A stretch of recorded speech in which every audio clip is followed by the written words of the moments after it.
Ladies and gentlemen, welcome back to the Call of Duty League. And if this is your first time, welcome to the best scene in the world, all right? We're going to kick the day off with the first game of the day. We got London, we got LA. Lingering over at P1, picking apart player after player. Oh, but the ban from Drazah. He's going to get the information on Afro as well. How about Drazah from the Thieves, watching every single angle. Look how fast that zone begins to run. It was a Thieves smoothie last time, and now looks to be it. LAT get the W here on Berlin Control. It's going to be OpTic Texas versus the Los Angeles Guerrillas. This might be B secured, by the way, because I was going to say, you don't read and check the corner. Scump wins the big two. Stack, the close spawns are all good, and OpTic Texas, my giddy aunt, they absolutely did save the best for last. Woo! We have the Pro-Am Class of Champions in the NYSL versus the 2020 Esports Team of the Year, the Atlanta FaZe. Into this series as Hydra finds his third in a row.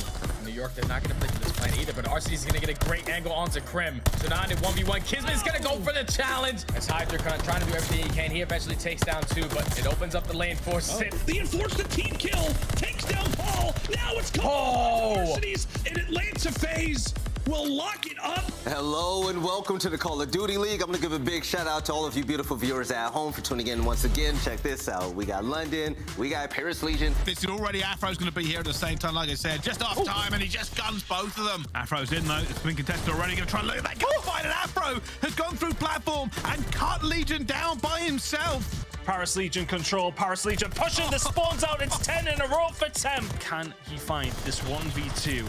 Doesn't really have time to do it. They're going to just keep shouldering, and the London Royal Ravens walk away here 3-2 in this series. We're going to have Toronto Ultra, the host of Major III, facing off against a questionable Seattle Surge. Vance on the slide, into the point, takes care of business. It's on Mack once again, the hero for Seattle. He gets slain by the Vance machine. Oh, by Pred! Manages to catch two of them. As Pred has put himself in a very difficult situation. As the shots are good, the kills are in. Insight's got mid-map.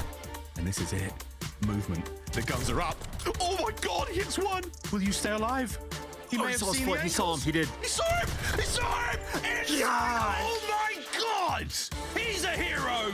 Cannot wait to see Florida take on the likes of OpTic. Gonna be thinking about this rotation over towards the next hill sometime soon. My word, Scumpy. Can he find any more down low? Yes, he can. That's 4 in a row for him now. Make it 5. That bomb's going to be down. They are going to know he's somewhere towards ticket. That paddy's going to go down as well. It's still Prolute. He can clutch this now. Only one player to find, and he's found it. What? Here's another 3. Oh my God. And they will win this series 3-0. We have the last series of the day. Can't wait to see it. Purple versus purple. Let's see who's going to wind up on top. Whatever direction they take, they will get chopped down along the way. The static duo will let that slide immediately, because again his team have kept alive on it for the time being. Still got one more player there, and it is Hook back on it. Slasher can't get out of spawn. Havok has him in a headlock. This has been a massacre. Minnesota Røkkr. What's going on and how are you doing today? Welcome to the Call of Duty League. And this should actually be a really good one, okay? Check this out. Paris Legion, kind of saw what they did yesterday, right? They're facing off against the Seattle Surge. Pred is already pushing this one up, looking for the players that are trying to get to his teammates, and he finds him as well. They just have all of the map control here against Paris. Now it's all gone a bit quiet here. On Tuscan, but apart from Temp. Oh my God. Temp again. And then things went well from there, but that's really nice from Pred. Mack and Seattle Surge starting to heat up just a little bit now. That is disgusting from Mack. And Seattle Surge end with a win. It's 3-1. The Minnesota Røkkr will face this new look LA Thieves. He can just about see them. He sees Standy, he sees Havok as well. Gets the first one, pre-aims into the second one. Envoy gets 2. Oh my God. Envoy shuts down everything from Røkkr there. Touch. Oh, just through the creek. Oh my goodness, Itachi's got the angles. Outrageous plays.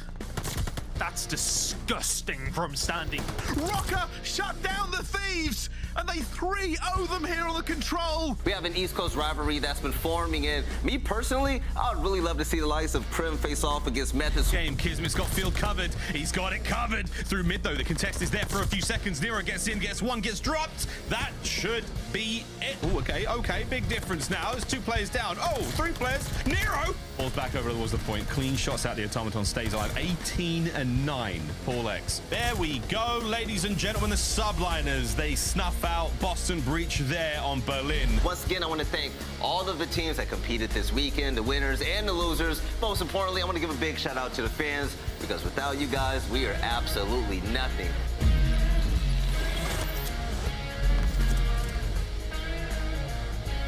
Here we go. This is chaotic. He gets all three. Oh no, the shots are good. How about the play? He'll glitch out. He just can't be stuck at 6 in a row. You never know in a Call of Duty event what could happen. Shotzzy's still alive at the point. How? Come through with the victory. They win it. Kill after kill. That is sensational stuff. There's Jimbo finds the first kill. And they will walk away with the game. It's an instant turn of events. Let's get into the Call of Duty League. Let's go.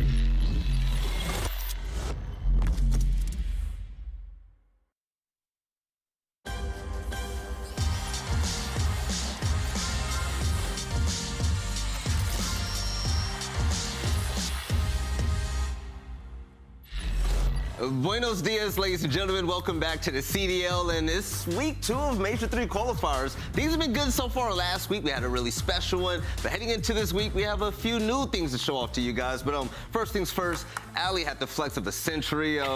You got a new car heading into this week. Super Cat is in the building, but there's also Bounty Week. Yes, and man, we missed you last week. We had some weird games, man. Do you feel good to be back on the desk? Dude, I feel great to be back. Missing games, it sucks, right? But sometimes life calls. But I am back now, and I'm super excited for this week. We saw some teams have better performances last week. We're going to dive all into that, but you guys are stuck with me now. Yeah, you got that right. And also, let's go ahead and talk about what's been happening in the CDL, because when it comes to the Kings of the North, one team has really been stepping up big time, and it's going to help out a lot when it comes to Bounty Week, because these teams will win $10,000 for each victory that they have. What'd you say? Cash profit, baby. $10,000, baby. Let's go. I ran out of cash. So getting into this is going to be a lot of fun, okay? And when it comes down to it, these are going to be the matches that are going to be worth all the money. We're going to kick things off with London versus Boston. And, man, this is exciting. Absolutely. I'm really excited for all these matches. There's an extra layer of pressure on them. And then also, that Toronto and Minnesota game is going to be absolutely litty, man. Those teams played so much better last week. I was looking at the results and the statistics. Some players stepping up in a big way, and we'll dive into it in a bit. Yes, and I was speaking about the Kings of the North right now, okay? One team has really been stepping up in a big way, and let's face it, Minnesota Røkkr, they're like a legit alley. All right, last week we really did expect Minnesota to really clap LA the way that they did. Oh, they clapped both teams in LA. The entire West Coast is in shambles right now because of Minnesota Røkkr. A 3-0 and sweep on both LAG and LA Thieves. I mean, it just looks like an entirely new Minnesota Røkkr, right? We knew that what they were capable of, pushing teams to the limit, but they just didn't have that pacing. They put in Havok. Now the aggression is there, right? He had a 1.52 overall versus LAG, but we also have to talk about that attack. Went absolutely rogue. 1.41 overall versus LA Thieves. We saw his nasty snipes as well. Minnesota Røkkr is looking incredible. Yeah, and you know, for Attach, when he first switched over to AR, when Major was still on the roster, he was frying, right? But they were still losing those hard points and those respawns because the pace wasn't there. And you know, the coaching staff and the team make that controversial decision to put in Havok, which in their first match didn't work out, granted, but they got more practice under their belt, and we saw both of those players excel in their last 2 series. And Attach, I mean, running an AR, he's playing pretty quick. He had the most damage on the team when it came to the respawn, so that is exactly what you need. And then I saw that stat, Ali, you were talking about. Priestahh has not been playing well throughout this game, but I remember I walked to the green room today, and he looked me right in the eyes, he's like, Priestahh actually played all right last week. So they're getting comfortable, the chemistry is there, and the search and destroy as well for Havok. I mean, coming into this team has instantly made them better at that mode. Havok has been incredible. He's been so aggressive, and he's been a man that's really been the person who really set the tone and pace for the Minnesota Røkkr. He gets in your face, and he wins those gunfights. Take a look at the stats right there. It's absolutely phenomenal, right? But it's not just the Minnesota Røkkr that we're talking about today, all right? Toronto Ultra, they look kind of bad when it came to stage 2, okay? They weren't the Toronto Ultra that we saw last year at all, but this year, excuse me, for stage 3 so far, Ali, I like where they're at right now. It's looking good. We just, off the break, we just wanted them to win some respawns, and that's what they're doing, right? They go up against Seattle Surge. They take 2 hard points in the series, and it was in the likes of, only 4 points on the Tuscan with Mack going 8-31. That's not really a happy win that you walk away with, like, oh, we played that incredibly well. Not really. It's just you happen to put one of the best players in the blender, but it's still looking on the up, right? For them to win 2 hard points in those series and then rock them in that final search and destroy, in a 6-0 fashion, Toronto Ultra is looking like what we saw in the beginning of the year. Yeah, from the sample size that we have, I mean, their break percentage is through the roof, #1 across the league in stage 3 so far, and they're #2 in hold percentage. When they break, they're holding as well. And that was the difference with Toronto Ultra. We saw they break and they wouldn't be able to hold. They get rebroken instantly. And, you know, the big difference for this team from Cold War to this one, it was easy to point out when you look at the roster. It was Cammy and Insight. It was a big drop-off in performance for those 2 guys in the AR department. And for Kleenex, you know he's going to be prone to that bad game because the speed he plays that. So you can't afford to have those guys be consistent. They both popped off 1.12, 1.18, slaying damage was all there, and that's how they're able to win hard points. So for Toronto, if those guys can remain consistent, they can stay in the mix. On the flip side, for me, I don't think it really was Cammy. I think Cammy had been pretty solid overall, except in the beginning of the season. But it was in the side of Insight that he was kind of struggling when it came to respawn. He was doing well in the search and destroys. We knew what we were going to get out of him, but having that 1.42 in the Tuscan hard point against in that series was huge for him to have that rebound. And Kleenex wasn't even having that good of a series, and that is their most aggressive sub player. That is a player we look at and we're like, you should be terrified of that man getting on a spree. So it's good to see them succeed without having to lean so much on him. And it was interesting because when Toronto Ultra were struggling, everybody was wondering, what do you even do with this team? Because this roster is filled with talented individuals, right? They found their way. And there's another team trying to find their way as well. The Los Angeles Guerrillas is one of the saddest stories of this year so far, okay? They won Major 2 after struggling in Stage 1, right? And after winning in Major 2, they really didn't find themselves in the same place. But the thing is, they made another team change, and I don't think it has to do with performance, by the way. Spart, who was the sub-in for Major 2, he's going to be back out for Gunless, who was by far arguably their best player. Yeah. The question is, can they get back to form? Yeah, I think for Spart, he's a great player, right? Yes. Definitely has a place in the pro league scene. He won a championship and got MVP. But I do think the community kind of gave him a little bit too much solo credit for this championship. I thought ASIM played phenomenal. He deserved it too. No, he deserved a lot of credit, but what I'm trying to say is, and really listen to me here, is that ASIM, Hook, and Slasher also had ridiculous performances. They played above and beyond at that event for them to get that championship. Mind you, before that, Gunless was the best player on LAG, right? Facts. So, like, when Gunless gets sick and he has a sub out and Spark comes in, they win that chip.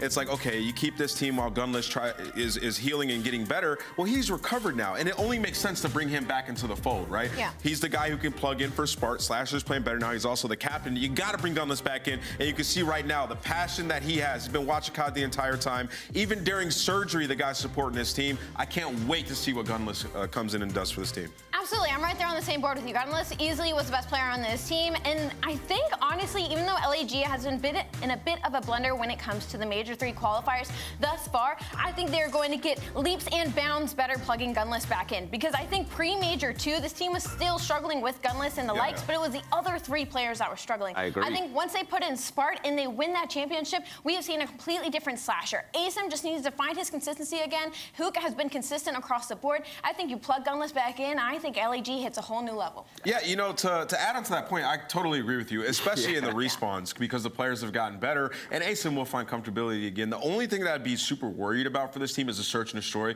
We saw how 50-50 it was when Gunless was on the team. He's not like the greatest search and destroy player. No. When Spark came in, he brought a lot of different looks, and that's why they went on that crazy search run. So that'll be the one area where I'm hoping they have big improvement that they've worked on with their coaching staff going. This is going to be so exciting, by the way, because while all these teams are trying to get comfortable and work out their new rosters, they're playing for a lot of money. And let's take a look at the schedule to see what matches are going down. We're kicking off the day with the good one, okay?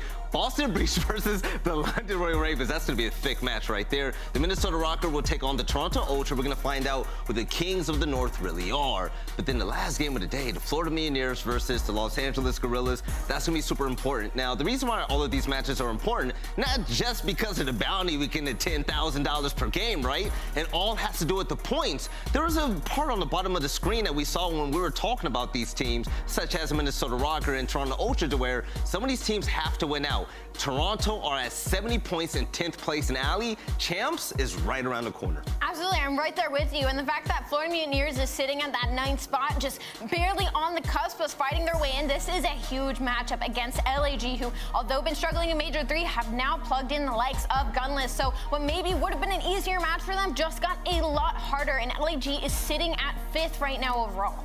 Right, and let's also talk about what's happening at Major 3, okay? Toronto is going to be pretty amazing, and take a look at the standings right now for Major 3. This is looking good so far. Okay, who would have guessed Minnesota Røkkr were going to be on top 2-0? I know they're living at their watch parties. Man, the competition we have is just so thick. I mean, you look at New York, who looked great in their last series, sitting at 1-1. You look down the list, I mean, even the teams towards the bottom, LAG, Florida Mutineers, Boston Breach, these guys can all make runs. They can all catch fire. So this is going to get mixy, man. Oh, exactly. I mean, Boston Breach is 0-1. Yeah. Florida had a good event, Major 2, and they're winless currently. LAG are down there. Who knows what's going to happen, by the way, but I know what's going to happen. Major 3 is going to be dope, right? Because we also have the main event with CDL, and we also have the Open Challengers brackets. Ladies and gentlemen, stop wasting your time. Go and get your tickets right now. Not just to play, but just show up and be a part of the COD community. It's the rite of passage. We got some big names in there, too, now. I mean, Clayster's down there in the depths. He's been grinding with his squad, so, you know, it's been the talk of the town. I'm excited to see him there in the pit with these guys. It's going to be wild, man. Yeah, Spark's actually on that team as well, along with Fella. That's going to be insane. But also, let's talk about team packs, because, ladies and gentlemen, check this out. No matter what your favorite Game Fuel flavor is, if you go ahead and go to gamefuel.com/CDL and you add a pack of Game Fuel to your cart, guess what you could do, Allie? You could choose your favorite team pack to check out with. That's fire. I feel like when I load into a ranked game and I see somebody with a CDL team pack, depending on the team, I feel like I always know what I'm going to get out of that player. Like, if you got somebody on Atlanta FaZe, dude, I'm like, oh, I can just sit back. This guy's about to go rogue. So make sure you get your team packs, guys. All right, ladies and gentlemen, that is pretty much it for the pre-show so far. But on the flip side, on the other side, we're to kick things off for day 1 of week 2. This is the Bounty Week. Don't forget, for these matches today, each winning team will walk away with $10,000 each. That's a lot of food, baby. That's a lot of Game Fuel right there, by the way. Profit. So, exactly. Go ahead and profit. We'll catch you on the other side of the break for some more Call of Duty action. We love you guys. We'll see you in a minute. So would you go ahead and tell me when you had enough? Fucking you one more shot when the camera's up. But this one you gon' have to duck. Tell me about your lifestyle, really. We've been on the road to the tank go empty. I'ma keep going to the Lord, come give me. If you wanted me to stop, then you can't come with me. Thinking you the best, silly. We about to put it in your chest, really. And I don't think you really want problems. Think you know the outcome when you come around, dog. You thinking you getting me? Is you kidding me? Ripping everything that was again in the vicinity.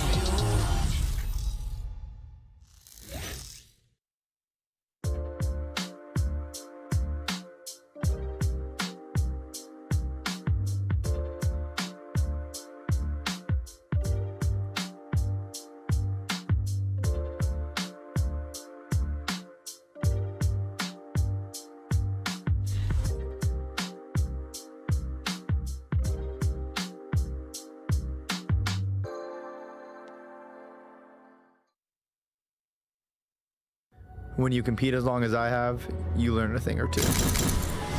You learn success isn't something you're given, it's something earned. Visit zenny.com/CDL to get a pair of Røkkr Zennies or any of your other favorite CDL teams today.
But it's Methodz. Capsidal. Cap says, you know what? I would like to continue for a 1v1. Team versus TJ now looks to find 4 of his own. And Nero will find insight. These Røkkr are hungry.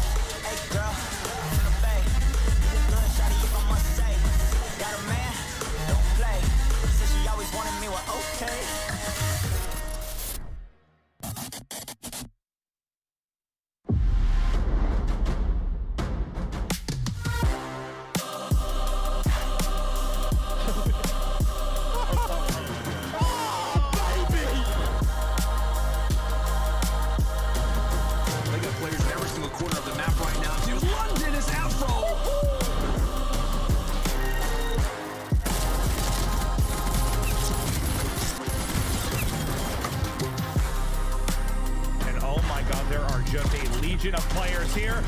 Peekaboo, I've been here the whole time.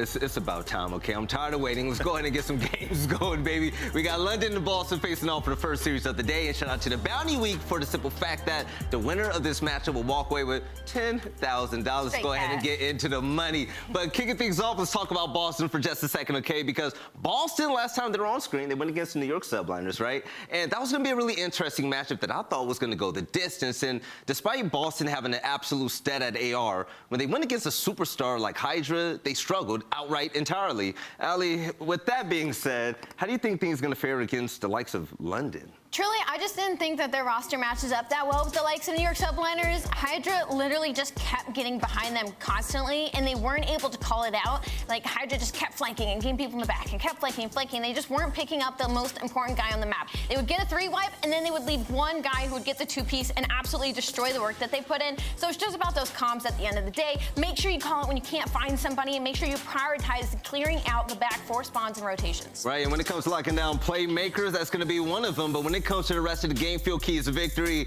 nameless, I miss saying this, man. What do you got for us today? Yeah, you know, for Boston, they were such a good hardpoint team, but lately it hasn't been great. Improve your hardpoint setups. They're last in hold percentage since the start of the Pro-Am. Definitely need some improvement there, and there's a big opportunity here in this series versus London, who are on a 6-game hardpoint losing streak. You have to turn around this series, then take the Berlin search and destroy. Boston, #1 around win percentage on Berlin this season, 58%. Going up against a hot search and destroy team, London, coming off of 2 search and destroy victories in their last series. Yeah, London, they're going to have Zero, they're going to have Afro, but the player that I'm looking forward to seeing is going to be Harry, but I'm also looking forward to seeing the likes of Bryce and 10, the 2 that are going to be commentating this game today. Fellas, I miss you. How's the Beans on Toast boys doing today? The beans on toast is always great. We can never complain about the beans on toast. Honestly, we need a London event just so Veli we can take him to some London restaurants and just dispel this myth of bad British food, Brycey, because you know what? I'm not going to stand for it anymore. I'm not going to stand for it. I'm just going to hold him down and force feed him beans on toast until he apologizes. I think we should do that. Slightly different method for both of us, but no, interesting game coming up for this one. 2 teams with, let's say, slightly complicated history coming into this, because it's difficult to benchmark exactly where we would put them. As we look through these maps here, Kavoodoo, Berlin, Tuscan, and Desert Siege, people are wondering, are London going to stabilize? And have we already seen the best of Boston? That's one of the key things I think people aren't talking about with Boston at the moment. We talked about them as a team ascendance, and I feel like that thread of conversation has died off a little bit, Ton.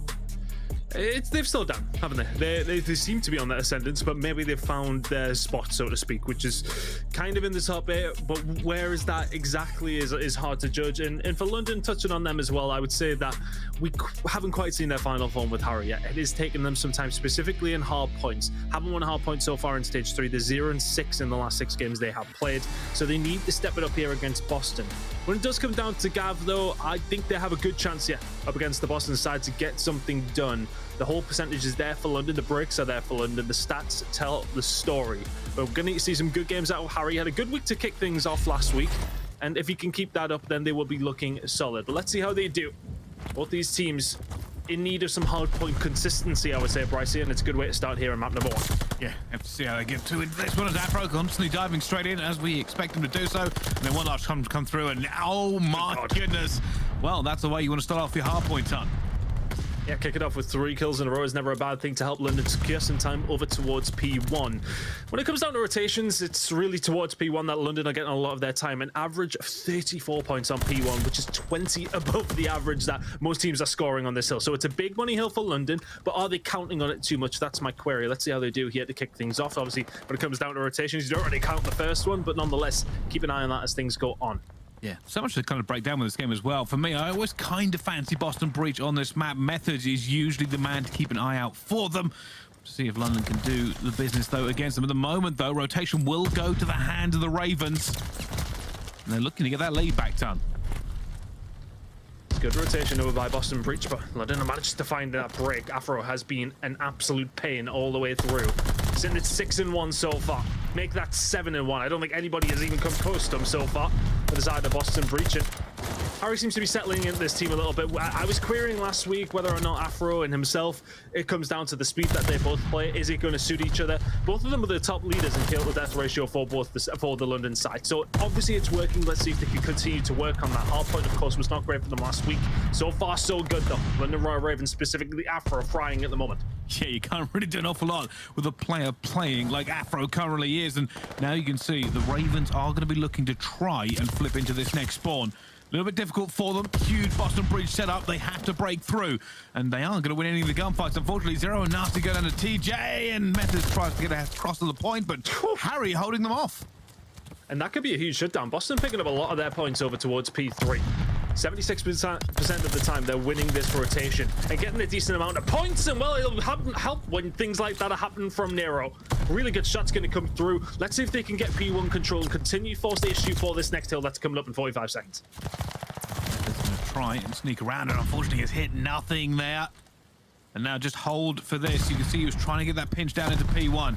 TJ watching the close spawn as well. He's going to be able to hold it here and the now. And the question for London is, do we go and try and make something of this, try and get them off the point, or just basically farm them until we rotate? You can already see members of the Ravens are setting up. Much better here from Boston. I was about to say that, and they have been broken. Nero can get the pick onto Zero, should be pitched, and he will get shot from the side, and Zero will clean things up. Now it's about this rotation over towards P4. Boat control is there. TJ's only the really one close to the side of Boston. I like how London have forced the issue continuously over towards P3. They know where they're sitting. They should still get spawns. Maybe not. You've overextended. There you go. Boston. Free rotation over towards P4. That is a fumble from London if they can't get that quickly. If they don't shut this down, it is going to be all about Boston. And I said, are they going to take the risk? 26 seconds left to go. They went for the scrap time. That may cost them here, but here comes the push. Numbers here for the Ravens. Boston going to try and hold them off as well, but they just don't find the players as Methodz picked up 2. And now the Ravens are in the spawn trap. They flip the spawns back here, but this is horrible to get out of. If you can't get in a good position as TJ just goes to work, looking for 2, trying to find a 3rd. Nero says, all right, I'll have them then. A little bit of scraps for me. If Jay Stud was in here, happy birthday to my guy, by the way, he'd be saying, what are you doing? Except obviously in his accent and not mine. What are London playing at? What on earth is that rotation from P3? Yes, okay, I don't mind getting aggressive up towards it and fighting for that scrap and keeping map control and making Boston have to fight through everything. But at least have somebody back in the point. There was about 5-6 seconds going in the hill, and Boston have got a free spawn. That is a huge fundle from London. The coaches will be looking at and saying to themselves, right, we need to make sure that never happens again throughout the rest of Vanguard, because that was 3 points for London. That's a poor showing from them. Expect better. Yeah, and now with it all being pretty much even between these two teams, you can see the fight that's going on around this next hill. Boston and London are both trying to reinforce for the players, but neither really getting an awful lot of time until they get this set up. That's so important, and Afro is going to try and break through. Not going to be able to, though. Harry looking for Capsidal, but Capsidal's sitting pretty. And now it's Boston in the lead. We go back once again to P1, and London have an opportunity to strike here, all sitting on the shoulders of Afro. Yeah, it's worked wonderfully for the side of Boston, has to be said. They did a great job at scrapping away. Sometimes you can get caught back towards P4. They got a lot of points, and then they made that rotation over towards P5 very well. London, though, as mentioned, P1 seems to be their favorite hill. They are going to get this rotation over here as well. And can they lock down some decent time? I think the problem for them after that first rotation is that rotation towards P4. I won't go on about it too much, but that's one of those things you can't let happen, Brycey.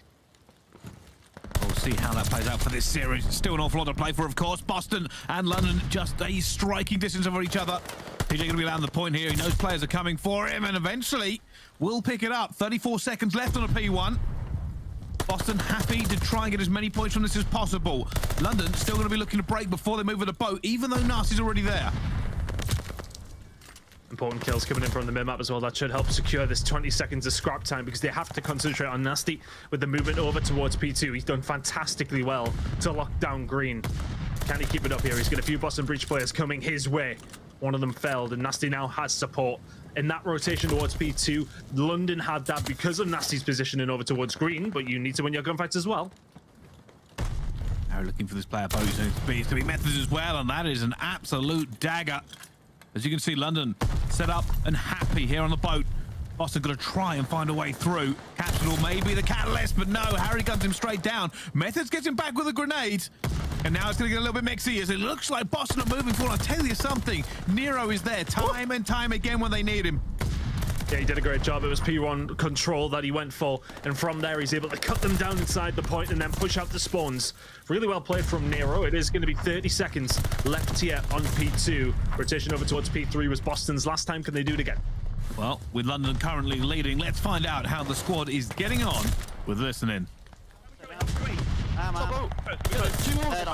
Captain's in the old. Captain's in the old. I got one on the top. Nice, we can pressure that. Okay.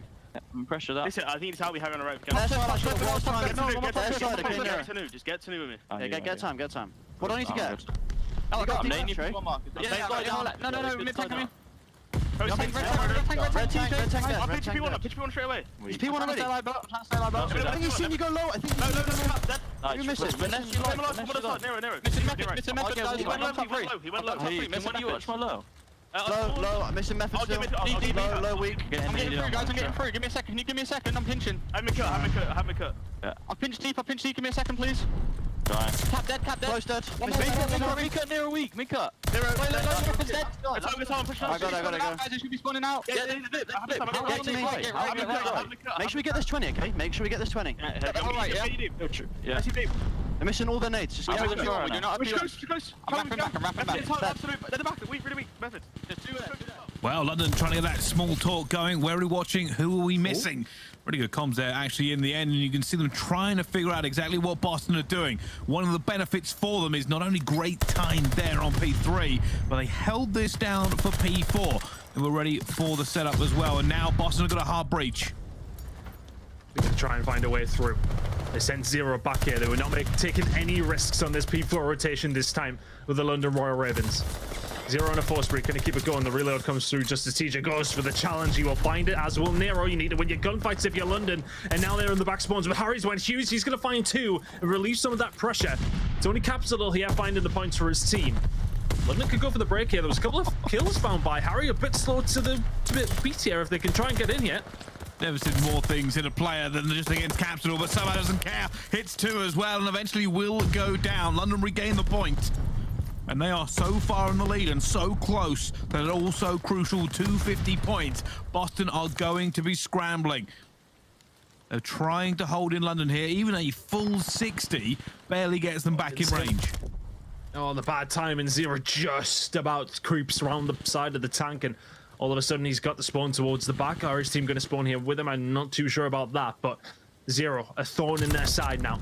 Look how many arrows are already looking around for him. Now that allows the London Royal Ravens, because they have the time, because they have the lack of pressure, they can push up to boat, and now in a good spot to try and retake here. Still gonna win your gunfights, gotta get rid of TJ and Co. They're in a good spot, but capping the point. Ooh. He's who you have to deal with, but my goodness, TJ. Fantastic in the middle of the map, and London Royal Ravens is gonna be a tough break, yeah. Yeah, they're still hunting him down. However, all the kills going to London. Every single kill they need, they get in the end. It's only going to be Capsidal sitting cages, and he goes down as well. Boston basically now have to run and try to break through London, who are squeezing and applying so much pressure against them.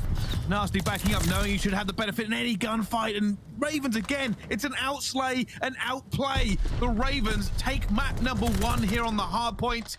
And if I'm going to be honest towards the end, they never really looked like they were in a bad position. One bad rotation obviously done you weren't happy with, but for the rest of the time, they seem to be more dominant. Yeah, no complaints throughout the rest of it. I think it's just one of those where you can't let that happen on that hill specifically. It is the hill where a lot of teams get most of their time. Nonetheless, London, very strong throughout the rest of it. Our P1 rotation and the second rotation of hills was great. They denied a lot over towards P3 when Boston do concentrate a lot of their time on that one. And P2 as well. Honestly, the rotational battle was just so solid for London. You can see that they've definitely worked on the game. It's a long time ago that we said London with a team that were not rotating whatsoever, but we're finding those breaks. Now they're still pretty decent at breaking, but those rotations are definitely there. And that is London's first win in 7 maps on hardpoint. Couldn't come in a better time than a team like Boston, who we know are strong in the other game modes. Looking towards it, I think the difference there for me, it's these little rotational gunfights. It's not so much about these long sight angles that we do quite often see. aphro and Capsidal. It's a very, very varying scoreline from those two players. 13-25, I think it was from Capsidal. aphro winning those engagements on those rotations are definitely going to help your team out. Yeah, I mean, Capsidal really kind of was struggling there, and I wonder if it was just the fact that he was basically just running into very, very talented setups like aphro used to. He tends to. But yeah, he tends to on this map. The shocker for me was actually Methodz. Like, I think that's the first time I've seen him go negative on Gavutu. I know our stats person will have the actual real thing, but I'm going off gut feelings here. And truth being told, whenever I see him on this map, I always assume he's going to drop like 30. Like every single time. Not this time. Just wasn't able to keep up with London, who slayed completely. And I think it's a great point as well you made, Ton, right? Way back when, the meme was, London don't rotate, they just break. Well, unfortunately, that no longer works for them. They had to go away. They had to rebuild. I said this last week. And those fundamentals, especially from people like Trey, looked superb. Yeah, looked really, really good. Of course, that little blip over towards people, we'll not talk about it anymore. I mean, that might actually just burn me for a couple of days. But nonetheless, other than that, absolutely fantastic when it does come down to those rotations. You got 0 in there, and I'm curious if it was just a case of getting that pace down between your ARs. Obviously, Harry coming in, different player to Gizmo, you would say typically a little bit slower. And I'm curious if that's the reason why Methodz maybe struggled a little bit. Can he maybe do better against the players who are faster in the sense of Gizmo, who's going to be maybe flying at him a little bit more? Harry maybe a little bit more passive, makes it a bit more difficult for Zinni to find those kills. Nonetheless, though, still a very convincing performance from the London Royal Ravens at map number 1. Heading into a double Berlin coming up the next 2 maps. They'll be feeling confident. Last week against Paris, their S&D and control looked really, really good. It was just hardpoint. That was the issue. You can't be losing 2 maps at hardpoint, especially to a team like Paris, who are really not looking great right now. It's a bit of a surprise that they've came out and looked that good against Boston in map number 1. So maps 2 and 3 should be feeling very, very nice for the side of London. Yeah, I kind of agree with you there. I wasn't expecting London to have recovered as fast as I thought. Genuinely coming into this, I thought Boston would have the advantage. But that's one of the things I want to talk about as well, right? Like these two, obviously, in our big CDL standings going all the way to champs, they're very, very close. But the story of these two teams has been wildly different. London, we're talking about as a top 3 team at the start of the year. Things went a little bit awry, and to the point we thought they were in free-for-all, right? This is kind of, they had to rejuvenate everything about themselves. Boston, on the other hand, they weren't ever like top 3, even though some people might disagree, but they were getting better. They were having good results. They were a consistent team. They were basically, at one point, the gatekeepers for basically everyone from 6th downwards. They could beat all of those teams, and we knew they would have good games. I don't really know where to benchmark them at the moment. Boston are a little bit of a question mark in my book, and especially considering we are on the run-up to Major 3 and everything else that comes after it, I'll have to keep a close eye on Boston to figure out where I actually put them. I'm just wondering if teams have maybe figured them out a little bit. You know, at the beginning of the game, they did look solid. I think they surprised a lot of people. But I think as the game has went on, people kind of caught up in all the different game modes, and everyone has a really decent average level where they're at with most game modes for the most part. I just wonder, as I've said, if Boston have maybe been figured out here, and is there an over-reliance on Methodz to have a great game? Is that a problem then when you come up against some AR players who are going to do the business against you and Methodz can't pop off? Then what's the plan? It's maybe a little bit of a struggle for Boston in that sense. But look, I mean, this is just map number 1. Things can change here. And I still think they're definitely in that top 8 conversation. But have they hit the brick wall of what their limit was potentially? We know that this squad was put together, and we've spoken to Zed about this a couple of times. They want to make a squad that can do things, not just sit mid-table. And that's why they sign guys like Capsidal. That's why they sign guys like Nero. They know that these guys are maybe a little bit unproven, but they have the skill ceiling that is so high that these guys can push on. But are we seeing that skill ceiling, not necessarily for these players being met, but for this team being met at this moment in time? So, big shout out to the stats person who we work with very closely and basically makes it sound way more intelligent. It's Carson. So, you know, I was already talking about, I don't remember when I last saw Methodz go negative on Gavutu. Well, he has the numbers. That was only his 2nd time ever going negative on that map. The first time was all the way back in stage number 1 many months ago. I told you, I felt, sometimes my gut feeling is very, very right. And yeah, I always thought that was a very big map for Methodz. It suits the way he likes to play. It plays into him, and he kind of overwatches for him. And that may even be the reason they struggled in some areas, right? If the usual setups you're expecting rely on one person to be superb, and he usually is, and if it's not working, then all of a sudden you're playing a very different game. But that was map number 1. Let's talk about map number 2. Berlin S&D, of course, we can see here, realistically, it does look like a better story for Boston. But with London, being a slightly different team, obviously, than recent memories, and having to obviously do a lot of work behind the scenes to get ready for their push for the next major. We'll have to find out. Yeah, I'm interested to see how London are going to do here. They beat Paris 6-1 on this last week, so they'll be feeling some confidence heading into map number 2. Let's see how things are going to plan out. For the side of the London Royal Ravens, it looks like they're ready for a hit over towards B, which is looking like where Boston are on their way. Very much relying on an Afro to stay alive over towards A. See with the pressure coming through, and if Capsidal makes a move in towards A, he may call for the rotate. Obviously, the only information he has at the moment is that nobody's in ticket, and you can see it happening now on the minimap.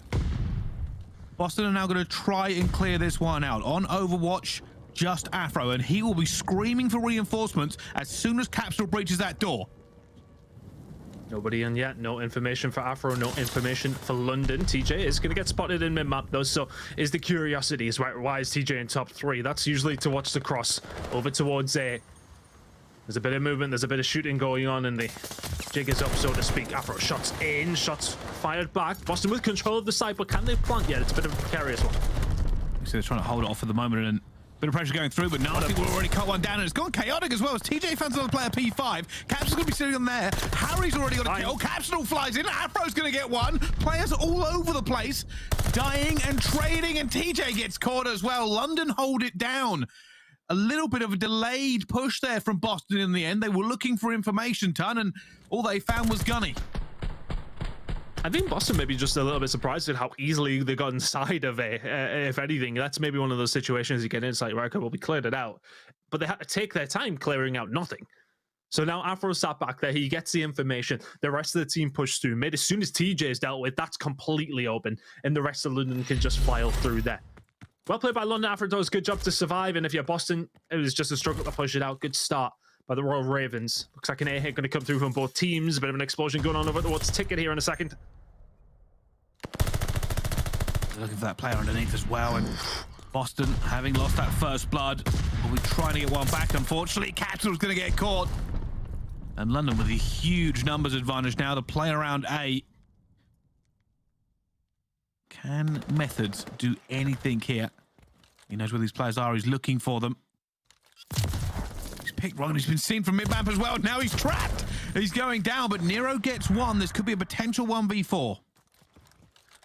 See if he can get the job done. Oh my god. The beams for the second. Harry is gone. Making it 1 versus 2. Afro does not have many health points left, I'll say that. Yeah. Grenade, not great enough though, but 1v2 still doable here for Nero. If he'd got that, certainly would be on, but he's going to be looking for these players now, and he just doesn't see Afro when he needs to.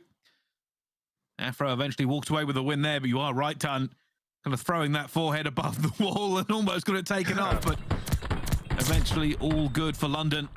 Afro currently 3-0 as well, and they're on a little bit of a roll. And one thing I just want to point out there, that for Capsidal, I don't know if it's one of those players that I just disagree with the push there. There's always going to be somebody we probably watch in the mid. London always said it. If they've done their homework, Zero's always top 3. Capsidal pushes through side though, has a little look, doesn't win the gunfight, runs straight forward, just head down, looking to get the flank immediately. London always have somebody there. A little bit of a fumble in that sense, and Zero is going to open up things onto Nero here too. 4v3 for London. Capsidal going to make a move, a little bit of a shoulder coming through, and Nasty sees it. He keeps seeing just the eyes of Capsidal, and eventually has to back away with it, but that was such a huge first blood from Trey. You see the rest of London are now playing around it. They know they don't have to do anything too crazy. They can play the retake. They can play for another pick, and Harry's going to see TJ, and TJ gets out of there by the absolute minimum of health, and he's jumped straight into Zero. It's like, okay, well, where do I go? Oh, let's just drop down to safety. Zero's already got the call out. Kill comes through. Afro, same job once again, just staying alive over towards there. Infos there. It's a 4v2 retake for London. Good luck to Capsidal and Methodz. Let's see if you can get the job done. Yeah.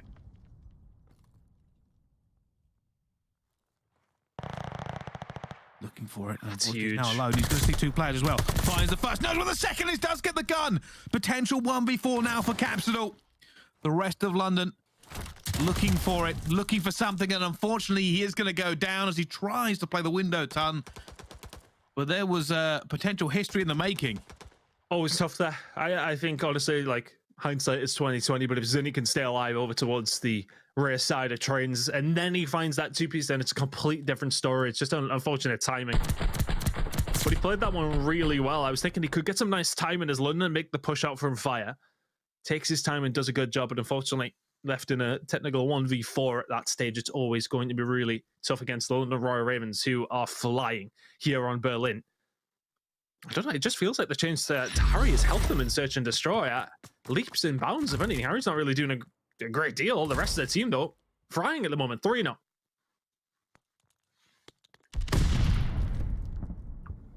Nasty, and TJ's going to see TJ first, though, as TJ looks long and doesn't get him, and there's another first blood for London. This swiftly, not really becoming a game, but more becoming a rout. You know, they're going to try to make a push. He runs into Afro, and Afro takes him down as well. Eventually, Methodz does get one back. This brings it back to a 2 versus 3 as he flies out. Sees bomb. Not like a hero play here, Methodz. That grenade's not going to help things, though. Methodz now in a really tough spot. They're just playing with him. They're just playing with him. Need some help from Capsidal. Not going to get it in time. Capsidal not in the worst of spots. Doesn't know which way to go. And honestly, I thought for the Ravens, things were going to look really, really nasty because they start rotating over towards B after the play call over towards A. They say they don't like it. They start rotating with a little bit of a bait. And then you can see all of Boston want to push through B, push through mid to try and retake what they think is an A hit. And they kind of collide over towards B. Afro gets caught, but the gunfights go the way of the London Royal Ravens, as is the rest of the everything on Search and Destroy right now. 4-0. This is quite an outstanding game of Search and Destroy from London so far. Boston look a little shell-shocked. They can't get anything going at all. Nasty on a 4 spray here as well. Keep an eye on that as we delve further into what might not be too many more rounds. No way, he's just already in that first one. You are kidding me. As well. Oh my goodness. Boston haven't really turned up on Berlin so far. Methodz left in a 1 versus 4. And there is, I don't even really know what to say about this. Right, this is a dominant performance. I don't understand how Afro gets that first kill. There is 4 members of Boston Breach in and around Ticket at least. He walks out double doors, gets a kill, and runs back and gets another one at door as well. I mean, I can, okay, it's a good snap for the second, but I don't understand how he goes through that and gets untraded. It doesn't get traded at all. I don't think anyone landed a bullet on him. Crazy. Anyway, honestly, Boston need to switch on here really quickly because Ravens are making this look easy. I wouldn't even say, you know, they're doing anything sensationally. They're just playing normal Search and Destroy, and it's working out for them. Fundamentals are there today. Well, let's see if there is a way back for Boston. Carrying the defense, they cannot possibly give away another first blood. TJHaly watching Nero will get it this time. Afro, a little bit too quick of a snap.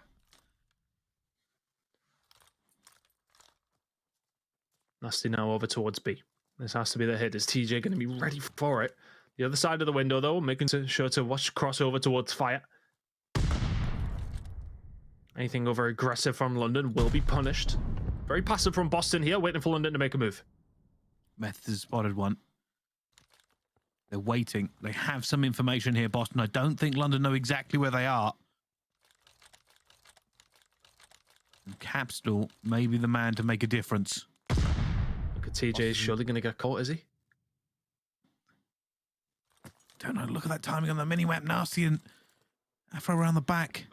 Oh, my word. Afro just got crazy timing on the Methodz as well. He's holding mid-map. He's holding that completely. Afro from behind. The Capsidal is going to be going, what's going on? And now all of a sudden it's a 2v2. Retake Methodz with the angles, though. 0 will fall. This is difficult now for Afro. Looking to see if anybody comes through and not going to go for the plant. Just going to try and play his life. Eventually finds one. And yeah, I'd run TJ as well. I wouldn't want to be facing him today. And Boston, just a sign of life. Just a smidgen. Just a tad. Just a thread of hope for a full sale.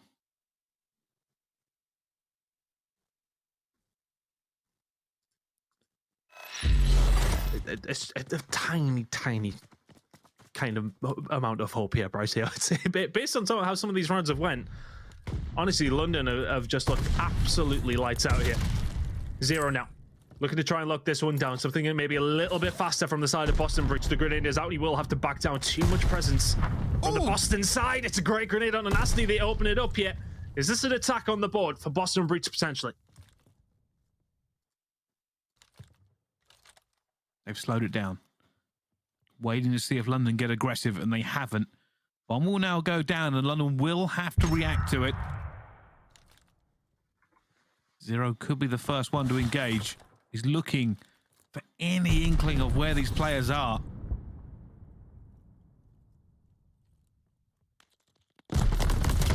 It's tough. TJ holding the angle. Harry now needs to find it. Yeah, this is so hard for the side of London. Choke this one up. Afro, though, can make it 6. If he can make it 7, that would be huge. Can't get it done. Really good job from the side of Boston Breach. Aggressive over towards B. Yeah, it's a fantastic setup, and honestly, the break that comes through at the beginning as well. Nicely done. But where was that for the first 5 rounds?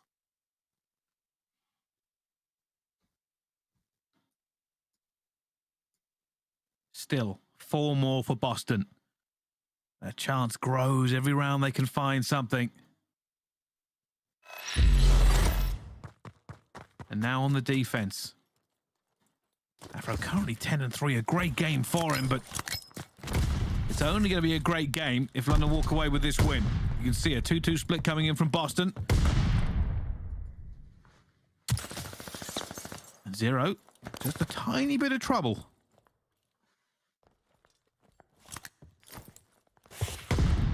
Staying alive, though. It's the most important thing. This push through mid. TJ's going to have to do a good job and gets rid of the bomb carrier. Now that bomb is in a precarious spot. Anybody but the bomb carrier to go first. Afro, oh, that's a gunfight. You didn't expect him to win. Should get taken down and does so, but now it's a 2v3. And London call this one back. They're in the territory of leaking too many rounds in a row here, Brycey. It's getting scary. Oh, I don't think Zero's going to try and make any real magic happen. That bomb is in no man's land. He has no information on where the players are. And at the moment, she's taking us on a guided tour of Berlin. And Capsidal says, thank you very much. I tell you something, the first 5 rounds, Boston Breach failed. They've made a late plane here to Berlin. They finally have arrived. Capsidal 9-6 now. London need to close this out. You cannot get the full sale is something we do not see too often, of course. But what momentum that would surely get Boston heading into the rest of the series. Afro sitting at 11-4. Those first picks from him have been substantial. Are London going to mix it up? Or Boston going to mix it up? They are going to spot Zero here, though. He's going to have to back on down. Look at the aggression from London. But with that aggression, they will now know that push towards B is not incoming. And Capsidal with the first pick again. It's a 6 streak for him. That's big. Not a good first map, but a great second as Methodz finds a second as well. And London, who dominated 5 rounds in a row, are now in a 2 versus 4 on what could be a potential full sale. Zero's going to open things up for London's account in this round. Nero is the one to fall, but Capsidal, that's a glide bomb. This will be another round for the side of Boston Breach. And this is getting quite terrifying for London. That is not good. That's a glide bomb. That's huge for the side of Boston Breach. It's so much information.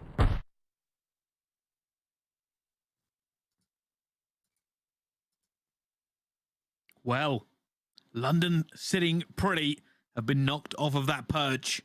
Boston Breach return with fire. A full sale is only 2 rounds away. These players are going to be feeling it. Capsidal having a game, an unbelievable game. 8th Street glide bomb in the pocket. London going to try a chance, but he goes down. Glides off the table. That's a first blood for London. And the fairy tale might end here, Ton. Oh, it might. And I was about to say there that Capsidal's probably not the player that you want on that 8 spree, because he's the kind of player you want to get aggressive and do things on the map. Can Boston retake? Nasty, he's ready for it. Not ready enough. Nero will find the kill. 3 versus 3. Oh, what is that snap onto Harry? He just gets the call that he's weak in spray. It's 2v2. Boston looking to retake here. They're looking grapple. They dive towards him. They find him. It's now just 0. A 1 versus 2. Can they stop it here? They go for the challenge. Methodz is pre-firing and he gets it. Methodz gets the kill they need. It's 5-5. Glide bomb and pocket, and Boston Breach have fought their way back, ready for a full sail. They just took 5 rounds to arrive, but arrive they have. I cannot believe we're here. It's not even the 5-0. It's the fashion that they found themselves there as well, London. It was convincing. It was dominating. And Boston Breach have just done it right back at them. 5 in a row. Confident and dominating again. Nero went huge. Oh, London. They have put themselves in an absolutely horrible position. Has to be B. You've got the glide. London, I think, have caught this as well. London are set up in B. London are already here. I don't know if Capsidal calls this in just for the information. Yes, he does. He's going to know. And I think London also have got on the perks so they can't see him. A player's about to breach. They have no idea there are London players sitting here in number. Nero! What has Nero just done? What has Nero just done? Oh my God! You shouldn't be able to breach in a B, kill 2 London players and walk away with a plant. Afro has to pull off a 1v4, but we are screaming towards full sail. And it's done. It's dusted. It's a full sail for Boston. London, heads in hands, stomachs in knots, game in bits. What was that? I have lost composure. What on earth was that from the Boston Breach? Nero! Run that back, because I need to see that again. How on God's green earth has he found those 2 kills inside of B? That is absurd from Nero. London. They called it perfectly. London knew what was coming. They changed their perks. They stacked B and look at this. Destroyed. Look at this. Wasn't even looking in the right corner. Nero says, thank you very much. Turns and annihilates Nasty as well. I think Methodz helps out. But still. Oh. There's a certain former member, a world champion, who is saying blow it up, but not for the team that he's usually saying it about, because that is unacceptable from the London Royal Ravens. You cannot let that happen. You can't. Look, you can say, right, the previous 5 rounds, Boston played it great. They got a hold of the glide bomb. The job was basically done. It was in Boston's hands. I wouldn't say that they fumbled the glide bomb, but London called it correctly. They do the right thing. Somebody kill Nero. Somebody, please.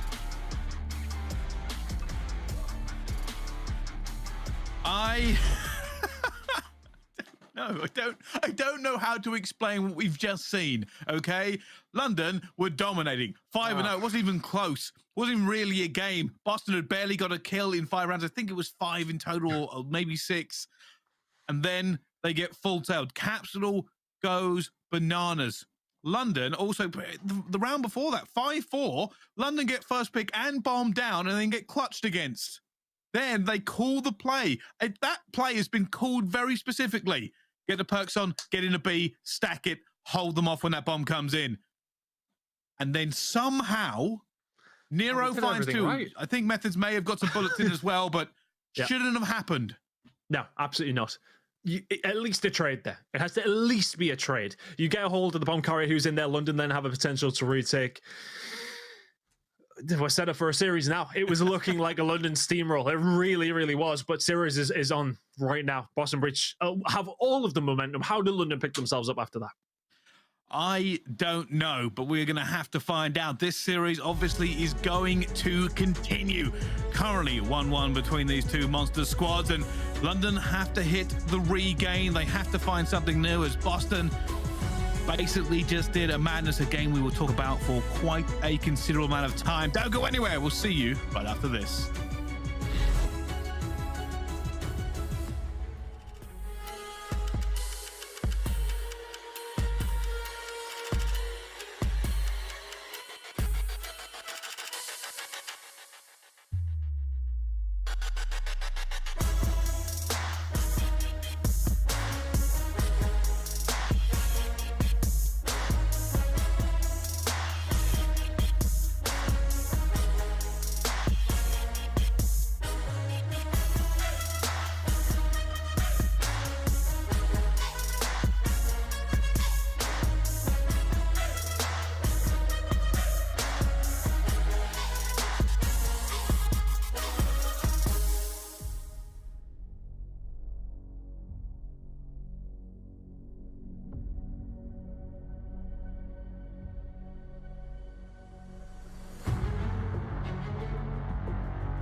The Call of Duty League is brought to you by Zenni.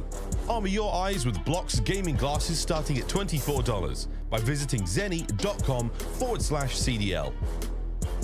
The Call of Duty League is brought to you by Game Fuel. Victory in a can. Ladies and gentlemen, welcome back to the Call of Duty League. You're joining us here in a great game, and in case you missed it, here are the keys to victory for the London Royal Ravens. Something they should probably keep a look at. Bulldogs S&T success in the last 2 series. That has aged like some milk. But we move on with our game fuel keys to victory. Take advantage of a Boston unbalanced offensive tack on Siege. Boston has only got a couple of breakoffs once in 25 rounds, and advantage on Tuscan hardpoint. Boston currently on a 4-game losing streak and the last in whole percentage. Now, with all that said, throw it out the window. Doesn't matter. Doesn't matter now, because Bryce, I haven't regained. I haven't regained, so I don't know about those 4. But at this point, the one game fuel key to victory that I would have for London Royal Ravens is completely forget about the last map just right now. Go back to how you played the first map and the first 5 rounds of Search and Destroy, and you should be fine. But that is one that sets your composure on fire. I would say you cannot let that happen. That's something that people don't forget about is full sales. That's one that will live long in the memory. And not just on top of that, it is of course Bounty Week, 10,000 up for grabs for the winner of this game. So is that on top of it as well, Pricey? But honestly, I think the last thing on people's minds after that will be the extra 10k, because a lot of people are going to talk about that map number 2 for quite some time. Yeah, it's going to become the highlight as we move into the control, and we're back on Berlin. I need to get past that game myself. It's all I've been thinking about in the entire time, but I'm sure there's a VOD review session going to happen. Let's move on, though. Control here between these 2 squads. First on the attack, Boston Breach. Straight in away. No messing about. London obviously overcommitting towards B. Don't want that fast push to come on through. Collette's going to come in there from Methodz, who's lingering over towards Train. I would imagine we'll see him camp himself up the majority of the game on attack and defense. Good shots from Zero. Boston are going to find just a little bit of a way through over towards A here. A little bit of map control for London over towards Ticket stuff. At the moment, pretty standard game. It looks like Boston eventually just going to be able to get the kills towards A that they need. And once they lock this one down, obviously, it's going to be a big push all the way through. They might hit street here, considering the condition they are currently in.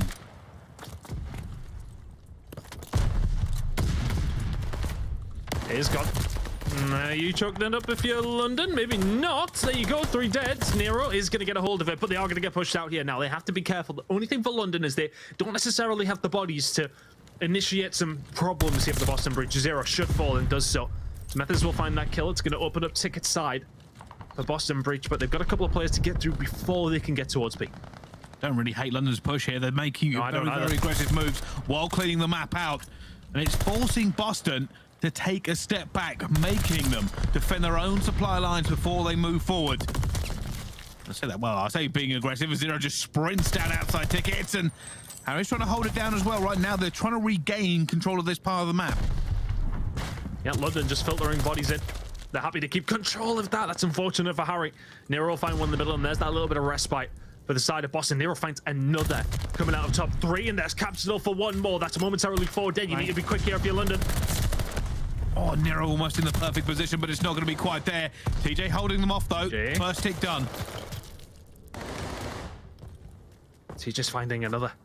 It's only going to be the flank that's coming in from Afro that can slow this one down. Capsidal, he's at the front door. Harry will take down Afro. He was already inside the point. Methodz lines them up. Good shots from Nasty. A moment of respite for the side of London Royal Ravens, but they give up quite a bit there, including a 4-life deficit now. That was a big save there from Afro. He had to get that player out, and now Boston to try and retake. They're gunning. They've got 2. London players turning in this point. They know they can't afford to lose these trades, and they are going to go down. Look at that. It's all gone. Capsidal has just cut them asunder. And that's a 3-piece on a 4 streak himself. Boston will jump at the point. Capsidal's keeping going, though. 5 kills for him. As he's going to run a route, try and hit a flank, but it's not really going to matter, surely.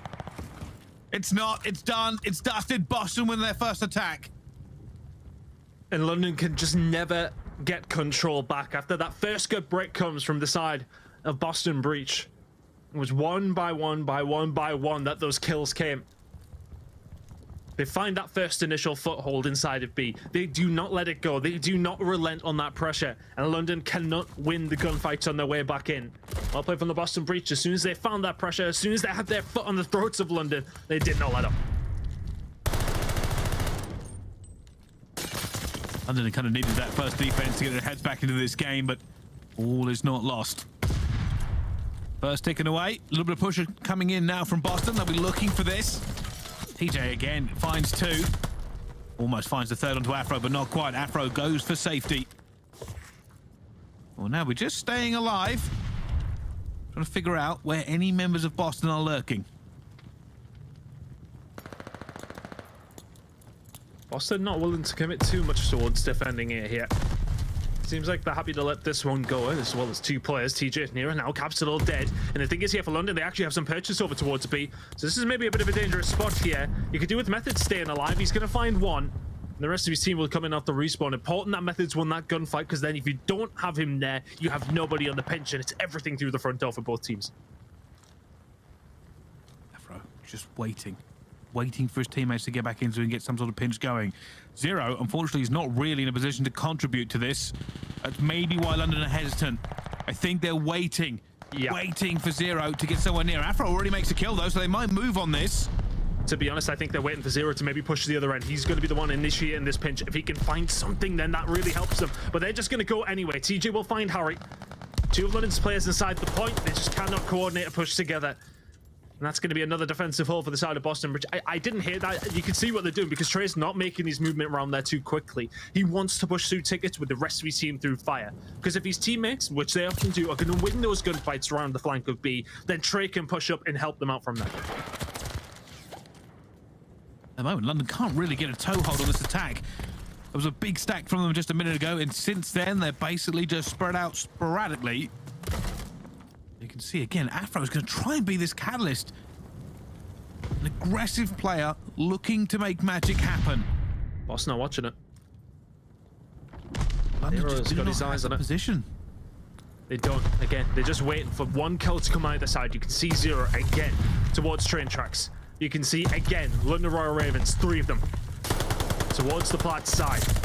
1 kill's going to be found inside a ticket. 2 kills are going to be found inside a ticket. And now the London Royal Ravens are going to go. You got to win your gunfights, Nero again. Oh my God, that's 3rd as well. Nero, what on earth is going on? Oh my goodness, London. Nero has your number today. And going to, I'm guessing he's paid an editor just to get a montage going after this series and desperately needs some clips, because he is pulling out genuine madness on Berlin. So well. Right, the 2 kills are good, but the 3rd, you have got to be kidding me. I need to see that.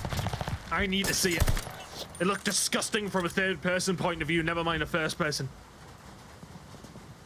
As God is my witness, please show me that. Here we go. There's 1. I don't understand. I mean, first of all, that was ridiculous. Oh, he's not looking right. The 2nd is crazy. London were in such a great position, but I suppose we could be talking about last map as well. Nero does not care about subs. He does not care about being at a disadvantage. He's just winning the gunfights. You need to see from him. And now they're running straight into it. That is a confident chow straight out the door. Nasty eventually stops him. But Boston, hurry 2-0 on this control. Technically, that means they've run 8 rounds in a row now, Ton. I mean, come on. Come on. Capsidal, why are you telling that, and why are you winning the gunfight? He kills Harry. Harry has an auto, by the way. Absurd players out the youngsters on Boston Breach. It has taken them a full map of hardpoint and 5 rounds of search and destroy to wake up, but they have woken up and they are swinging. Capsidal wants more. 4 streak. Still hitting the roots. Eventually, a stabilization coming in from London. They will not lose B as quickly as we could have done. Capsidal is actually still alive, running around. They eventually shut him down.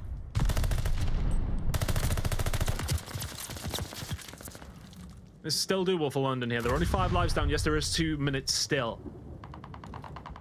But it's one of those, we know with the side of Berlin, when it comes down to control, these rounds can flip very, very quickly, one way or the other.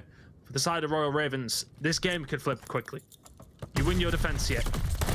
You then get yourself an attack that can be done for the side of Ravens. They were maybe unfortunate in round number 1 not to get something going potentially, but on round number 2, I should say, it has to be a Nero God play to stop that happening. So they still have potential here. It just feels like all momentum they had from that map number 1, all momentum that they had in those first 5 rounds of Search and Destroy, that bubble has been burst. Boston Breach are the ones in the ascendancy right now. There's 2 more kills. Here comes the entry. There it is. Capsidal last one alive, I think. No, actually has reinforcements, and that man is Methodz. The AR ready. London. I've got an absolute mission to climb here. As you can see, they're trying to put the pressure on. That second tick's coming through already. Harry takes down Nasty as well. They needed the reinforcements. They needed something coming through. Zero and Harry find 2, though. TJ going to still be alive. They're trying to push in. Afro's going to try and make something happen. And he finds the first, but no. Capsidal's still there. The run, the sprint from Nasty, and he wins the gunfight somehow. 7v16 here, though, Brycey. It's going to be so hard. And that's 6v60 and Nero frying all game long. TJ's 21-13. Capsidal having a sensational game as well, and I don't think I've seen Nero lose a gunfight in about 20 minutes. London, backs against the wall. Everything to lose here. And they're just trying to hold. Boston being very, very aggressive with their lives, and they can tell why they've got the trades coming through as Capsidal wins another 21-11, and he pushes forward, says, hey, Harry, and Harry does shut him down, but the numbers are dwindling. 1 left is just Nasty, the last hope for London. He finds one and runs into the pre-fire of TJ, and down the Ravens fall. Boston, back-to-back, 9 rounds in a row, 6 on the S&D, 3 on the control. And all doubters are quiet. I think London will be very happy to be getting off Berlin. They have not won around there in quite some time. That was phenomenal from the side of Boston Breach. Again, you had to have your guys making the plays. People like Nero are the ones that win you that first defensive round. And then from there, again, they outslayed. They have just battered London, actually. Look at that. That is substantial. I want to say that's at least plus, like, what, 25? My word. I'm not doing quick maths with you here live on stream, just to be clear. But what I will say is Capsidal, not a great map number 1. Gavudu Hardpoint was not his map. It did not work out for him. Goes into the S&D. Monster to be reckoned with. Does the same thing here. Apparently, it's Boston Breach Berlin. All right, it's all the B's, but it's an A-star performance. 26. They outslayed them by there in 1 map. They've just ran through London. Capsidal was just skating. But I mean, you know, the highlights of that one will, of course, be the Nero player. That is kind of what makes a difference. If he does not do that, London gets some purchase inside of B, and then maybe they can try and get something going. This first one, yeah, the gunning is there. This second one, Afro has been spat on. Shots in the side over towards Nasty, who is just not expecting Afro to have his pants pulled down in front of him. And from there, I mean, that's game over. That's game over. When London had that much pressure, that much control of the site, and Nero clicks his fingers and Thanoses the full team. It ain't happening. It's just not happening. I am really enjoying this series. I'm not going to lie to you, just a big fan of COD Esports, but my goodness, we are seeing a show. We thought it was over. We genuinely, just a little while ago, it was 5-0 to London, and I thought, this is a 3-0. I should probably start thinking about the next game I've got to cast. But I was wrong, and I am glad to be wrong. We move into Tuscan Hardpoint, and it's been a game of 2 halves. London, great performance on Gavudu Hardpoint. Then the flip around. Berlin goes to Boston, and Berlin goes to Boston. And it's getting more and more one-sided. Is there a way back from London here? I mean, honestly, probably not. With the way that those last 2 maps have gone, it has to be a hell of a regain from London to get something going here. But Tuscan is something we talked about at the top of the show. Can London make something work here on what could potentially be a poor map on the side of Boston? Boston 4-game losing streak when it does come down to Tuscan, and last in hold percentage as well. So they're a weak Tuscan side. London look great in that map number 1, but they also look great for 5 rounds of that Search and Destroy. So You tell me what's going to happen at this stage, Brycey, because honestly, I'm really not sure. But with the way that the momentum is flowing right now, you cannot doubt Boston Bridge close this out. There's no way that anyone could call it otherwise. If London can wake up, then maybe they will have some confidence heading into map number 5. But right now, I honestly haven't got a clue. Boston, it feels like Boston's, but London, can they show us what they showed us in map number 1? If they can, they battered Boston. They smoked them. It's been such a strange game. It's been so one-sided to London until it wasn't, and now it's one-sided to Boston. It's crazy. I feel like if we had said that we were going into, this was a 3-0 or even London were in advantage, it makes sense. But Boston have just turned everything around.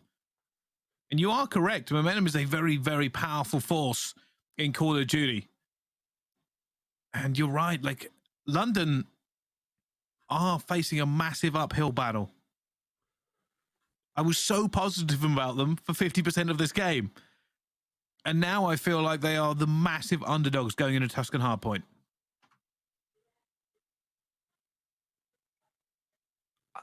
I honestly, they just have to concentrate the fact that Tuscan, if you're London, you have to forget very, very quickly as we head into map number 4.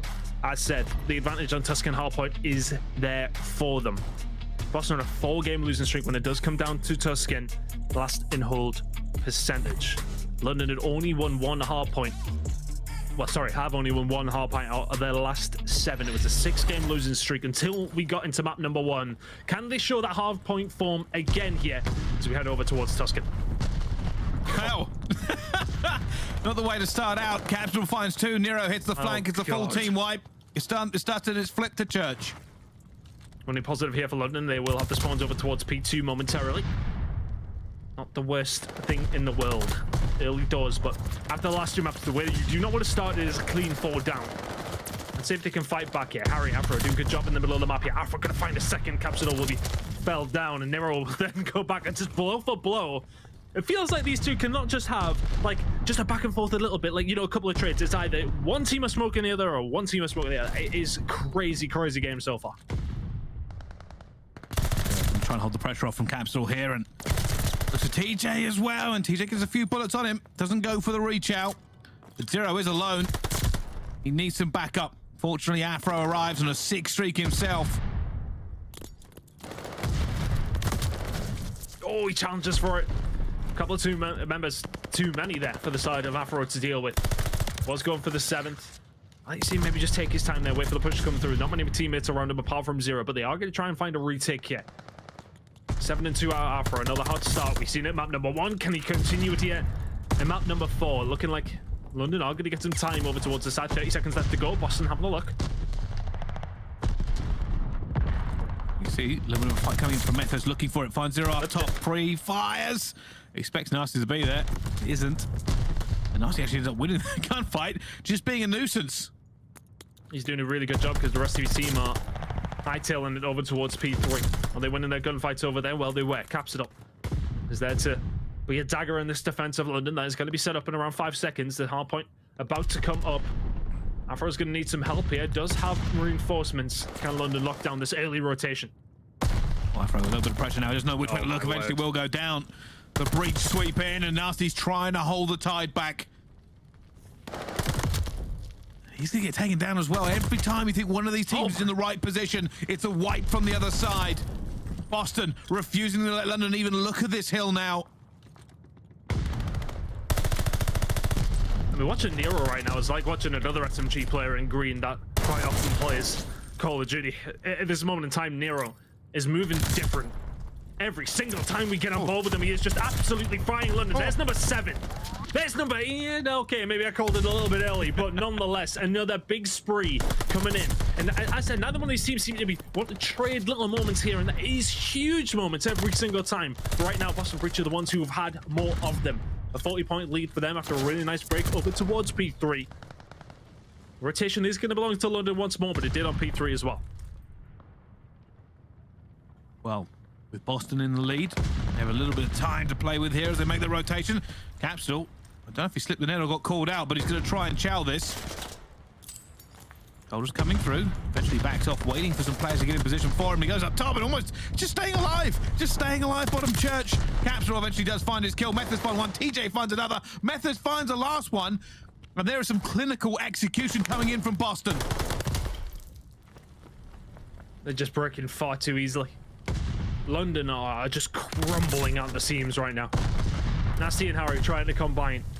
Again, Team Nade comes through, but the rest of the team now finding their way through as well. Capsidal is able to trade that. Capsidal is able to find a second. Harry cuts him down before he can find a third. The pre-spray not quite there long enough. That's going to be another bit of scrap time, another bit of time over towards the Boston breach. And again, London are the first ones here. God damn it, please hold a hill. At the moment, there's a little bit of pinch they've got to worry about. Methodz already takes down Harry. Here comes the pressure straight through. Nero looks for play, doesn't actually find him towards the bottom, but will go for the chow and doesn't win that fight. London holding on at the moment as Methodz tries to get into position, but London do hold P5 against the original Boston push. A chance here for some big time, Ton. Yeah, really big chance.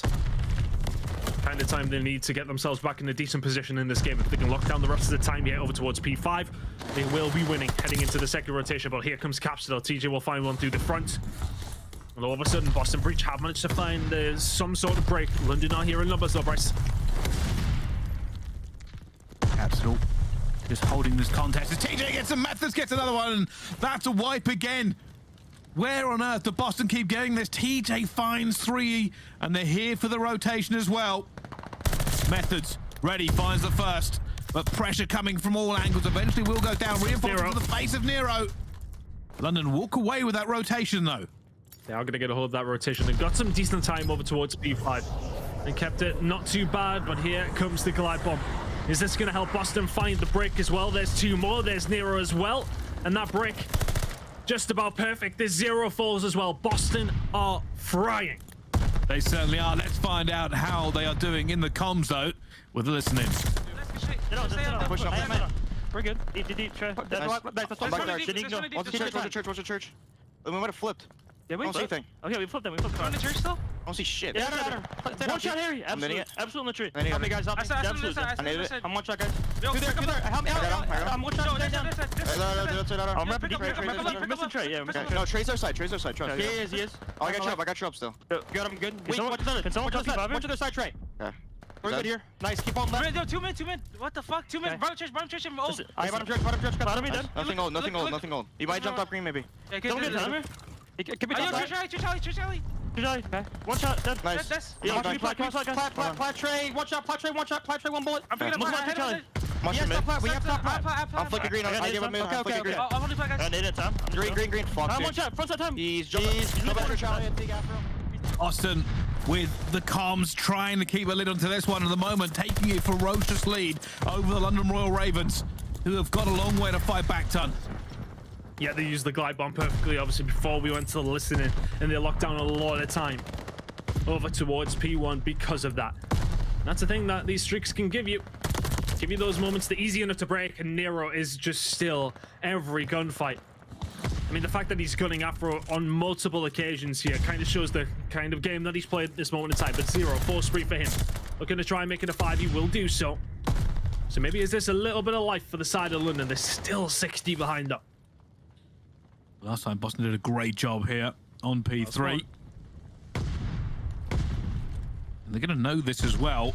You can see them already setting up. Boston know what's coming. They know where this push should be coming from as well. TJ finds the first. TJ guns a second. Easy peasy lemon squeezy as London cannot break this setup. But 0 somehow still alive. They're on a 6 streak. Make it a 7. 0 might be the difference. And he goes down eventually the Capsidal. London have managed to flip over though. And the pressure's still coming through from them. Still 70 points behind, but they have prevented this side of Boston from getting much here. Oh, Zero's going to call in the glide as all of his teammates fall. If you're London there, you just need to stay alive. Because if the glide bomb comes in, don't fly towards it. If Trey says he's calling it, you wait. They try to put the pressure down. They have been punished for it, and still Boston have control of P3. It's only Zero who could potentially do anything here. He will be cut down.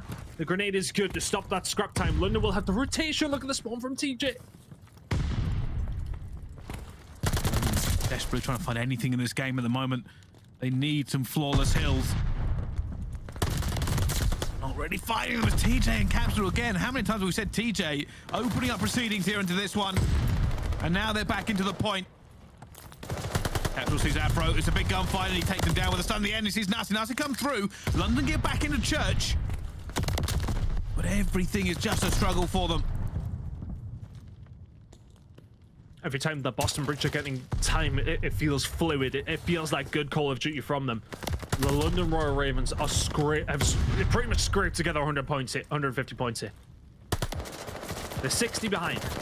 They've been at that deficit for quite some time, and it's usually because Boston Breach is slaying very, very well. But 15 seconds left to play with here. Rotation over towards P5 is what we're going to be going for next. London will get that scrap. London will be about 40-50 away by the time we get over towards P5.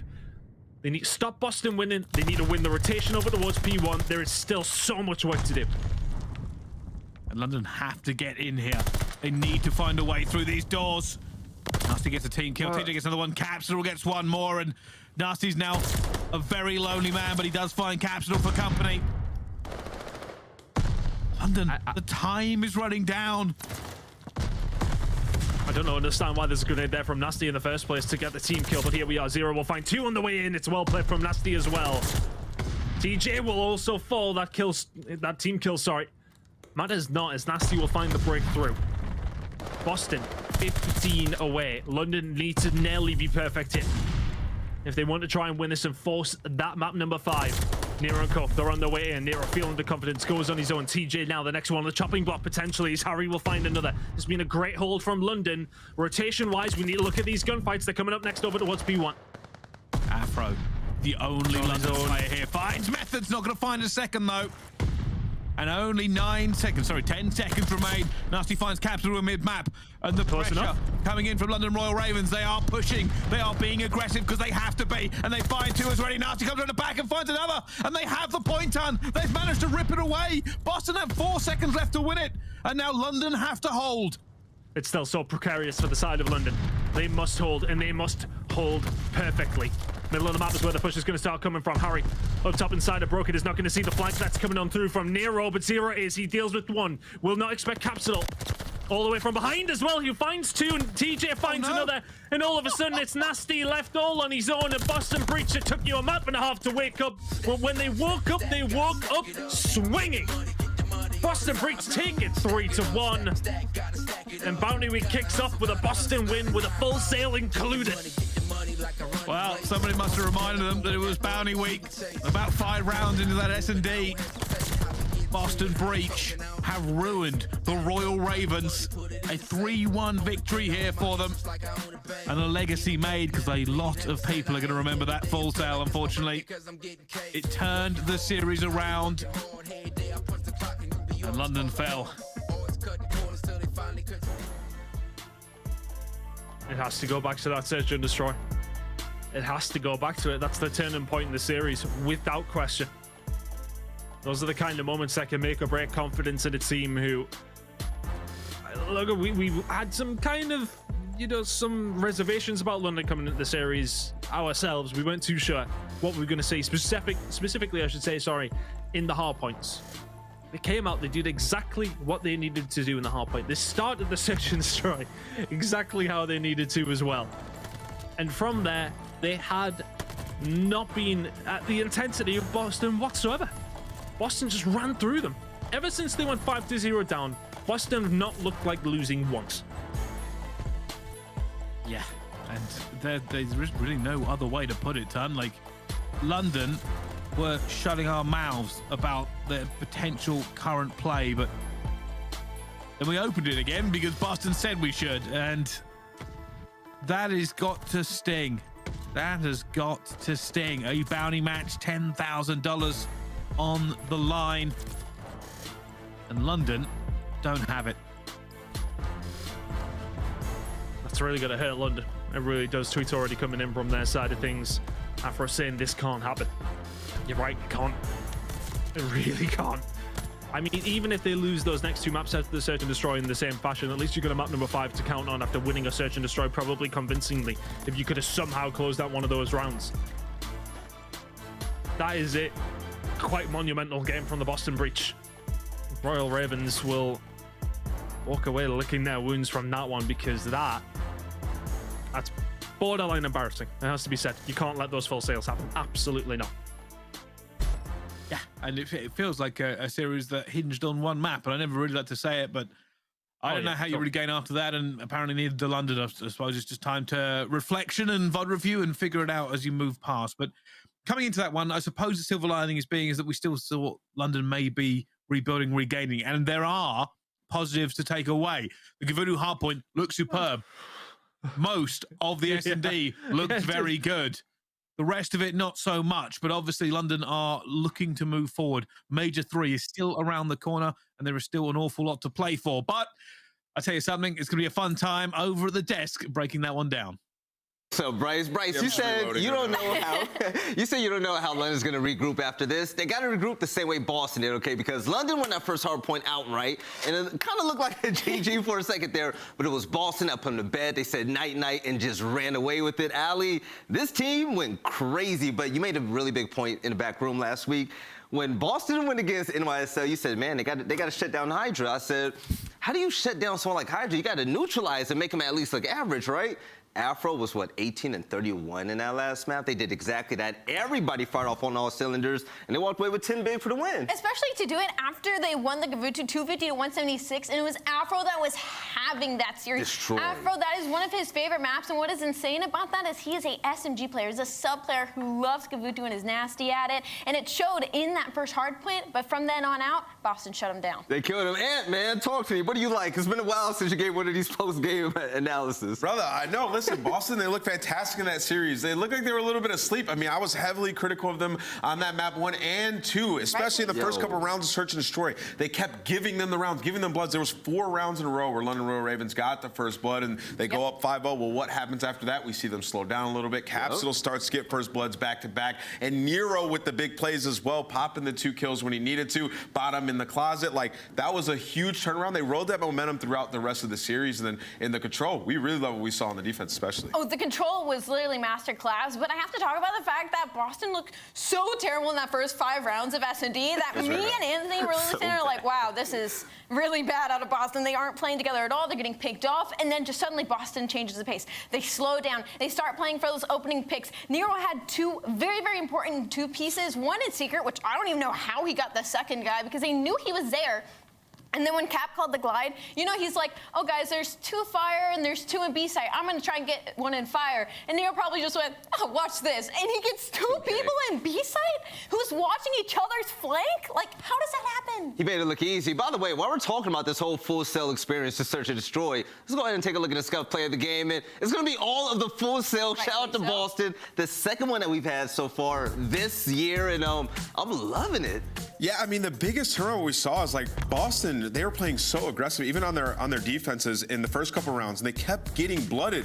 When the full sale, they slowed down, right? They started to communicate, and we saw them actually start to get those bloods, and London got flustered. You could tell they knew what was coming. It was really Capsidal going on that streak. We saw him have the automaton in his hands rather than an SMG, and, you know, slowed him down. He was able to pick up those early kills. I think the most important round in the Search and Destroy was actually when Boston was down 4-5. When Cap went and hopped in that window to look at Outer, and he got first blooded, that is the glide bomb out. That was supposed to be like a saving grace for Boston, and he was the person that got picked first. And then Nero finding those 2 in secret to even it back out and regain control. That was a huge composure round of Boston. What else can we even say about Boston right now? Zenny is just consistently great as an AR. Capsidal's doing Capsidal things. I love how he's playing like the disruptor role, especially we saw it on Berlin, right? With that big spree.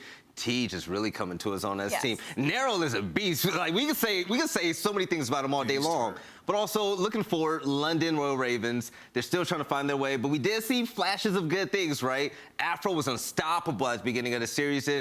Harry wasn't as hot as last time we saw him on screen, but he was still good. I mean, it was solid. I mean, I thought the first map was fantastic. We saw that play they made at P3 going into P4 where Zero pinched all the way around, picks up 3 kills, they flip the spawns, and they basically shut him down. They look good on that hard point. And then in the Search and Destroy, they even look solid there. They're playing very slow. They're picking up a ton of first bloods. It was just, you know, later in the game, right? When you can't let things get out of hand like that. You have to communicate, slow down, group up. You're giving them those early kills. Like, that's you need to make those adjustments. And for London, they didn't. Yeah, exactly. Now, we also have an interview with a post-victory spotlight. Shout out to Mountain Dew Game Fuel with the one and only Nero, who's been tearing it up lately. Nero, my man, how you feeling today? And I have to ask you, you've been playing absolutely different lately, especially after the Pro-Am, right? How did you really find your sauce, and how much more comfortable are you on this team? Well, for me personally, I've been playing a bunch of ranked, and I actually been playing a little more 8s too. So obviously, reps is consistent. So when you get consistent reps, you obviously get better at the game. So for me, it was mostly my S&D, because my S&D's haven't been looking the greatest recently. So I've been really focusing on my S&D as like my game mode. That's insane to me, Nero, because I feel like S&D is when we truly get to see what you are capable of, especially in that full sale. Again, I have no idea how you got those kills, Secret and V. I can only imagine how you felt getting them. That Berlin, though, the control was literally masterclass out of you guys in a hot 3-0 fashion. The defense was literally beautiful. You guys were 0-1 on control heading into this series, so at some point, did Berlin just kind of click for you guys and be added to the map pool, or did you kind of just test it going into this series? I think we tested it because obviously our Gav record is abysmal, so so that map is kapoop. So for Berlin, we said might as well try it and play it because you just never know with that map, because obviously Gav we knew for our control, but Berlin is just a wild card. Yeah, Nero, first of all, shout out Grove Tucky, my guy. Fantastic play this series. Yep, fantastic play this series. Obviously, I got to ask you about the full sale, right? You guys down 5-0, you come back, you win that. It seemed like you guys were giving up a lot of kills early in the rounds, in those first 5 rounds. Then you guys started to get first bloods. What was the adjustment that came in? Was there something specific that you guys decided to change? We started playing slower. I feel like the first couple rounds, they were just hard countering us bad, because like everything we did, even when we went A, like they just randomly just decided to hit out A. So it was just, they was hard countering us, and then we said, screw it, we just need to go play for picks and just try and get the bomb down, and it just worked in our favor. And we just said round by round. All right, Nero, good big win today. Congrats on the 10K. You want to give an extra shout out to your fans, shout out to Pete, your girl, anybody that might be watching out there? Yeah, shout out Pete, shout out to my mom and dad always being supportive, shout out to the Boston family, and shout out to my girlfriend Eleanor, she's the best. Hey, what are you going to do with your part of the 10K that you won today? Be real savings, you know? Oh, my man, there we go. You smart. I've been putting stuff savings. Is my mic better, by the way? You sound great. You sound beautiful. Okay, because last time it picked up through my webcam, so I was like, oh. You're good, man. Listen, you have a beautiful day, and we'll catch you next time, all right? Love you too. Thank you, guys. Oh, no problem. All right, so Nero, but as the interview ends, Ali, when it comes to Nero on this team, he's really stepped up to be one of the biggest things we talk about when it comes to looking at the end of the match sheet. He really has, and I'm surprised that he said that, that he's working on his search and destroy, because I definitely feel like that's when we see him shine the most. I feel like Nero always takes over maps, and it's always going to be in that search and destroy. Yeah. So to see him still continuing to want to get better in that game mode and to not reach the level that he wants to be at yet, that is something so refreshing that I feel like from the players coming up from Challengers. Nero absolutely uplifts this team. And speaking of Challengers and what's to come, Major III is right around the corner. I believe we're, 3 weeks away? I'm terrible with that. I think so, yeah. Yeah. So these two are going to be going to Toronto for the first time, and we will all be checking out not just the CDL, but also the Challenger side. Take a look at that. Sold out already. And tell them, man, they need to get their tickets. Yeah, get your tickets, man. It's going to be lit. The Passion Pit is always a good vibe. We've had some crazy storylines. Players coming up from Challengers this year, winning championships in the Pro League. Yeah. It breeds some good talent, so I'm going to be keeping my eye out there. Eyes out on the AMs all the way through. But ladies and gentlemen, we have another series to get to today to find out who the kings of the North really are, right? We have the Minnesota Røkkr and also Toronto Ultra, the host of the next major. We'll catch you guys on the next side of this break for some more CDL action. But before we go, I'm going to give a big shout out to Boston Breach for winning their fair share of the 10K prize for winning the first ever bounty match this week. So, hey, shout out to all of you again. Big shout out to Nero for being absolutely stellar. We'll catch you guys in just a minute.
can't stop us.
The Call of Duty League is brought to you by Mountain Dew.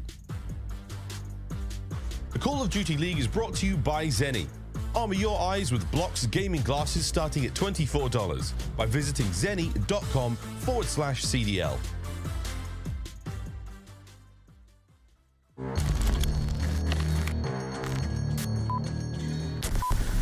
Haters talking to me, tell them pipe down. Or it's lights out, zeros on the debit, baby, all I do is swipe now. Gucci sweater 5,000, stunning, buzzing. I be going up, no ceiling. Wow, ballin', running, getting to the paper, I'm peeling out. They gon' know me as legendary. You in the stands, I ain't need no commentary. They gon' know me as legendary. You in the stands, I ain't need no commentary. Ain't no option, ain't no secondary. I just throw it out like a Hail Mary. Legendary.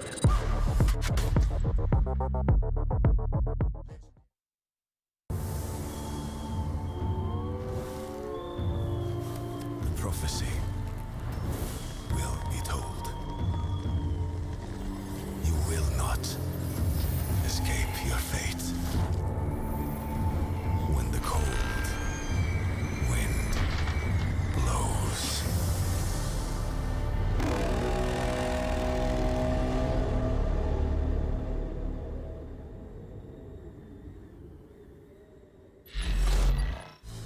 All right, ladies and gentlemen, welcome back to the Call of Duty League. I'm Vela. You guys already know the deal. That's Alien, also Nameless. But right here on the desk, we're all about our money, but we're about to talk about something that makes a lot of sense right now. Minnesota Røkkr made a fantastic team change, and even though I really didn't know what to expect, it seems like Havok seemed to be the perfect pick for them so far, and everyone's elevated for it.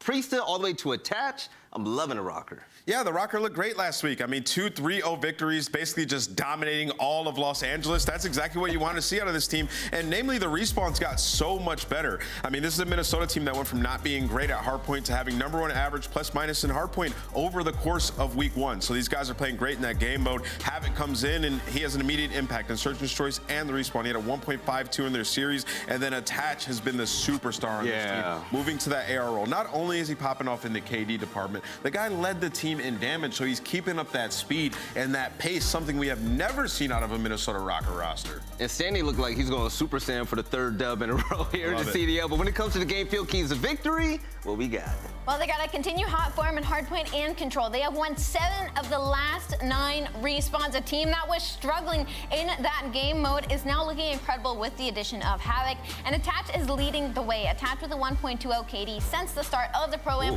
3rd overall. I feel like we've seen an entirely new player out of him. It's like he's been let go of being held back in this pace and locked down the map 1 bow cage. Røkkr is 2-0 with the new roster on bow cage. Hardpoint Toronto is on a 4-game losing streak. Yeah, it seems like this team is on the tear so far, and we've been seeing it all day long, but they're going to have to bring it against a team that is currently on the upward trend as well. When it comes to Toronto Ultra, Ali, this is a team that they were off and on when it comes to certain game modes, but we just saw with that key to victory right there, Minnesota Røkkr, when it comes to respawns, this is really going to be a big test against Toronto. You know, the map views across the board are fairly good for both teams here, except for that Tuscan hardpoint, because Røkkr is 0-6 on it, but that is game 4, so we have to make it there first, right? But for the likes of Toronto Ultra, their series against Seattle and what we've seen from them, yes, they're starting to win some respawns, but we also had a player going like triple negative and them still almost losing. So a little worrisome on the side of Toronto, but it's still a step in the right direction. And to continue on in that step to the right direction, by the way, the game field keys victory in order for Toronto Ultra to win, what's it going to be? Yeah, you can't rely on maps 2 and 5 versus Røkkr. Røkkr's #1 in SD round win percentage since the Pro-Am. Toronto #3. These guys have had some epic search and destroy battles in the past. I think it's 50-50 split there in this series for that game mode. Then improve your first blood conversion on Berlin search and destroy, only converting 52% of 4v3s on Berlin, 11th overall, so that's got to be better. We know how Toronto Ultra plays. They love the volley back and forth. You get that first blood, just take it to the other side and commit there. Then win the rotation battle on Tuscan. Toronto first in hold percentage on Tuscan. Røkkr last in break percentage. Now as we head into the second match into our bounty week, remember the winner of this game, the team is going to win $10,000 outright. So hey, good luck to the victors. But let's send this over to Lando and Standy, where we have a birthday. Happy birthday, Happy brother. birthday, You look good. baby. Come on. Thank you guys. Happy Thank you. birthday to you. Happy birthday. You owe this shit now, boy. Thank you. Take it away. I was happy to keep rolling. I don't know, maybe have some birthday candles, possibly. Jay, I've decided to decorate a little bit for you. Happy birthday, buddy. How you feeling? 27 and looking beautiful, my good sir. I feel good. I feel good, my friend. You know, waking up this morning, a different age. Now I'm 27 years old. I had a little bit more back spasms, but it was because we have this match in front of us. This match is going to be insane between Toronto and Minnesota. Minnesota, obviously, they are trying to just change their story for this team. Ever since they made that roster move for Havok, everything has just started to turn around. They're playing SMG maps. They're looking really good at theirs. And then they battled. They took over LA last week. Now they're trying to conquer the North, and it's going to be tough because Toronto Ultra, you can never count them out. You definitely can't, man. This is going to be a blast, right, for the Battle of the North. By the way, I like how I'm asking you about your birthday and you just instantly get back to COD. You are a 100%. You're a monument to modesty, buddy. A good man that you are indeed. But as you said, here are our maps and votes when it comes down to it. You saw that Minnesota did win the coin toss, by the way. I don't know if I've ever noticed that graphic, but shout out to the team for getting it done. As we said, $10,000 is on the line extra for this match.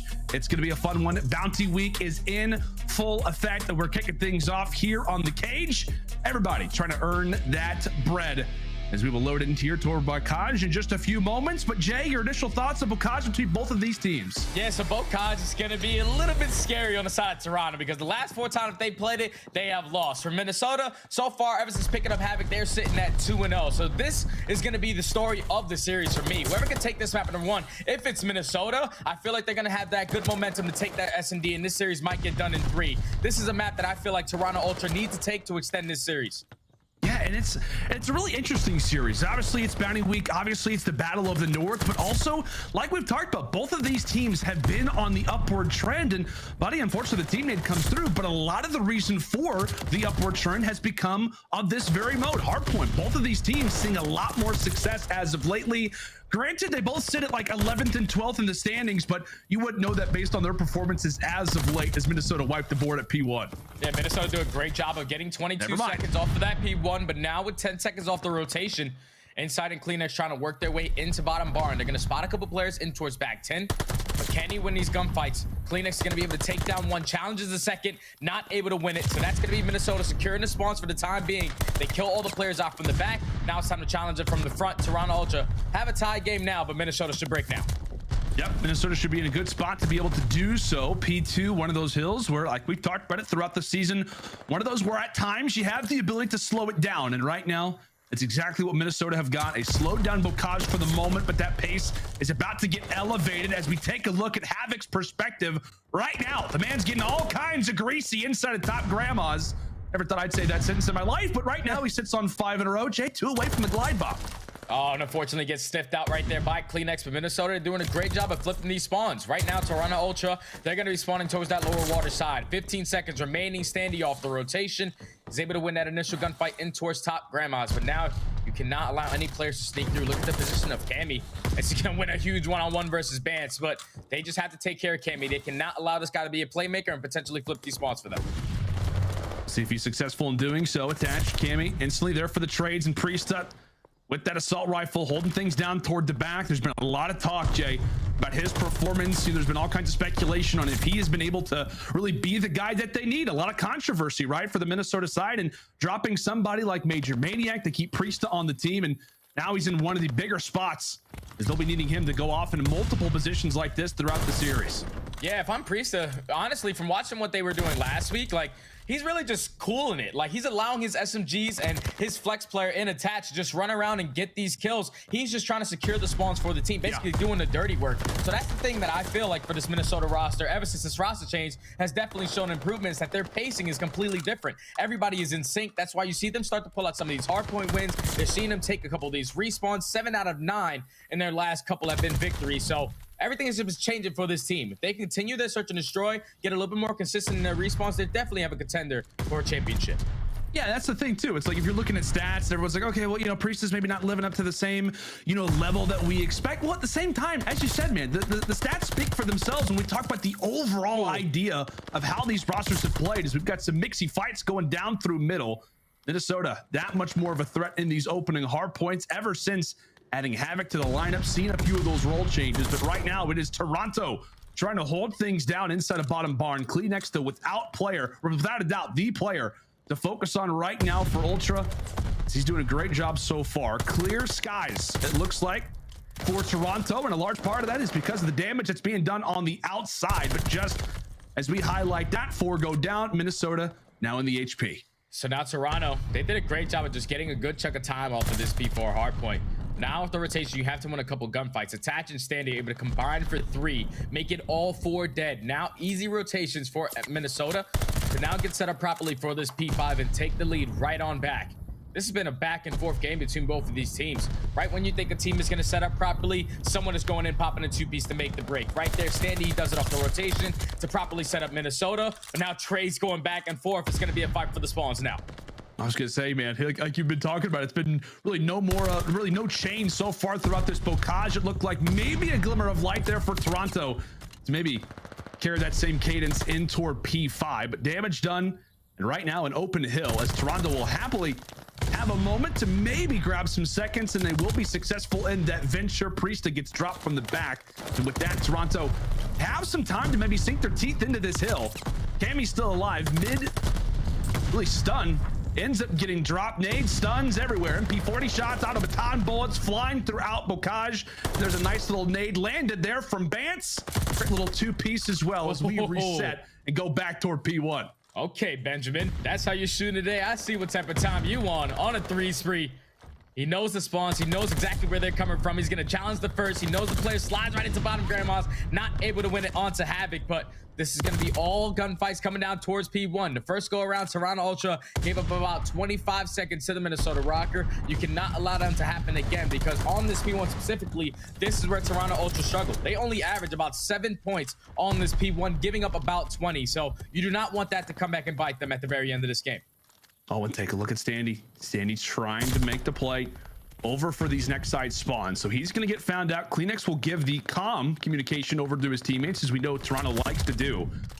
But right now, Standy still sits at the back of the base. 15 seconds left over at P1. But as we've talked about, this next rotation is going to be the focus for both of these rosters. And because of that play for Standy, he will give his teammates spawns for now. A few close ones inside of 10. As right now, Insight looks to pile on the pressure. Still back here, found out. Great win from Priestahh. And now that's going to be Minnesota securing the spawn. You also have Standy on the 5 spree. If I'm Standy, I'm just like getting off of this point. I want to play for this glide bomb because it's going to be such a game changer. But let's just step aside now. Minnesota playing well. Let's see how the comms sound with the boys on the Minnesota Røkkr. One shot. We need time here. Need time. One behind you, rat door to back door. I don't have backdoor right now. He didn't hit backdoor. He's hit me right. He went back time. Rat, watch out. There's two in barn. One's absolute. Left corner. Rat. Nice. One more in barn. I'm going top barn. This is big time if we can get this. Oh, watch out. Inside. He's dead. That's 3. Oh, dead. Nice. I got it. In-house, one shot. Cleanix, front door. Cleanix, one shot going front door. I'm on top. Cammy's top. I'm one shot. I'm in A top. Fill time. Yeah, I'm filling in. Top one shot. He's weak by nade top. I'm working on the left. I'll shot top. Nice. 20-point lead. Deep breath right here. Let's get a break on this hill. I have a nade. I'm in top. He's not top peeking. Coming left, you guys. Oh my goodness, what a nice little communication sample that we got there at the end from Minnesota, trying to be calm, cool, and collected with the 20-point advantage that they have got as Standy looks to break on through. Let's step aside now toward the other end and listen with the Ultra boys. What's happening? Nice. Gonna be back left. I'm getting time. I got time, Dad. Guys, Priestahh, yeah. Nice, we can get them in the front. I've hit the back left. I've hit the back left out. Priestahh still tower. I need help on the left. We're good. You push. Right, let's flip. I mean, two are there, bro. Oh my god. They're playing the right. They're playing the right. Yeah, on me, tower, Ben. One shot, Standy. Standy's close on you. One shot. One more. Standy. Back window. Standy. He was weak. Go on kitchen, maybe. Yeah. Absolutely. Yeah, I'll kill him, Dad. I spawned deep at it. I'll get this one. Look for touch. I think this one, no, yeah. Nice touch. Yeah, God heady. I'm gonna back up here, Jimmy. One's towering you still. Okay.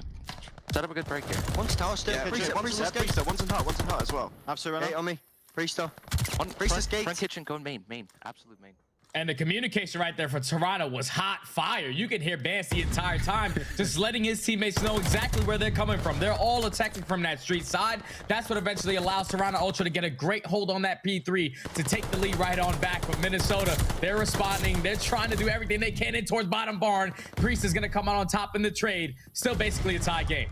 Oh my goodness, back and forth affair, and you can kind of notice like the concern in Toronto's voices, Jay. I mean, we always talk about it. I've alluded to it earlier in this bocage that normally when we go to Toronto listens, it's like, yeah, you know, he's P5, okay. Yeah. You have no idea if they're up or if they're getting destroyed. I mean, they could be dominating somebody or just getting 100-point club. On this map, though, you can feel it. They are trying to take it to their rivals in the Minnesota squad. As back and forth we go, blow after blow exchange. The final 10 seconds are going to go the way now of Minnesota as attach goes 25 and 25 after that engagement. And now it is a race toward new. Toronto prepared. But again, it could not be closer than this, Jay.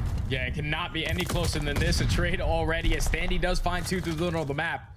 You see this Toronto Ultra, they're trying to secure these spawns. They eliminate that player in Havok, who was trying to set up for that pinch, but now Minnesota are properly set up. You already have a player in Priestahh who's pushed that towards back elbow. He bees a little bit aggressive right there to give up his life for free towards Insight. So now that opens up the position for the Ultra to attack from that side. But Minnesota are doing a great job of just soaking up the time. And keep in mind, they've done it so far. The first 2 go-arounds on that P1, they've averaged about 20 seconds there.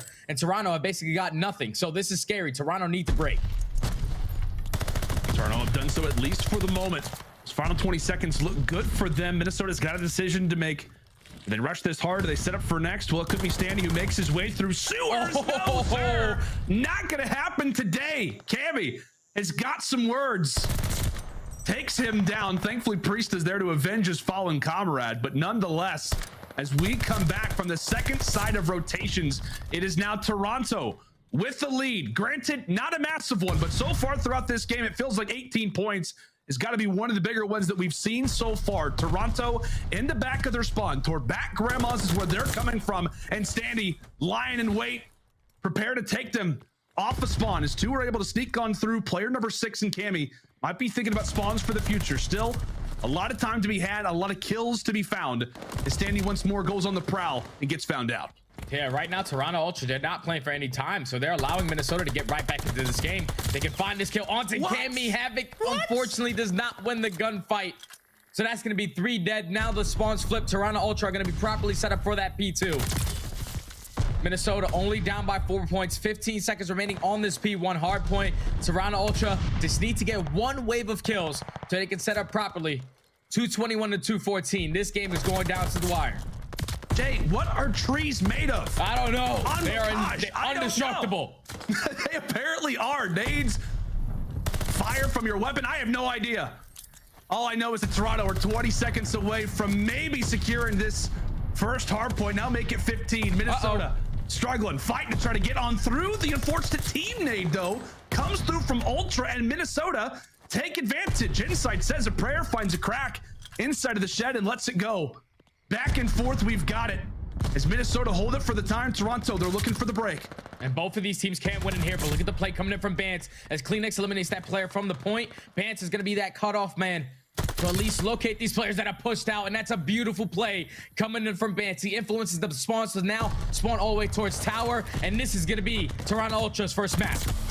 It will be Toronto locking up game number 1. What a matchup that it was throughout. I don't know what the biggest lead was, but it couldn't have been over 25 points. A back and forth game throughout.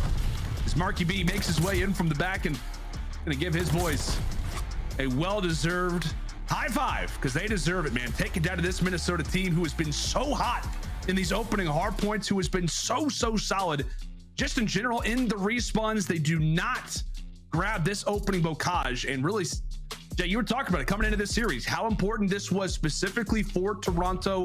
Catch some momentum, win in hardpoint, right? Get a respawn under your belt. They've done exactly that here.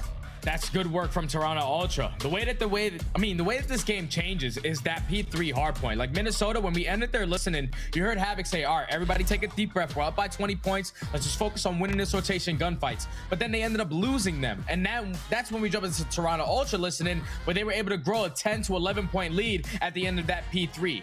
Right there, it's still a wire-to-wire game. Like, it's very close between both of these teams. But then Minnesota, what they messed up on was at that P5. They did a great job of at least starting off with that initial time. But when Priestahh pushes out that back L and gives up his life for free, you're basically giving up one line of defense that's not going to be watched anymore. You're only leaving the player on that point with the SMG in his hand to try to win a very difficult gunfight. Toronto Ultra were able to break in, put themselves up by 20 points, and at the very end of that P1, flip the spawns when they needed to secure it for that P2. That was beautifully played by the Toronto Ultra boys to make sure they secure this map number 1. Now they're going into a burglar search and destroy, where it's not really going to be good for them because Minnesota, they're really good at that map. But to have a 1-0 lead when you have that Tuscan control, that Tuscan hardpoint in your back pocket for maps 3 and 4, is the best case scenario for the Ultra. Yeah, without a doubt, partner. That's the reason why we talked about how important this was for both teams, but specifically on the Ultra end, knowing that you've got that search destroy, which again, Minnesota unbelievably solid when it comes down to search destroy, and especially on our game number 2 on Berlin. But Ultra are able to have the first laugh of the Battle of the North as they will walk away with bocage in a close affair, 250 to 226. And like we said, Jay, like I said, both of these teams have been on the rise as of late. I know, we talk about hardpoint records, it still isn't peachy keen, but like we said, the reason why Toronto has been on this swing has been because of those hardpoints. It's been because of certain players stepping up.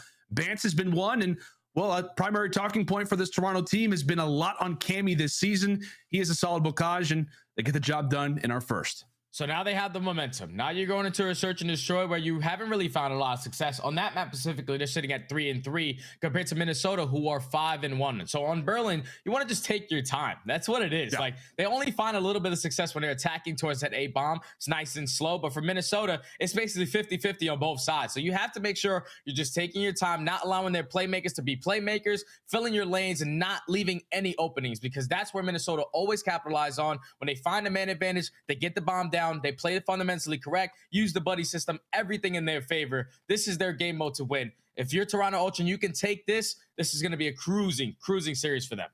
Yeah, it would feel great if you're Toronto, and now it's instantly Minnesota somewhat on the back foot. But as we said, they've got a great game mode ready and prepared. And a lot of it is because of that man on the left, the blonde beast himself. Good old Standy with a 1.18 KD. You also take a look at the percentage of team kills that he has as well. Nearly 30%. Excellent work from Mr. Eli on the other side. It is Winsight. Jay, the last time that we saw this Toronto team, it was them 6-0ing Seattle Surge on Tuscan, and it was Insight, the man with a crazy 1v2. I feel like he always has a crazy clutch to search and destroy. Like, he's probably the only player on the Toronto Ultra side over a 1.0 KD, and that's simply for the fact that he clutches 1v2s and 1v3s with his eye closed. The guy is a man on a mission, and he needs to shut down his opposing opponent in Standy. Like, on that map, you saw those stats. He's like a 1.18, but on this map specifically, Standy is sitting at a 1.33. He has an SMG in his hand. You do not want to allow that guy to just run around and get hot, because he can take over whenever. Yeah, and not to mention that it's been the respawns that have been great for Minnesota, but they've also won 5 of their last 6 search and destroys. Their only loss, I believe, was at the Pro-Am versus OpTic, and it was a round 11 on Tuscan. So this team has been nearly untouchable throughout the season, and especially with Havok in this roster as of late. And the records, well, they speak for themselves. It has not been a great map historically for Toronto. Berlin has not been their strong suit, but like we said, it could be. Good old Jamie Craven to help lead the way, leading his team in overall KD and search destroy, and right now having a great start in this series with a 1.43. As we fly in for Berlin to kick this thing off, it will be Minnesota starting things off on attack. Yeah, so Minnesota on this map, on offense, they are 55%. On defense, they are 55%. But the way that they like to play this map, at least early into these rounds, is slow and steady wins the race. So attack either site by taking your time, and they win it at 60% of the time. But that's going to be Cleanex finding that opening first blood. They still have the bomb planted now in the 4v3 situation. They've got to be happy as well if you're Toronto. Not only do you find the first pick, but Cleanex, thankfully, somehow survives that sniper bullet, and also will take down Standy in the short term. Cammy as well. It's like, okay, well, there's only 2 players. One of them surely got to be on the bomb, as he and Cleanex will be able to drop 1. Attached with a snipe. Now brings it to a 1 versus 3. Pistol in hand, and the snipe is prepared. Hits the fence, and with that, it will be a Toronto round through and through, and a large part of that is because of Cleanex. And that's massive too, because Toronto Ultra on this map specifically, they're 33% on their defenses. So they're actually better on their offensive side than they're on their defense. So to take that round number 1 is massive for them. It definitely comes down to Cleanex finding that opening blood and then just keeping his presence in towards P5 to eventually find the second. Now in a 4v2, you know exactly how they're going to set up one player towards warehouse. They find that player on towards the site. And even with attached with a sniper pistol in his hand, he's had a lot of great clutches at S&D. Wasn't going to be an easy one there. Toronto Ultra, take the first one. Yeah, never going to be easy. Even though you're in the primary position, you're in the golden spot, but you got 3 players who know exactly where you are. Never going to be easy. We're going to attach, but now it's Toronto's turn to take a whack at the attacking side, and a missed stun. For Cammy, he'll receive that one back inside of the office. Yeah, he's looking like me in league play, or in ranked. I cannot throw attack to save my life. And neither can I, but for some reason in this game, everything is indestructible. You cannot throw your tacticals through windows, trees, does not matter what it is. But a lot of the action going down towards B. Bance opens up with a great shot onto Priestahh. Find that opening blood, but does not know the positioning of Standy. Immediately turns it into a 3v3. Oh, that's great timing as well for Standy. Just jumps right through the window. And speaking of timing, hello, 1, maybe even the second. Cleanex, a 4-0 start, maybe a 5 brewing.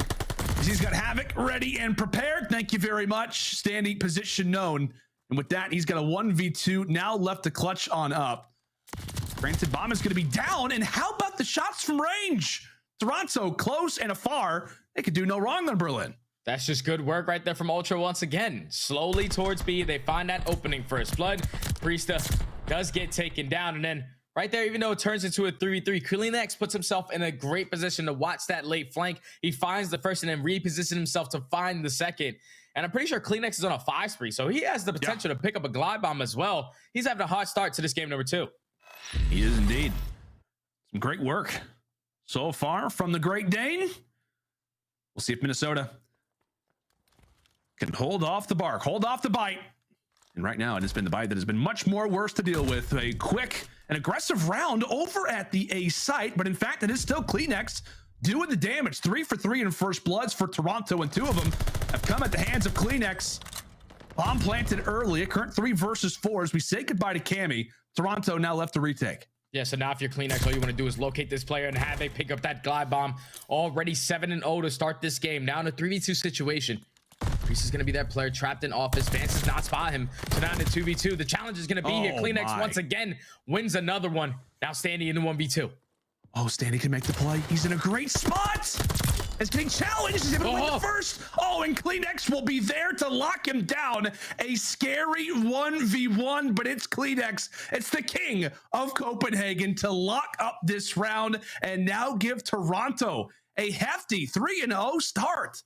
And right there, it's a complete blind count on the side of the Ultra, because in that round specifically, Minnesota, when they attack A really fast, they win in 80% of the time. But when they send 3 players on the flank to play towards that one player who's the island player, they take down attach on that late flank. So now they already have the man advantage. Eventually, it turns into a 3v3, but then they allow Cleanex to jump back in, take care of Havok, put them into 3v2. They were just playing their numbers correctly every single time a trade happened. And Toronto Ultra, so far, have been playing flawless search and destroy behind the back of Cleanex. Jay, it's not been Toronto, it's been Cleanex. Yeah, Cleanex he's trying. trying. So now Cammy gets his opportunity. Now making 4 straight first bloods for Toronto as they just continue to dominate Cleanex. I looked away for a second. I saw Toronto got a kill. And of course, it is Cleanex again at 10-0 to start. Oh, and he's got some words for attach. Says a prayer attach. Yeah, he's dipping out of there. He's like, I am not messing with Cleanex. I know exactly who that player is. Priestahh in a good spot, tries to tag up a few players on the cross, but unsuccessful in doing so. Attach still positioned toward the docks. A current 2 versus 3. Minnesota, we've got the nade. We'll see if Attach looks to play off this information. Gets the hit markers, but nobody there to challenge. Finally, Cleanex falls 2v2. And a 2v2. Just want to try to back up and play this clock correctly. It's going to be 30 seconds left. You see the way that Minnesota are playing this. They're probably thinking they're just going to be stacking towards back warehouse. But Vance is in a great position to at least set up this late flank. See the catch this player towards bottom B2. Now in a 2v1 situation with 20 seconds left. Attach is able to spot one towards back Boathouse. But this is a tough task to try to get done. Just all you have to do is just stay alive. And Toronto Ultra are not messing around in this search and destroy. 4 clean rounds. 4 flawless rounds. Behind Cleanex, he finally does get taken down, but now they still have a glide bomb to work with. This is not the Minnesota Røkkr that we have been seeing in the last couple of matches. The only search and destroy that they have lost has went in round 11. They have not gotten smoked. The Toronto Ultra, they're making this look easy.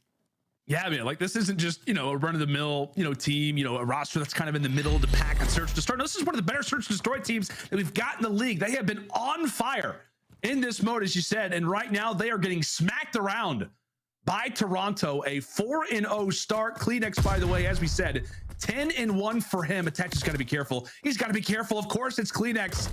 Feeling confident, decides to back up, and in doing so, he'll have to be making that rotation now with the rest of his squad mates. As Minnesota get the bomb down, it is another first blood again for Toronto. This time at the hands of Insight. And he'll find the second one as well. Perfect place nade. As now it's Priestahh and Attach to hold this thing down. Okay, Priestahh finds one. Attach finds another, but Cammy wins a huge one-on-one versus Priestahh. Now Attach left in a 1v2. He knows the positioning of Cammy. He wins the first gunfight onto Bance. Only 15 seconds left. You just have to run. And this is looking like it's going to be a clutch from Attach. The clutch man in search and destroy plays the clock beautifully to secure the very first round for Minnesota. Wasn't easy, but they finally get on the board. It was not easy at all. And Jay, it was so scary as well because Attach, who makes the play, very nearly got picked. I mean, a few more bullets for Cleanex as he makes his way around P2, and we're talking about, okay, cool, another Cleanex first blood, and the story goes on from there. But a very Solid clutch for Røkkr. Was that a 2v4, by the way? Yeah, 2v4. Oh, God. That's all it took, Jay. That's all it took. Just a quick 2v4. That's it. They only needed 3 kills in the 2v4. Like attach, even if he dies to the very end. Good job for Pim. So now, don't forget. Like earlier in our last series, we saw an entire full sale. So anything is possible in Search and Destroy. Definitely never count Minnesota out. That is facts, Jay. You're spitting them on your birthday. Yeah. Love that. Toronto stalled out for a moment. Standy has found himself in a great position. My only worry is that, again, Toronto has been so lethal, no pun intended, with the nades, that this feels like if something is placed properly, it could be a problem. Well, maybe not a nade, but how about a glide bomb right in your face? But Havok's able to avoid it. Great work. They're out of Minnesota to handle business as Standy. Positional work will pay off. And Nilly has some words for Kleenex. Man, it's been so hot to start off this game. If Minnesota can secure this round with the glide bomb being used, that would be huge. For one SMG to the other, everything starts to fall apart. Good night to Insight, and Minnesota starting to wake up. Back-to-back rounds. That's beautiful work coming in from Minnesota. I'm pretty sure everybody straps on cold-blooded right there to make sure they don't pop up on that information when they call in that glide bomb. And that worked out beautifully as Standy finds that first blood, eventually plays it flight. Havok finds the second, and then eventually they were able to clutch up on the 4v2 situation without dropping anyone. And that's 2 rounds in a row now for Minnesota. Now they do not have to worry about that glide bomb. That's such a massive round to where they can now decide to attack this B bomb once again. They've been going on their last 2 offenses towards A, and it's looking like it's going to be another A push once again. Minnesota's liked when they planted down this bomb nice and early. It's been difficult for Toronto to go on these fast retaking positions. Now they'll try it again. Havok, great work to shut down Kleenex early. Get the man who has really been the defining story of these opening rounds out of the picture. So far, job done. Attach also able to find one onto Insight. Okay.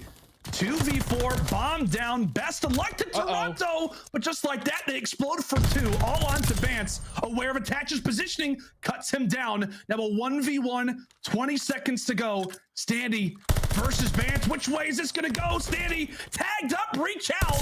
Vance. Oh, he locks it in. Vance comes through massively for the team. Walks away with 3. And what a round it is from Benjamin. And that's a 4v2. That is a 4v2 round coming in from the Ultra. That is usually the swing round. When you're at a 4-2 situation in the S&D, that's a swing round when it either turns into 5-2 at game point or 4-3 where it can either go any way. But Toronto Ultra, Band specifically, makes the plays from top plat. He finds that kill to at least even up the numbers when Cammy finds the first. Makes it a 2v2. Cammy gets traded. He knows that attaches towards top 3. Attach right there. I would like to see him just play his life. You do not have to, not have to challenge that gunfight and give up your life for free, especially with that much time on the clock. Turns it into a 1v1, plays it patient, then eventually sniffs out Standy to clutch up the round. Now Ultra at game point. Yeah, that's a great call, partner. I mean, it doesn't put Standy in a position where he has to challenge, has to, try to get up close and personal in that 1v1. Vance takes advantage, and just like that, what looked like an amazing comeback from Minnesota now sits at a 5-2 advantage toward the other side. As Vance, without a doubt, one of the players to look out for, as he's got that bomb on the back. Kills exchanged either direction, but it will be Minnesota early on with the advantage. Nade prepared and tossed on out. Good night to Insight. Kleenex 1v3. What have you got, buddy? Kleenex in the 1v3. Priest is the player watching the flank. He's actually going to get bad timing there. So Kleenex is going to find the first. Now in a 1v2 situation, the bomb is still going to be down towards B. You see Minnesota, they're playing super aggressive on it, ready for the trade whenever it's need be. There's 25 seconds left. He's just going to approach his way into fire. He just has to try to at least find one. He's just playing for information, but they're not giving him anything. This should be a Minnesota Røkkr round. Yeah, it absolutely should. Standing attach. 2 players who left in position to clutch last time around, given a much more favorable position. And they will be able to stand their ground this time. Kleenex, like I said, he was going for all kinds of angles. I don't think he necessarily came into this bomb site with the highest of expectations, but yeah, runs right into the AR of attach, just like that. Minnesota down 5-3. And that was just good work also from Standy to dodge that nade in towards B bomb, reposition himself, puts himself in that corner to at least make it a 3v2 situation. As Minnesota is starting to show life, now down 5-3. Their last 3 offensive round have been all out attack towards A, and it's once again going to do the same exact thing. You're going to have Attachers calling out that cross. He does spot 1 player, or at least 2. But it's going to be an all-out battle already here. Cleanx is able to come out on top of 2. 14-5. He's going crazy right now. He is indeed. They may have woken up to Beast once more. They ran right into A and right into the jaws of Cleanx. Attaching Priestahh with a massive round on their shoulders, potentially going down 2-0 in this series. Battle of the North, $10,000, a bounty game at that. The pressure felt, but again, we know especially the merit that a player like Attach has. Can he make the play to bring it to a 2v2? He will. Able to find Bance on the flank, evens the numbers, 35 seconds still to go. But that bomb is still down. So now in a 2v2. They're both going to regroup towards top plat, but they do not spot this player in the corner. Insight in a great position. He's going to be able to find the first. He knows the positioning of Priestahh, not able to win it. So now in a 1v1 with 20 seconds left. Cleanx versus Priestahh. Priestahh gonna grab the bomb. Cleanx does get that indicator. Tries to plant it, but again, it's Cleanx. It is Tobias to go big for the roster. A game and a half from this man will lead Toronto to the promised land, up 2-0 in this series. Finishes off 15-5. Sheesh. Come on. 15-5. The tissue was an issue on that, my man. They could not guard him. 15-5 with the SMG. And keep in mind, he starts off the game like 10-0. He was on a 10 spree to start us off in this search and destroy. Minnesota simply started off too slow in this S&D. Could not shut him down. They allowed Cleanx to just be the playmaker, run around, pick up 2 pieces, find the opening first bloods. The guy was a man on a mission. 13 non-traded kills. He almost puts up more kills than his entire team. Pretty sure he ties it up. That's insane. Good work from him.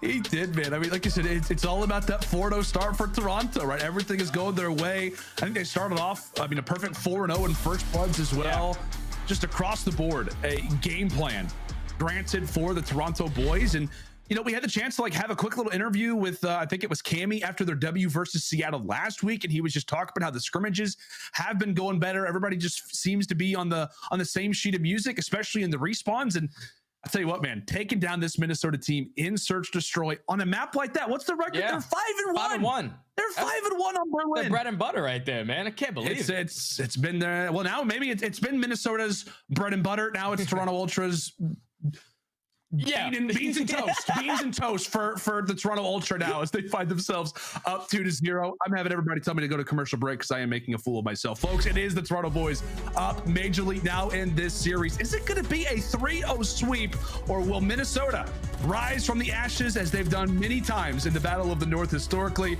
Make sure to stay with us when we come back after the break. It is Tucking Control.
The Call of Duty League is brought to you by Zenny. Armor your eyes with Block's gaming glasses starting at $24 by visiting zenny.com/CDL. The Call of Duty League is brought to you by Game Fuel. Victory in a can. Upgrade your game with a Scuff, the official controller of the Call of Duty League. Welcome back, friends. It is Bounty Week, and we are one map away from Toronto Ultra being 10 G's richer. As we take a look at our Scump play of the game, it's a 1v2, a 2v4, a hat trick, everything and then some from Benjamin Bance. Jay, look at this. A big, massive kill to start us off, but then right there, Attach just basically give up his life for free. So now in the 1v1, Bance tags up Standy back alley, and even though Standy comes back to commit on it, Bance has a little bit more help in his back pocket sitting at 64. He's able to come out on top in that gunfight. Just plays it so patient. When you think of Benjamin Bance, he's always the guy that's taking the route, playing it patient, trigger discipline. The guy's got it all in his bag of tricks, and he showed it right there in that clutch to now put his team up 2-0 in the series.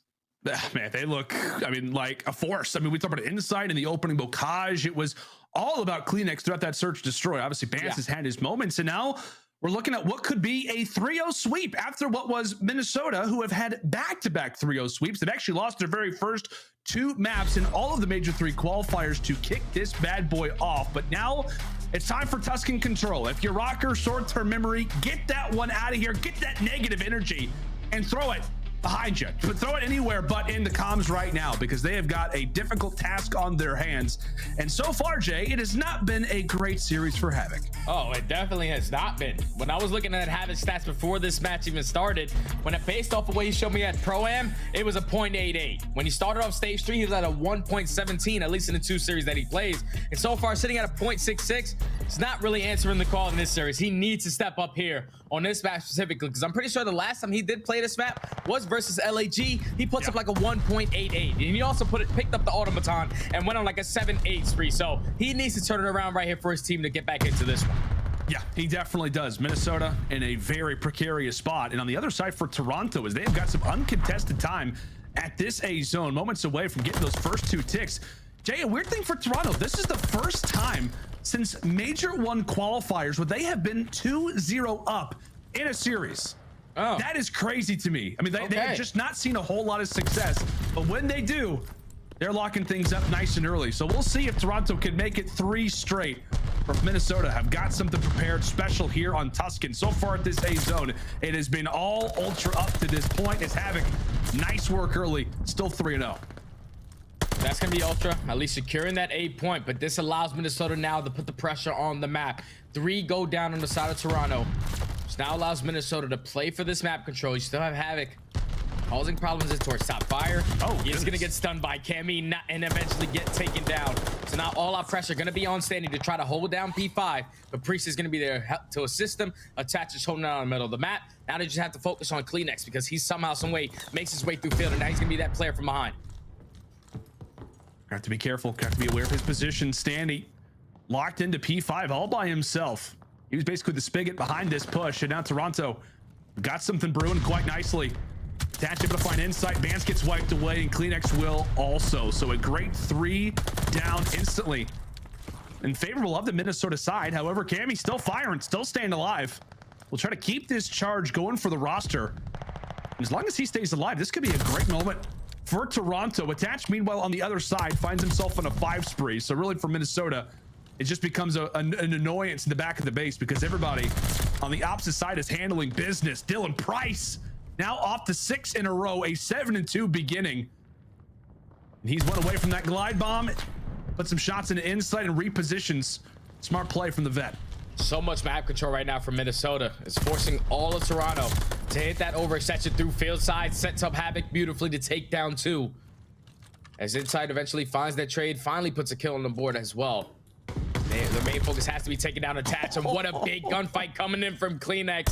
Slides into top radio and wins a huge 1-on-1 to relieve that glide bomb on the side of Minnesota. That puts a lot of pressure into top radio, and Platt, that's going to be 2 dead. Minnesota have to try to get back on point now. They've got to. Bance has got the flank. Is he going to catch the timing on a Standy? Well done from Bance. Now here comes the push. Røkkr, they've got to handle it. 18 seconds. So this is Toronto, without a doubt, in a very interesting spot. They lose this team fight, and they very well lose this round. Insight trying to pick up the pieces, but it will be Minnesota holding things down and locking up this opening control round. I don't think anybody's going to be in eyes distance of that B zone. Last 3 seconds come on through. Cleanex falls, and that will be it. Vance got with the nade in Minnesota. A very, very solid round, despite what was a, I don't know, Toronto walking away with the A zone nice and early. Minnesota, though, they were not concerned at all about that, Jay. It was everybody else slaying. Yeah, and you see Havok, he was starting to turn up right there in those player cams. You can just tell he's such a young player. Actually, not a young player anymore. He's been around the scene for quite some time, but you can just see the energy that he brings to this team. He's going to be the hype man. Him and Standy really just complimented each other right there in that round number 1 by just the amount of pressure that they were able to put on, the nuisances that they were being in the spawn of Toronto Ultra. They simply could not put a pin on where they were coming from. So now Minnesota on the attack, they're going to put all out pressure on towards B. This will work out in their favor if their player at A can stay alive, but he drops. Now they know the pressure's coming in towards B, and they're fully set up for it.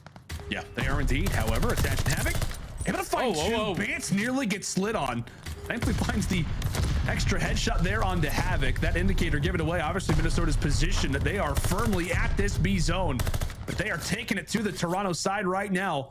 2 players still alive, thriving. Havok and attach hand in hand together. Havok falls all onto attach as his teammates will rotate toward that A zone. A solid attempt, but one does not earn a tick over a B. Yeah, so now if you're Minnesota, they get that first tick of aggression towards A. Now that puts them down by 2, but if they can secure at least 1 tick of aggression towards B, they're already winning that offense, at least in my mind. Now with the minute left, you have Toronto Ultra basically giving up this A point. They're full on focus to make sure they do not allow any roamers to make their way on through, but that's going to be Havok sneaking his way into top radio. He's the only player on this side of the map. What else can, what other information can he give to his team? Is he's eventually going to hop on this B point. He should get sniffed out, and that's going to relieve the pressure. But now all out pressure from Minnesota from the backside. Priestahh, last one up. Yeah, Priestahh, the last one there. Insight able to take him down. 1 HP. And somehow survives that fight. It looked like a great little situation there for Røkkr, but Toronto able to wipe him away. Cleanex now sitting on that B zone as Minnesota once more continues to cycle their way, Ferris wheel their way over toward the field and handling business right now as Cleanex. A great double will halt that early push from the Røkkr. 1:20 to go. Lives basically even. It feels like each time Minnesota has been able to slip through their fingers, but it's been Toronto making the great plays to reel him on back. A nice shot there from Cammy. Now leads him on into P5. Minnesota looking for an opening, and Standy might have found it. Standy might have found it, but he eventually does get taken down. But with him putting that pressure there, eventually sets up his teammate in Priestahh to take down Vance in towards P5. So now they can start following from the front to stop overextending, as Insight's going to be the player that's holding down this cut. He's on a force read, so you potentially want to play your life and try to work towards this glide bomb, as the attack is going to be here. He does win the first gunfight. The trade is going to be here. Cammy with the assistance. They do get on the point, but here comes Insight with the pistol to eliminate Priestahh. So now the last player up in a position to at least cause them some problems is going to be Havok. You cannot give this kill to Insight. He does. So now Insight, after starting off the game 0-6, has turned this game around, now on a 7-3 and picks up the glide. Yeah, that's a great call, partner. A very slow first round, but picking things up is Mr. Winsight. No segments captured yet from Minnesota, and now it's going to be their target. Priestahh falls early, but still 3 more players on the attack. They line right up and they run right into the blender. A great setup there for Toronto. The only player near is going to be Standy. He could do something. He could make a play, but so much to do. Such a massive amount of fire just around his position. And with that, Toronto respond back exactly the way that you'd like. And on top of it, Jake, now they've got a glide bomb to work with. Yeah, I feel like Minnesota and Toronto, they just played the same exact defense back-to-back rounds. Like Minnesota, first round, they were able to just push out P5, force all of Ultra to completely overextend every single time they came off of that spawn. And then the same thing, Ultra that had 2 to 3 people every single time at that P5 area. They eliminated the pressure from the back. Once they did that, they just kept on putting that pressure on from the front, because once you lose that front side, that's going to be easy for Minnesota to just flood on through. They were able to secure that and pick up the glide bomb. So I think Toronto are at least right now in the lead for me. Like to hear that, Jay. Minnesota, another whack at the attacking end as they will look toward A, kick this one off. And so far, very uncontested. The stack nice and early, and that's really going to be one of our first kills of the entirety of the round. First blood over to Cleanex. How often do you hear that in a control round? But Minnesota going to give that one up for free and challenge late. And I guess based off that push, it doesn't work out all the way they would have liked. Havok trying to make the route man plays as Priestahh trying to catch a primary position. A very contentious angle out of the Toronto Ultra side. Havok gets found out, and there we have it. Toronto already cycling their way into the B zone. Big kill from Methodz to take down Cleanex. And they do spot the position of Insight. So you have number 4 in the back, which is going to be Priestahh.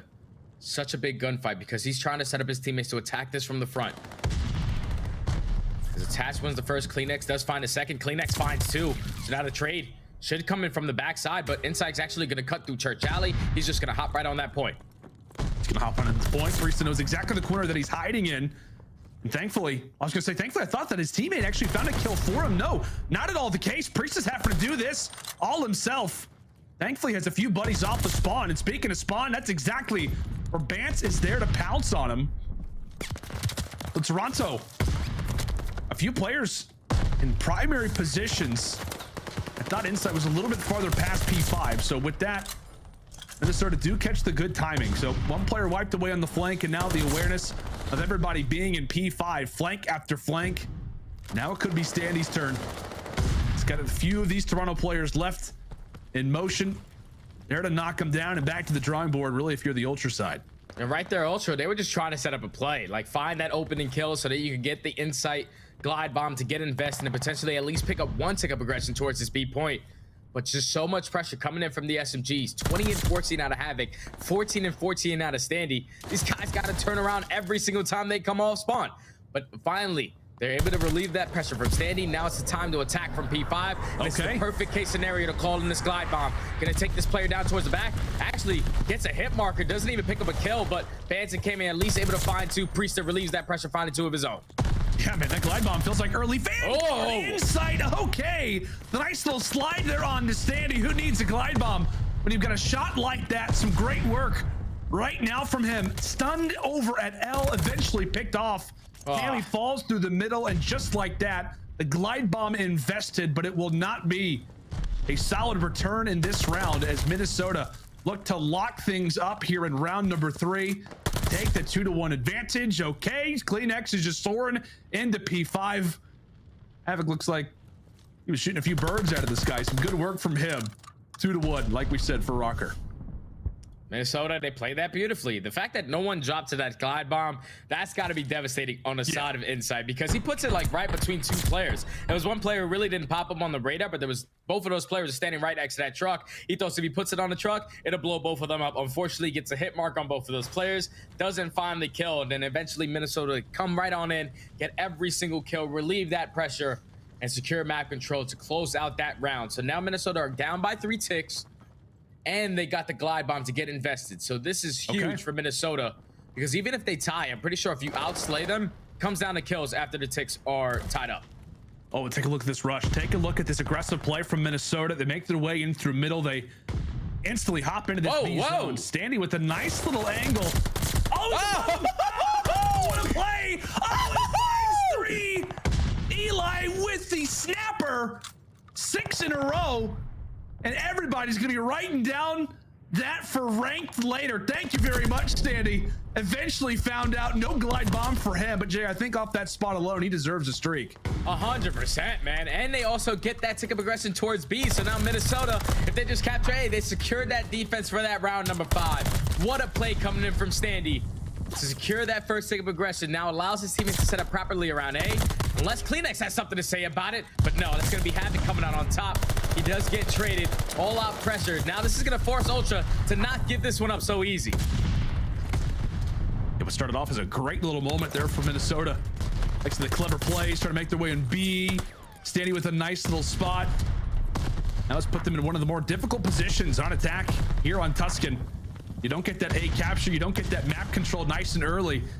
And now you've got a few Toronto players hiding out over toward your side view. Standing there to handle business. But again, it's inside. The stable AR, the solid force toward the back lines, doing some great damage. And now will do it all himself. He was waiting for Kleenex there for the pinch, but he's able to handle it. And just like that, it is the quick spawns over at roofs that will now push Minnesota over at this B zone. And now it's Havok's turn to use the spot. Havok jumps on the window. Unfortunately loses the gunfight to Kleenex. The second Sigma aggression is going to be so big if they can pick this up. Priestahh has to try to go big and wins a one-on-one to secure that second point towards B.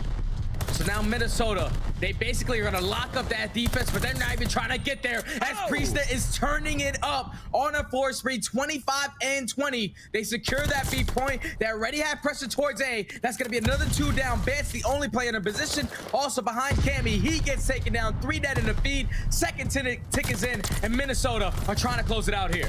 Minnesota feeling momentum, trying to scream their way back. As back and forth we go. Attach eventually falls, and there you have it.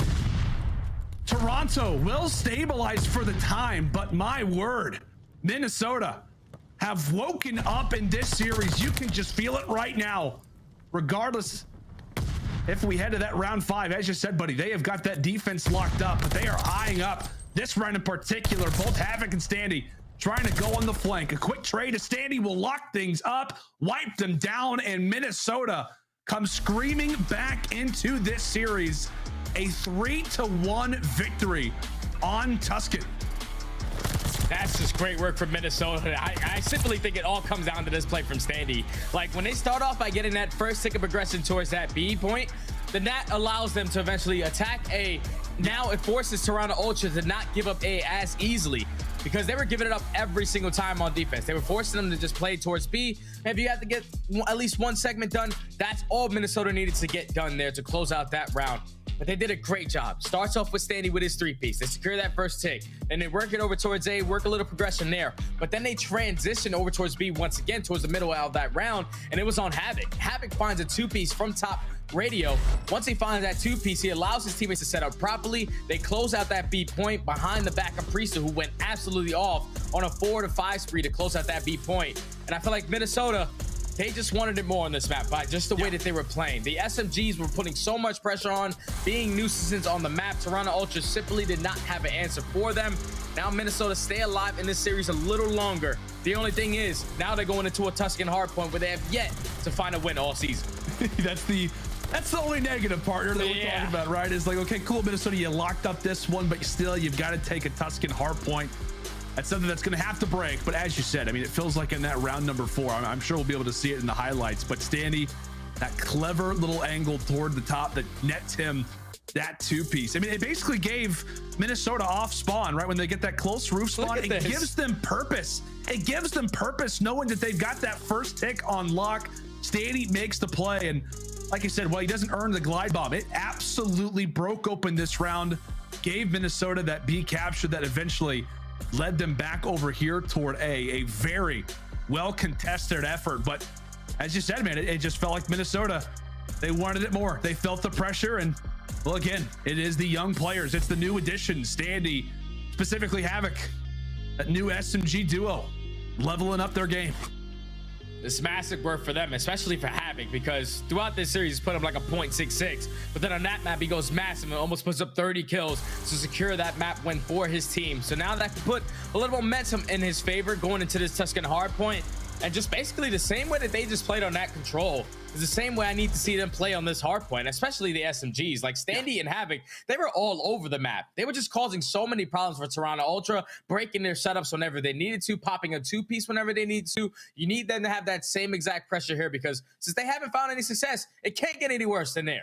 That's exactly right, my man. And it's actually something interesting that you bring up, right? It is the idea of Havok and Standy working in tandem together. And, you know, after one of the victories that the Minnesota Røkkr had, I think it was in the 3-0 win versus LA Thieves, the desk had a chance to chat with Attach, and they were like, okay, what's been the difference? Like, you guys, you know, going to Pro-Am, not a great performance. Then you come into our first week of the Major III Qualifiers. You guys go 6-0 in maps, 2-0 in series. And he's like, well, the big thing was just the fact that we got our 2 SMGs on board together. It felt uncomfortable at the Pro-Am. And obviously at the Major III Qualifiers, these guys just feel like they're meshing properly. And so often, Jay, it feels like the key to success in Vanguard, in Call of Duty, at least in the modern era, is when your SMGs are on fire, it feels like the rest of the team follows along. Especially with the way that they just played that last map. You saw what it was like in that map number 1. Even though it was really close, still a struggle for Standy and Havok. Map number 2, they allowed Cleanex to just run around, be the SMG playmaker, pop a 2-piece whenever he wanted. He puts up 15 kills on that map. No one had an answer for him. But now is when they stopped that call. They were able to respond in this control. Now going into this hard point, just based on the momentum that they get there. When you think about Minnesota, you can never count them out of any series. So this Tuscan hard point is going to be a battle. Yeah, unfortunately for Toronto fans, you know that quite well. Minnesota are always there to fight. I'm not necessarily going to bring it up. The Battle of the North, man, has got some very, very deep roots. When we talk about the CDL, not just to mention that, folks, but in this iteration of the Battle of the North, it is also Bounty Week. An extra $10,000 up for grabs in this series alone. Somebody's making some good old profit, Jay. Very well. Could be Toronto if they're able to lock this one up. But as we said, Minnesota, they've got to do something that they have yet to do this season, and that is to take a Tuscan HP. And Jay, for you, where does it start? Where does that W come from here? Yeah, so for Minnesota, one thing that they struggle with on this map is P1 and P2. They're only averaging about 15 points on both of those, but they're allowing the other team to get 30 points, and that's massive. You cannot allow that to happen on this map, or you will lose it. And then for Toronto, they struggle with P3 and P5. And the reason why is because they're not winning their rotation gunfights towards those hard points. So if Toronto can win their rotations, they will be able to close out this map. If Minnesota, they were able to get a good chunk of time off of P1 and P2, they will be able to walk away with this map and force that game 5. Well played, partner, and well called. Well elaborated. Did a great job. On your birthday as well. How about that, man? It's working on his birthday. Great work, man. From good old Jeremy Stud himself. But here we are into P1 as we are flying and frying nice and early here on our opening HP. Cleanex, well, now's his chance. Somewhat slow in terms of the engagements off the rip, as we saw some quick flanks off the rip from Minnesota that have now netted their aggression into spawns for P2. Now over at column, Cleanex, well, I think he ran just right past Standy, who was using that same position, and I don't believe either of them spotted each other. No, Standy not able to spot Cleanex, who's able to help combine for 2. And just like that, Minnesota falling apart. Toronto, they catch the great angle. The SMG leads the way, and now they've got the seconds. Yeah, Minnesota need to get in. They have to spawn towards the backside. They're able to find 3 kills. Last player up is going to be Cleanex, so that's going to be a clean 4 dead. Now all the spawns for the Ultra Boys coming in towards the middle of the map and towards P5. So this is the way that Minnesota can get right back into this game. 30 seconds remaining. You already see Havok taking big picture. 8-2 to start this game, and he's going to be the player early off the rotation. He's forcing his teammates to pick up this remaining 20 seconds. But Toronto and Insight are not giving this up easy, but Havok going massive. The second half of this series, he's so far been taking over on a 4 spree, playing the cutoff, wins another gunfight off the rotation, and that's going to set up Minnesota properly for this P3. Oh, and you just saw the spread of the spawns across the map. Some great work, as you said, buddy, out of Havok. 2 more away from the glide bomb, and well, that double could be coming nice and early. A few players trying to make their way through P5, and Standy trying to help secure. Is that some G compadre for a glide bomb in the future? Minnesota holding things down. 1 away from the glide. Havok drops off of that, but his work has now set up Røkkr in a spot that they can be happy with. But how about the break? The snap of a finger. Toronto Ultra off the nade and off the headshot. Take control in a moment's notice. They take control and they flip the spawns. Now with 30 seconds left, Ultra have the opportunity to blow this lead wide open. They're still picking up time. 68 to 38, currently up by 30. Pressure from Minnesota still coming from the middle alley, but that's going to be Toronto coming out on top in the gunfights. That was a beautiful break for them to close out that P3. Now puts them up by 40 points. This is going to force now Minnesota to get properly set up for this P4. Cleanex, the player that's been sneaking through, finds that first kill. Can he find the second towards top ladder? He does not. So now this is where Minnesota need to respond. Down by 40, they need a good hold. Kimmy trying to be the route man right now for Toronto's got that nade, tosses it out. Priestahh able to avoid it. Meanwhile, it's attached, doing the work from the front. It's Priestahh in the back lines. The first wave cleared for Røkkr as they need to get some seconds on the board, especially with how that P3 went. They need some time. They need some confidence over inside of church. But tell you what, man, Cleanex is ready. He's prepared. Inside, take it down Standy, and even with the fists. So Minnesota somewhat cleared out, and just like that, a few of those extra kills come in. Toronto once more bullying the side of Røkkr, despite not holding the rotations early. They have got the control again, gonna reach that century mark as Vance tries to wipe away one lane himself. Toronto up big as we head into P5 now. Now we're going into P5. This is a hill where Toronto struggle heavily on, because if they do not win that rotation gunfight, they only win a rotation towards the P5 about 20% of the time, but I'm pretty sure their break percentage on this is about 30%. So this is a struggle for them. You cannot allow Minnesota to set up properly as they find 3 kills in the feed. They were able to flip those spawns as well, now forcing all of Ultra to spawn out towards top fire, as Havok is going to be here already 20-8. He is a man on a mission. He just needs Standy, his SMG duo, to step it up, and this should be a game. Man. He does. He's picking up everybody from the flank. The only problem is that Toronto's been so strong whenever they've been grouped up together. And it's funny, we were looking at the stats, and the only hard point, obviously Minnesota's record is not great at all, Jay, obviously on Tuscan here, 0-6. Their only positive hard point, I think, is P5. Like, the only hard point where they see success on is the one that we just saw them win on here and there, but I guess living up to the Tuscan hype, if you will, still bringing this game somewhat closer. Nice little hold there for Minnesota, as we said, characteristic over at the command center, but the rotation back on in. Toronto in a major spot, second side P1s. You got to look out for them, and maybe it's Havok to continue to go off. That could open things up. But I'm pretty sure with Havok pushing up the middle alley right there, he was able to flip those spawns for his team. So now this is allowing them to get some time off that P1. First go around, they allowed Ultra to get about 35 seconds here, but Minnesota, they were to break on in. Now with 40 seconds left, they can take this lead and eventually grow it if they can set up properly. But look at the pinch coming in. You have Cleanex going all the way on the long route. The spawns are actually going to flip as well. So if Toronto Ultra can properly win these gunfights with Cammy staying alive on this side of the map, it's a big play coming in, as the break is going to be there. They're able to break on him with 15 seconds left and now have that rotation towards that P2. Beautiful plays coming in from the Ultra, even if they have to give up this 15 seconds of P1. Yeah, that's just a future-like play, a chess-like play, if you will, thinking a few moves ahead. Great work from Cammy, and now it really is going to be inside. He's got all 4 players making their way in toward arches, one dealt with, and you definitely know he's not expecting everybody in the lobby to be on his heels. And just like that, Minnesota get the close squad spawns. So because of what was a very risky push, it does work out for them. The question remains, who's going to win this team fight? Minnesota, trade after trade. Cammy walks away with 2, and we'll see if that investment is worth it. 30 seconds to go over a pillar. Yeah, Minnesota, they need to break in, because you saw the way that Ultra were able to hold down that P3 the last go around.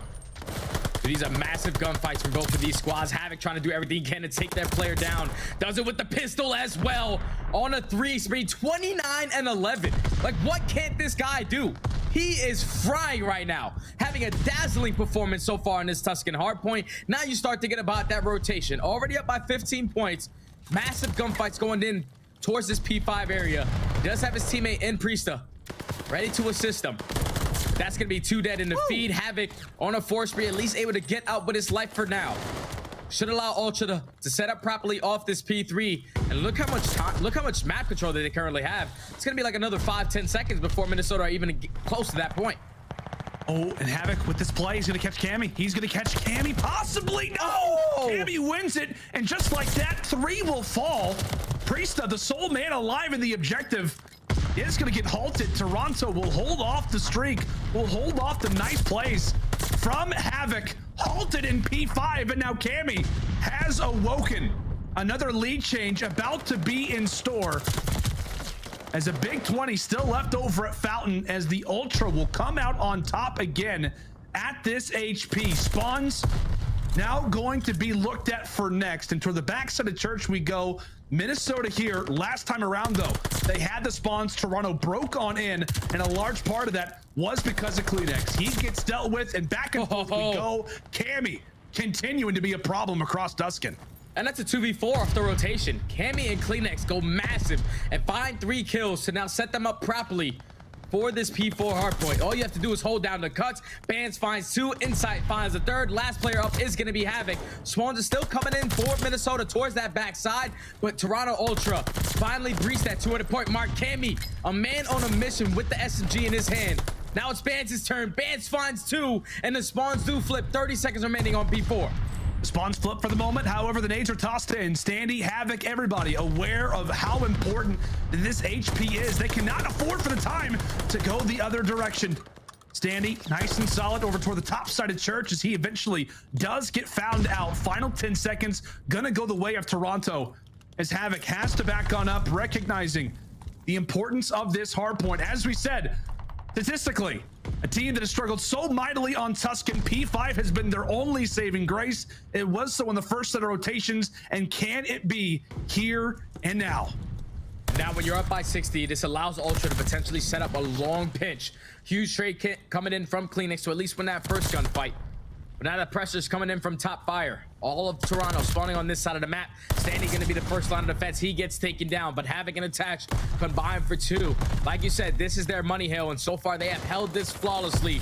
Slowly but surely climbing back into this game. As Havok trying to do everything he can from the step area. On a 3 spree, gonna push on out. He finds another. Now you have to challenge the player on low. Even with the auto, he's delusionally challenging. He eventually gets taken down. So Toronto Ultra, they gotta break on in. Trades going back and forth. But Minnesota still doing a great job of just holding and collecting this time. Oh my gosh, man. This is a brawl. This is a brawl and a half. By the way, take a look at the top side of the map. I think it was Havok who just ran in to Cammy. They were back to back. He wins that fight, and now take a look at what this does for Minnesota. Prepared off the rotation, they got back in this game once again at P5, and now have they won the rotation? Have they stole it again? Toronto making their way from the front as Havok has to back on down.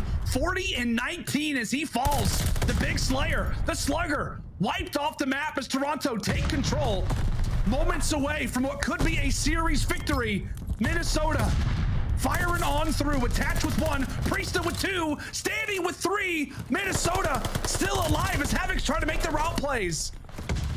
You're Minnesota. Your main focus is trying to flip these spawns, putting a lot of pressure towards this left side and towards bottom Church because they cannot win here. But if Priestahh can pick up the slide bomb, unfortunately, he does get taken down. Massive kill coming in from Insight. 10 seconds left on P1. This is going to force Toronto off the rotation. Who's going to be the player to try to make a play? It's going to be Havok. Already 40 and 20. Tries to sneak his way on. Wins the first gunfight. There's going to be a lot of pressure here, though. As Standy's going to help him from top radio. That's going to be 3 players from Minnesota in a position. Make it all 4. Minnesota are in control, and they're going to be able to force the game 5. Minnesota, they've done it. They won a Tuscan hardpoint. Hug it out, boys. You deserve it. You bought yourself a ticket to a game 5 in this series, and largely in part to Havok. Wow. A 40 bomb and a clutch play, Jay, at the end. Toronto, they decided, hey, okay, cool. They can't win it off of P1. Let's go for the rotation. And off of that, it's up to 1 player to find the lane, catch a corner. Havok does it. Not only was he on the route all the time, on the flank constantly, but he finds the 1 lane that catches Minnesota and gives them a game 4 victory. What a battle this was, but this all comes down to Havok, Jay. 4,200 damage, 41 and 21, 31 non-traded kills. Unreal. What a game. Unreal performance. Keep in mind, first half of the series, Havok was at a 0.66. I promise you, after these last 2 maps, he's probably sitting at like a 1.3, 1.4. He's having himself one hell of a series, man. Now he's forces to that game 5. And if you would have told me going into this Tuscan hardpoint, we have Minnesota, who are sitting at 0-6. Their only money hill is P5 out of all the hills. P5, which is a complete nade fest. They were able to hold it down flawlessly both times for them to get right back into this game. That forces now them to go to a desert siege where they are undefeated on. Best case scenario now for Minnesota. This series has been insane.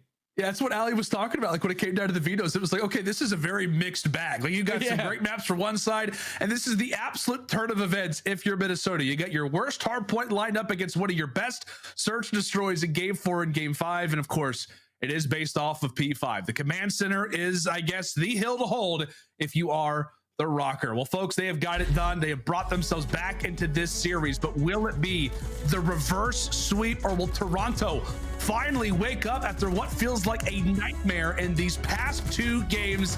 $10,000 on the line, as we will be back in just a moment with Desert Siege, Search and Destroy.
AimLab, official first-person training partner of the Call of Duty League.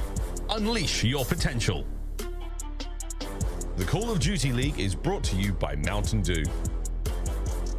The Call of Duty League is brought to you by TeamSpeak, the official broadcast communication partner of the Call of Duty League. Welcome back, ladies and gentlemen. It is Bounty Week, $10,000 on the line in what will be a very, very interesting Game 5 between the Minnesota Røkkr and the Toronto Ultra. The Kings of the Cold now look toward a warmer climate to try and settle their disputes.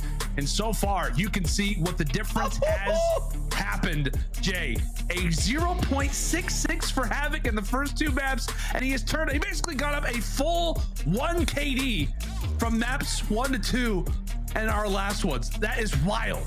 Mama, there goes that man. Oh my God, he's like 2 players out there on the map right now, and they're definitely gonna need him going into this last map because this is a good map for both of these squads. Minnesota on this map specifically are sitting at 3-0. For Toronto, they're sitting at 5-3. For Toronto, the way that they find a success on their offenses is basically it's slowly attacking towards A. 85% win rate for them. Okay. And for Minnesota, it's just neutral. It's just basically spread a map, but you see the action already starting. Cleanex find that first blood. Priestahh immediately with the trade.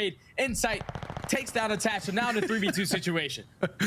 Oh, I love you, Jay. You're just trying to get through that little comment as fast as you can because this is a very, very fast round. Insight, more specifically, Cleanex off the rip. Some great damage done. Normally on Siege, Jay, we're talking about, okay, you know, slower pace round. It almost feels like Miami from last year at times, where it's just like, okay, the first 30 seconds, nobody's got a first blood. Let's see how this works. No, not at all the case. Toronto put pedal to the metal in round 1, trying to wipe away, as we said, those last 2 map losses. It's a massive first round for the Ultra. They are 50% on the defensive side on this map, 55% on their offense. But if they could start taking defenses from Minnesota, that's going to be massive because Minnesota on the defensive end are 80%, and you already see all our pressure towards A. As the bomb is going to work up, they were able to spot Standy. Standy's going to be one shot, and they take him down. Already have the man advantage. Bomb's getting planted. Cammy, great work from him and Cleanex. Oh, excellent work toward bottom palace. Does he escape with his life? You bet he does. Minnesota left between a rock and a hard place. Havok felt like whack-a-mole. Bance decides to dip on down, and just like that, it is Priestahh left into a 1v4. A bag of tricks so far to kick off us some Siege. And boy, is this going to be a difficult task. Okay, somehow finds the first one. Tags up Cammy quite nicely. Some solid shots from Priestahh, but in the end, the man count will work out. Toronto 2-0. Good work from the Ultra to put that early pressure on towards A. They know that Minnesota likes to basically play their defenses, just basically spread the map out, play for your information, but they slowly attack towards A. They find that first blood onto Standy. Once they do that, all they have to do is set up on the player to watch the flank, put a little pressure towards the middle of the map, and they were able to find a couple players as well. So that's going to be 2 rounds already for the Ultra. Minnesota, at least based off of that game number 2, they started really slow in search and destroy. They cannot allow that to happen here. Yeah, that's without question. What was a 4-0 start for Toronto? Yeah. Was the Clinic started off like 10-1? Yeah. Wild stuff out of Ultra in that last search and destroy. Cammy looks to reposition with the sniper. We've seen really a number of different players snipe for Toronto on Siege. More specifically, it's been Insight. Oof. The one's actually the record, along with somebody else on Siege for the most snipes. Right now, it's Cammy with the big boy in his back pocket. However, Standy able to shut down Cleanex off the rip. The first blood finally for Minnesota goes down. And on their attack, which could be good signs of things to come, as Havok now on the route. Cammy trying to make a play of his own as he gets dropped. Insight 1v3. Insight left in a 1v3. Bomb is going to get planted towards A. He's going to work his way towards back trains. Going to be able to at least spot one player in Priestahh. As they're just ready for this. They are not going to give up this gunfight easy. As Insight's just going to try to commit towards it. Still on a 3 spree. Trying to do it with the pistol as well. You're not going to win that, Insight. I'm telling you now. That was not going to be easy. We might just want to jump off the map. Nope. All right, we're going to play our life here. He's on a 3 spree, so he could potentially pick up a glide bomb, but this is going to be a Minnesota Røkkr round. Insight not even going to try to close this one out. Yeah, I don't know why Jay's like making it seem as if he wants to jump off the map. It's like, hey, man, you're on a 3 spree. It's not as if like you got 1 kill. You got a little bit of something brewing. But Insight will look to hold on out, stay alive in the wreckage after what has been a great response from Minnesota. As we said, the last time around, it was a collapse off the break of Berlin. This time around, Minnesota is able to answer that much earlier. As you see the rest of the squad working out some communication, firing out some comms, trying to focus up, Jay. 10K on the line. And profit. Profit Massive profit for either one of these squads. But right there, I think it comes down to Standy finding that first blood onto Kleenex. Once they find that first blood, you see Cammy slowly starts to approach that train side. But then Minnesota, they wrap back, take care of him, and then also catch a player towards the middle of the map, make it a 1v4. Not going to be easy for Insight. So now Minnesota get on the board. Havok finds his first blood this round.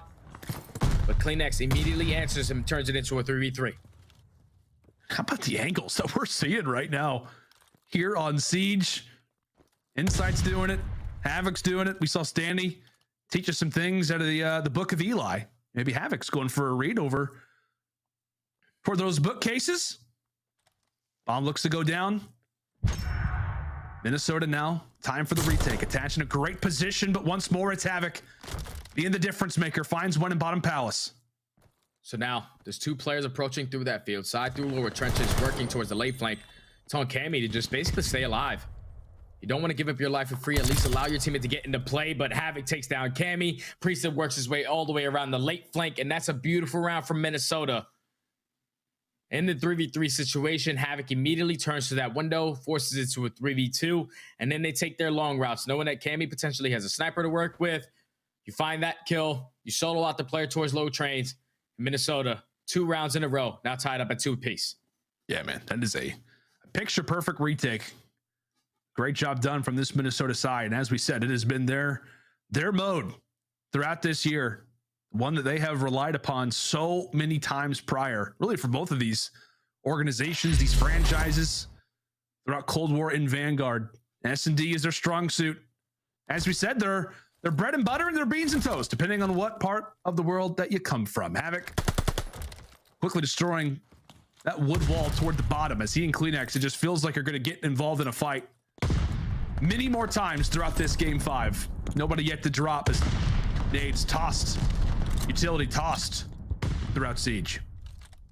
Yeah, right here, Bance is in a great position to at least give some kind of information to his team. But he's not spotting any of these players that already pushed out towards bottom palace. Havok once again finds that first blood and gets out with his life. So now on a 4 spree, Cammy's gonna be in a great position to at least even up the numbers, and he also gets bombed down. Such a massive kill coming in from him. Now it sets up Priestahh though on the trade, turns it into a 3v2. Don't want to get caught with the bomb in your hand. Looking like this bomb is gonna actually get rotated towards B. It's gonna catch him completely off guard. Oh my gosh, Bance. I was gonna say, it may have got the worst timing, but in fact, it actually could work out quite nicely for him. Yes, it can. It could work out great. Attaches behind him, catches out Priestahh, and also escapes with his life. Attached gets shot, taken down. Havok now left in the 1 versus 2, and he has gone hunting. Spots Bance from afar, and now Insight can just play the time. He can play the time, but Havok will be there for the plant. He'll be able to get it down. Insight ready, and Havok greets him with a few bullets. 43 HP, and Jamie Craven has never clinched harder. My goodness, that was terrifying. I know. He had an SMG in his hand as well. That was the 40. He was able to get him down to 43. Insight said, no, I was going to go for the shot, but I'm not going to give you this kill and lose this round for my team. Insane stuff from the Ultra to clutch up on that round, but now their main focus has to be taking down Havok. He's on a 5 spree and can potentially pick up a glide bomb, as they're going to be on the defense. Ultra slowly attacking towards B. I mean, slowly attacking towards A, but that's going to be Havok once again, finding that first blood. 3 first bloods in a row go to Havok. Now he's on a 6 spree, 1 off that glide.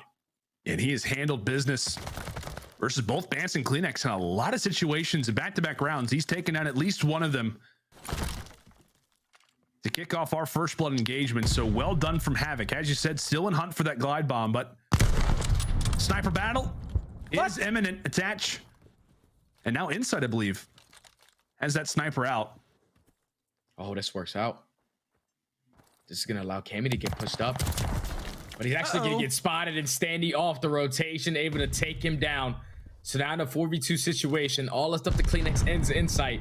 Not going to be an easy task to get done.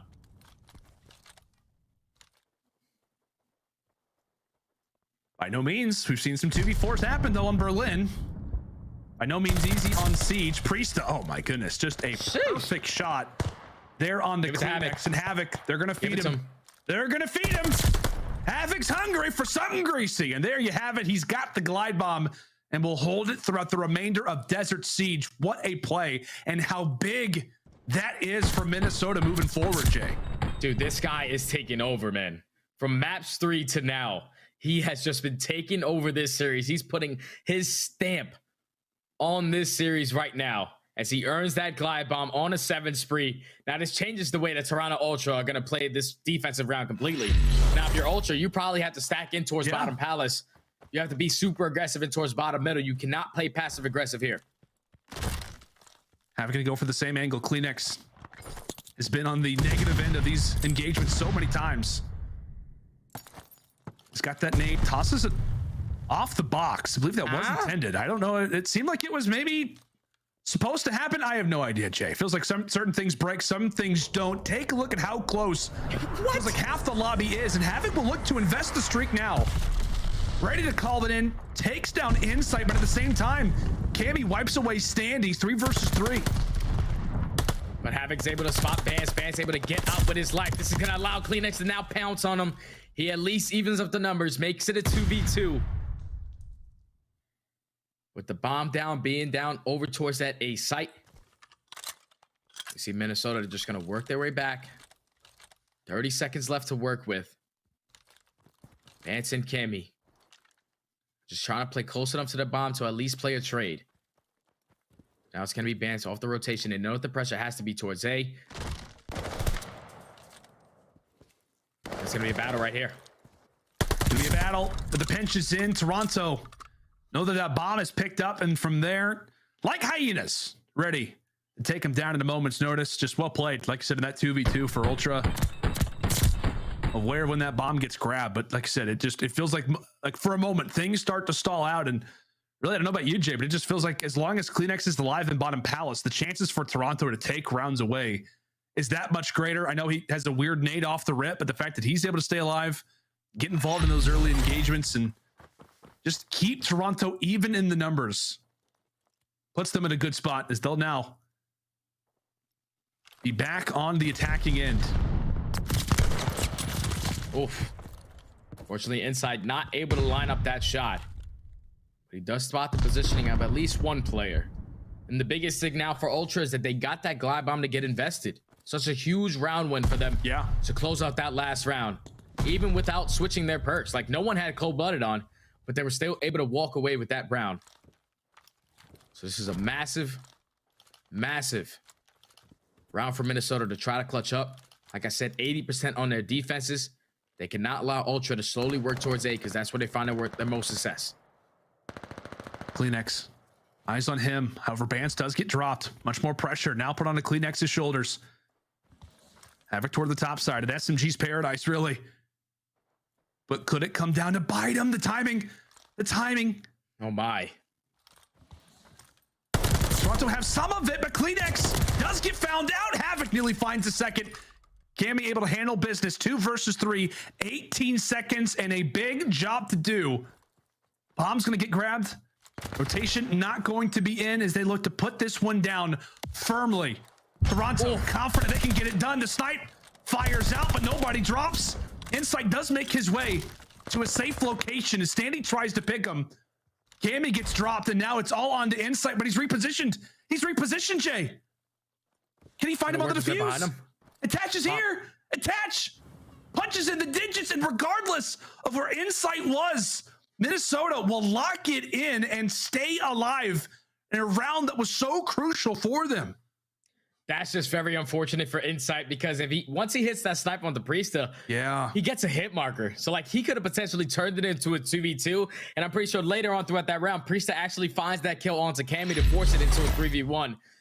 Unfortunate for Insight to get that hit marker. Now puts us at 4-4. Such a back and forth game between both of these teams. It's Minnesota. They're going to completely change the tone. Look at Havok.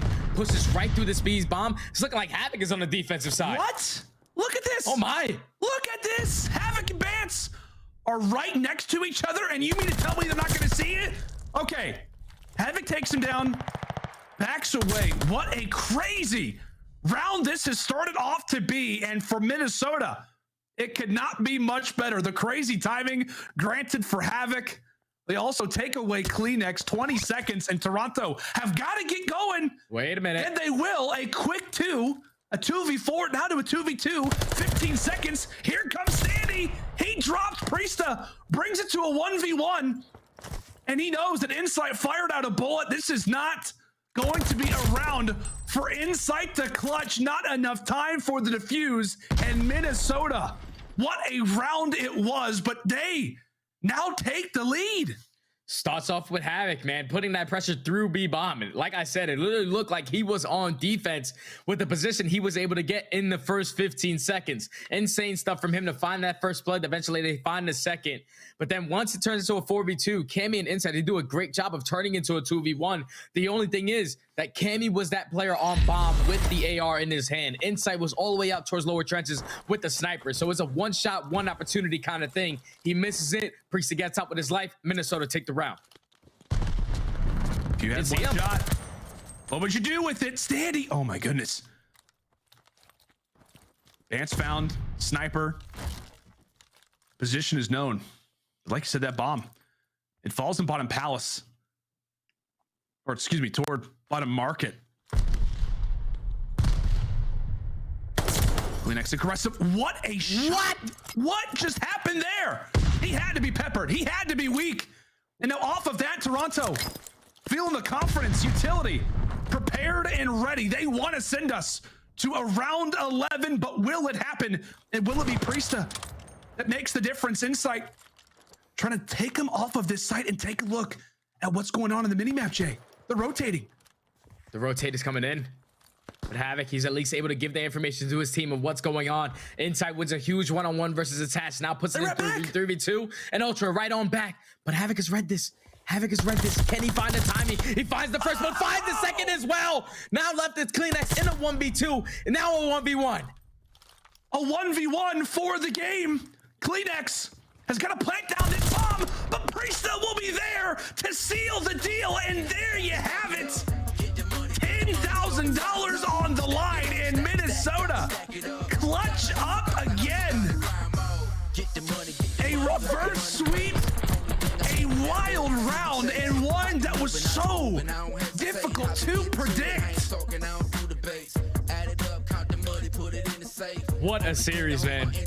What a series from both of these teams, but from Minnesota Røkkr. They've done it once before to win a championship. They're gonna get it done here. You can never count these guys out of any series, but gotta tip it. Very tippable performance from Havok from the second half of this series. He basically took over, was the risk taker, the playmaker, the all-around Mr. Do-It-All for this team. And then right behind him as well was Priestahh. This is a guy who was probably sitting at like a 0.9 before this series.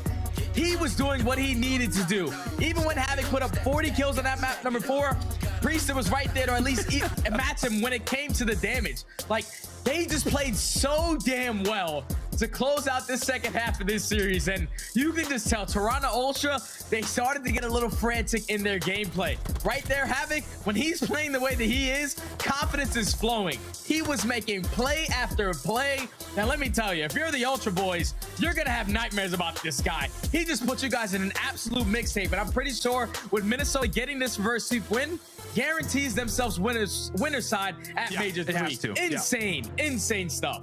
And Jay, look at the plays that Havok was making. Look at that. And then not only this, by the way, not only does he find these two, but throughout the round, he was basically the only player giving comms to his teammates on what was the constant back and forth rotation that Toronto was making. It's the Toronto special that we have known, right? That what he's been able, what that roster's been able to do since Cold War, over at A, back at B, catching teammates off guard, crossing them over basically on the map. But Havok, the route man, reads them. He goes off and he drops some unbelievable numbers in 3 through 5. Jay, he goes for a 1.62 in 3 through 5. That's insane, man. Because if you start off a series, especially in a bow cage, where you're thinking like SMG, all right, he's probably going to go like 35 and 35, put up numbers like that. I'm pretty sure he goes -10. Like based off of those first two maps, 0.66. What a turnaround from Havok to put up a 1.6 towards the later half of this series to secure this win for his team. when we thought Minnesota, you know, they made a roster change. Okay, they didn't really show up at Pro-Am, but then they showed up here. They win 2 matches in the Battle of LA, but now they come out and complete the reverse sweep once again in the Battle of the North. Minnesota, they're here to stay, man. What is with Bounty Week, man? We're starting things off with a full sale, a reverse sweep, and well, we always like to talk about Route Man getting paid, and Havok absolutely is getting paid today. A few nice, 10 racks on this matchup as we'll bring back in the desk, guys. A wild, really first 2 series, but a reverse sweep now for Minnesota. It was pretty easy in their first 2, getting things done versus LA. A quick 3-0. They had to work a little harder for this one. And oh, dude, that was first of all, that was a great birthday gift for you, Jay. That was an amazing series, man. And I gotta say, guys, like Colt turning up in that series, that is what you need. I mean, in that hard point, it looked like he was just baiting everybody, and for good reason. The man was absolutely on fire, and it started with that control. Like what we saw, especially on their offense, getting 4 ticks off the rip, and then winning that defense in such dominating fashion. Like these guys, they look like the real deal right now, and it was. I mean, that was mainly all Colt, but also Priestahh. Priestahh was popping off as well. And that's what we need to see, a cohesive team effort in Search and Destroy Game 5. I love what I saw, the different looks. They just sent Colt to mid-building every single round, and he was so confident getting those kills, playing his life. It was perfection. Did you notice the way that the game entirely changed the moment Havok started tearing things up, right? It was a simple fact that it looked like Minnesota, they were cut when it came to that hard point, and Havok had, 40 kills? And they were losing? He looked like Paco. He's like purple Paco on this team from what we saw stage 1, right? He turned up 41-21 for the big win, and then on that last map, what did he go? 13-7 for the Search and Destroy in that game 5. What's insane to me is it was all about the aggressive SMGs for both sides. It was Cleanex who started off really, really hot, 36-34 in that opening bow cage, and then heading into that S&D was on the likes of Inside and Cleanex as well. But then after that control, man, Minnesota just had a huge turnaround. We saw the creddy spots from Standy and Havok sitting on that brick in the corner B site. We're like, what in the world is this? Ben brought up a good point in the green room. He's like, why are you using that here? Like, seriously, in this series, like, save that for the tournament. But, hey, it got them the turnaround, right? I was like, down 0-2, pulling out this spot for a measly little map win. Well, they get the series win, so it works. Well, anything for a win, right? Because Minnesota Røkkr, they're working a way to get back to champs, and this looks good. This is a complete turnaround. 3 wins in a row, by the way, plus $10,000 in their pockets for winning their game in Bounty Week. But Toronto Ultra got a big L. They didn't play terrible, but Toronto still, things looking kind of... The biggest thing is that they needed to take that Tuscan hardpoint. Minnesota Røkkr heading into the series was 0-6 in it. That was supposed to be like a gimme map for free when it came to likes of Toronto Ultra, but they ended up losing it 250-237. Very, very, very, very winnable. And then heading to the game 5, I mean, they just could not shut down Havok. Right. Well, there were a couple opportunities that Toronto had as well in the control that they kind of threw away. If you remember when Bance was set up, pushed up, waiting for the push, like if he just stays alive or cuts back to top church there and gets the kill, like they might potentially end up winning that round. So it's just for Toronto, just some miscalculation in plays and what we've seen before. But, you know, you got to give credit to where credit's due. And the Minnesota guys, Havok and Priestahh, both popping off, winning those ones. It's going to make it extremely difficult for you to get into any advantageous positions. And, you know, Toronto's not able to lock it up. Oh, you're right. But, you know, we are able to lock up Game Fuel Mountain Dew post-victory spotlight with the one and only Priestahh. Shout out to Preston, by the way. Yo, Preston, you've been going crazy this stage. Congrats on the big win. But my question with you to start off the interview, what are you doing with your share of $10,000? I don't really know. I'm probably just going to save it. You know, most of my money goes to food, so I'll probably just spend it on food. Totally fair. I do have to ask about the 06 Tuscan heading into this, right? Because that usually would be an auto veto for you guys. So I'm wondering why it was let slip by. Was it looking better in scrims? Did you just want to test your luck? Or was there a map that you just really didn't want to get put into the series? Yeah, honestly, I mean, we honestly went into this thing we were going to play Berlin, but Tuscan ended up slipping by. So, yeah, I mean, just in scrims and practice, we've been playing all the maps pretty well. So we're confident on every map right now. So we just went out there and did our thing. Preston, you know, you've had a storied career. You've been fantastic, won plenty of championships, but you haven't been that great in this game so far. I saw that stat where it was like 4 or 5 series where you've went positive. You've turned it around in the last couple of series. You've been playing so good. What have you changed individually to get to this next level? Yeah, for me, it's just like comfortability. Like I've ran every role so far, and just running every role, like swapping back and forth, it kind of throws me off. And I've been kind of like a fill player for a while, where I kind of just pick up the dirty work. So I've been kind of just focusing on actually like slaying and just making the best plays I can for my team to actually win the maps. Well, it's working, man. Congratulations. Yeah, Priestahh, last question. With Havok joining the team, you guys are 3 deep right now when it comes to big wins, right? How much has this changed the roster, and how excited are you to see the future of this team now, man? It's a whole new look. Yeah, man, our energy is crazy with Havok. I mean, when we catch momentum, we're a scary team, so we just got to keep the momentum now, just going into our next couple matches. I love it. Keep fragging, keep slaying, keep killing it, keep getting wins, man. We'll catch you next time, all right? Yeah, appreciate it. No problem.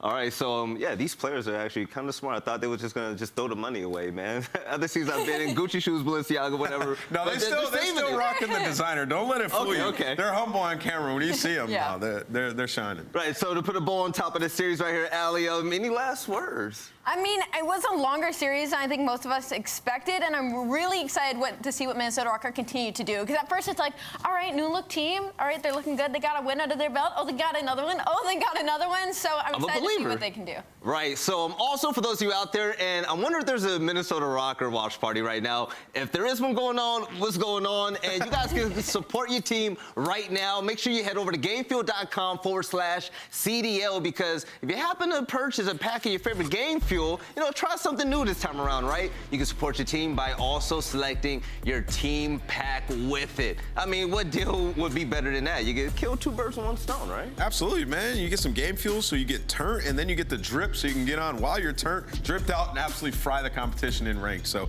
go ahead and get yourself some game fuel and pick your team packs. Yes, sir. And ladies and gentlemen, 2 series down today. Pretty fun, right? We also have one more yet to come. It's going to be Florida versus the Los Angeles Guerrillas. Can't wait to see Gullis back in the lineup. But before we head into that, big shout out to Minnesota Røkkr for winning $10,000 in that amazing Game 5 win over the Toronto Ultra. But shout out to Toronto Ultra as well. We'll catch you guys on the other side of the break for the last series of the day. We'll see you soon.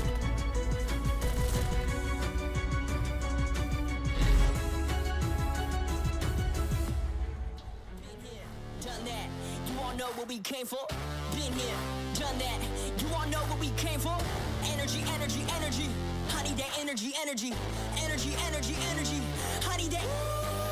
Been here, done that. You all know what we came for. Been here, done that. You all know what we came for. Energy, energy, energy. I need that energy, energy, energy, energy, energy. I need that energy, energy. Been here, we done that, we done that. You all know what we came for.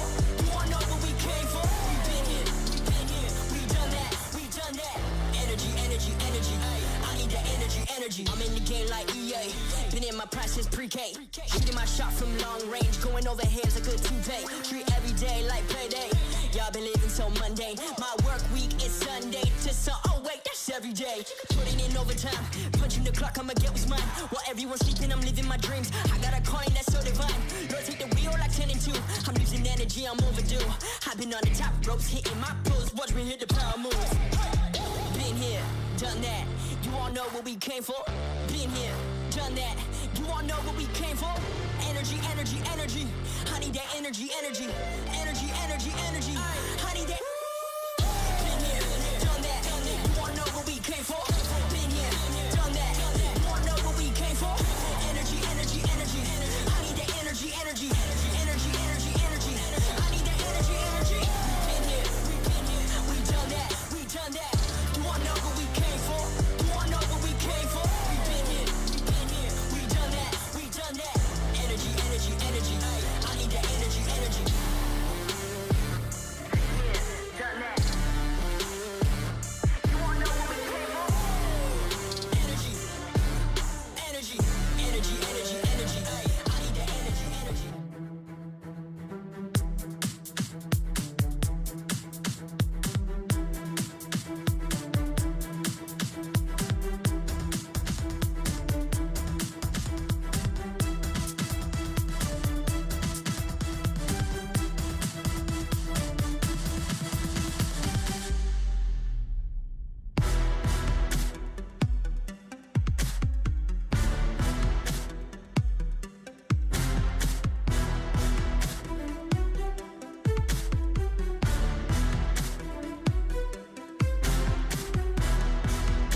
AimLab, official first-person training partner of the Call of Duty League.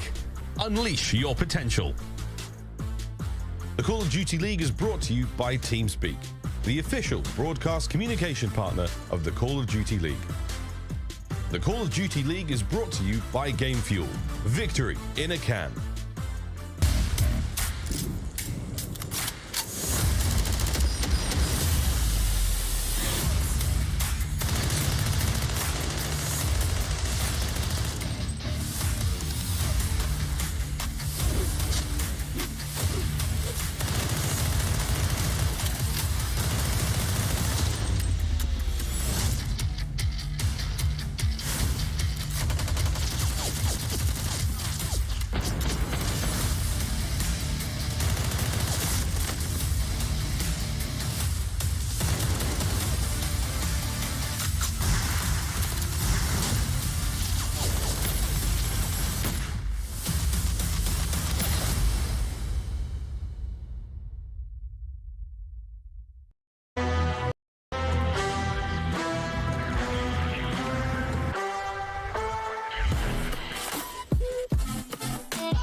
All right, ladies and gentlemen, welcome back to the last series of the day. And shout out to the Bounty Week. My name is Belly. This is Ali. And this is Big Money Ali right here. We also got Nameless. But the last series of the day is going to be the Los Angeles Guerrillas. Shout out to Gunless being back in the lineup, by the way, going against the Florida Mutineers. And as someone now wholeheartedly believed in Florida so much, Ali's been telling me, Belly, listen, the hype is going to die soon. Ali, take a look at the camera right now and tell them how you feel about this series. I quite literally can't see Florida winning this series, I'm going to be honest. After that 3-0 to OpTic Texas, it's not looking good. It was looking rough because OpTic running in there with Prolute absolutely dogged Florida, and the success we saw Florida have at Major II simply just disappeared. When it comes to this series right here, Ali, there's no better series to get back on track. There is no better series to get back on track because it's against a struggling LAG, right? But they do have Gunless back in their lineup, and we got to talk about this. My own personal key to victory when it comes to Florida, man, please get in the hill. Skies had 2+ minutes last time we saw you guys in a hard point, and you didn't even win it. I get it, you're a high engagement team, but you got to play closer together. You got to play closer to that OBJ, and then maybe you'll see some success. Yeah, and looking at some of the statistics, I mean, in that match versus OpTic, like, they had a great rotation win percentage at 77%. They just weren't able to hold them. So let's get into the game field keys to victory for the Florida Mutineers. They need to translate slaying to map wins. 1.08 team KD since Pro-Am ranked 2nd, yet 7th in map win percentage. Sort of the same story for this team early in the game when they were inconsistent. You'd see Awakening or Skies pop off and they wouldn't win the map. Just comes down to teamwork. And then take the Gavutu control. Florida 3rd in round win percentage on Gavutu, LAG 10th. The advantage in the series for Florida is maps 1 and 3. Gavutu both times. They have to lock both those downs and close it out before it gets to bow cage where they haven't won in Search and Destroy. And then figure out how to break a hill on Gavutu hardpoint. Florida breaking only 5% of hills when they lose rotation on Gavutu last. Yet still, they've been playing decent on that map throughout. They're 4-4 on Gavutu overall. They're going up against LAG, who's 2-6 in the map, so they still have the advantage there. Right, and Florida's gonna have to bring it. They're going against Los Angeles Guerrillas, and Los Angeles Guerrillas are looking to strike big in a big way right now, okay? Sparta's gonna be going to the bench, and we're gonna have Gunless stepping in, and Gunless being back in the lineup actually feels good. I can't wait to see him snipe and surge. Yeah, I mean, I love Gunless on this team. I think before we were really just waiting on like Slasher to step it up when Gunless was still on the roster, and then Asym to finally be consistent. And that's what we saw at the Major. And Gunless really didn't get to experience that part of LAG, like the super frying hook. And you know, we're seeing that now when it comes to respawns. Granted, they've had a little bit of a rough start with Spark, but you know, for this team, if Gunless can get back to that level of play and they can bring the new looks that we saw at the Major 2 and Search and Destroy and add Gunless into the fold there, this team can be ridiculously good. So let's get into the game field keys to victory. Ali, what does LAG need to do in this series? Well, Gunless being back will bring slaying consistency. A 1.06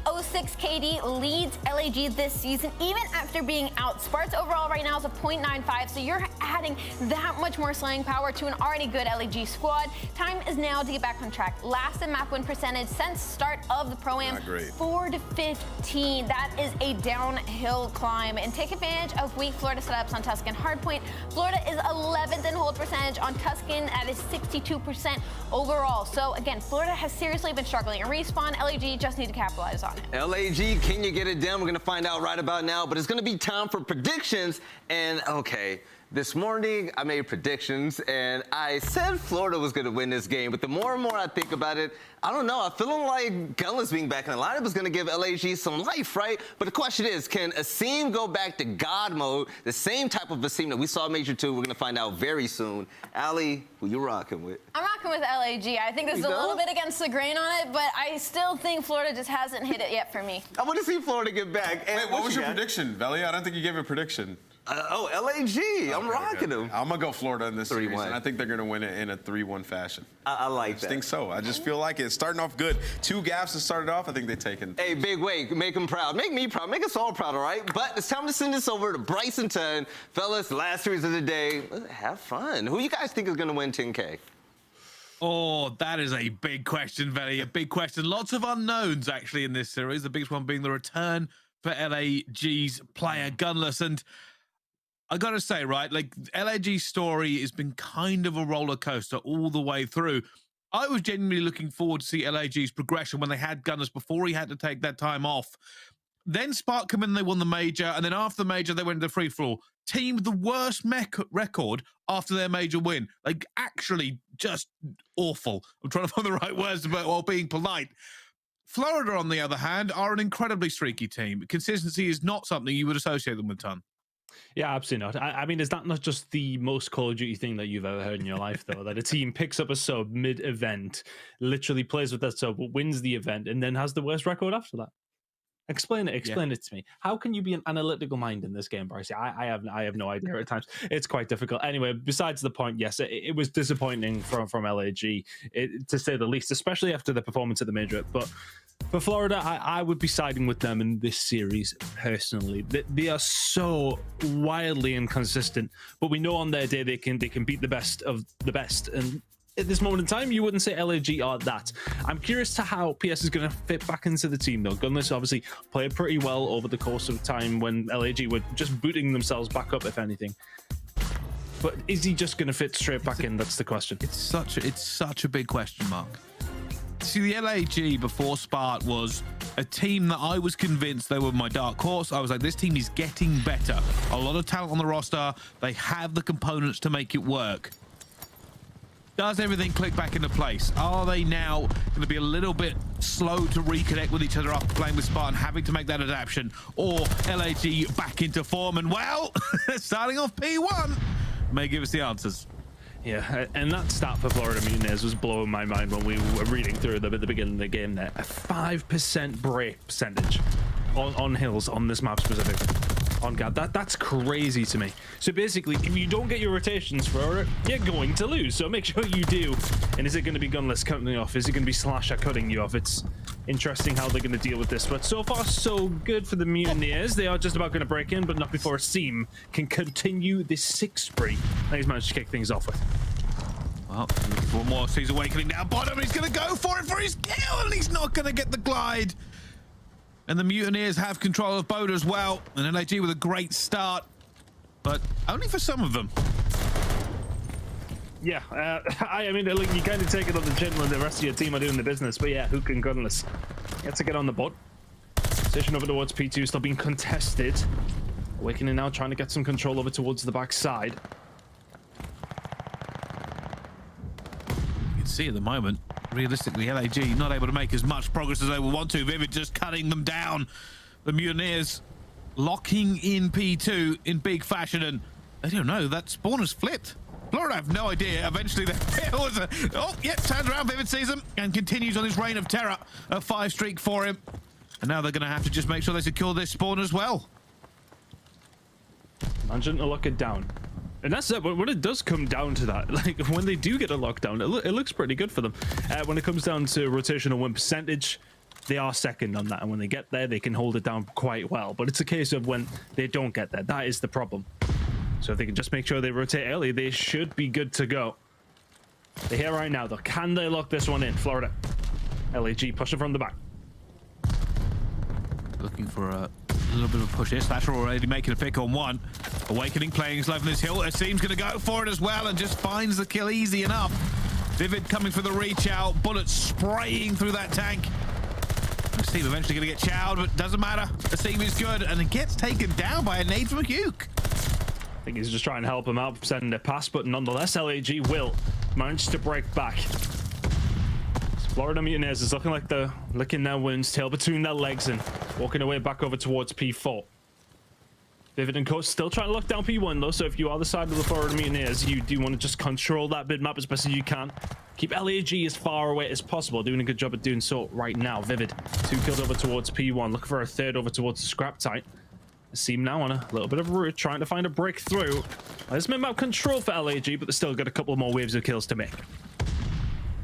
Big hold here of Mutineers make this, and they are trying to find a way through, and it's Slasher again. But getting a kill outside a boat is very different to headbutting the front of this hill. You see they're trying to get stacked, they're trying to get players here as well.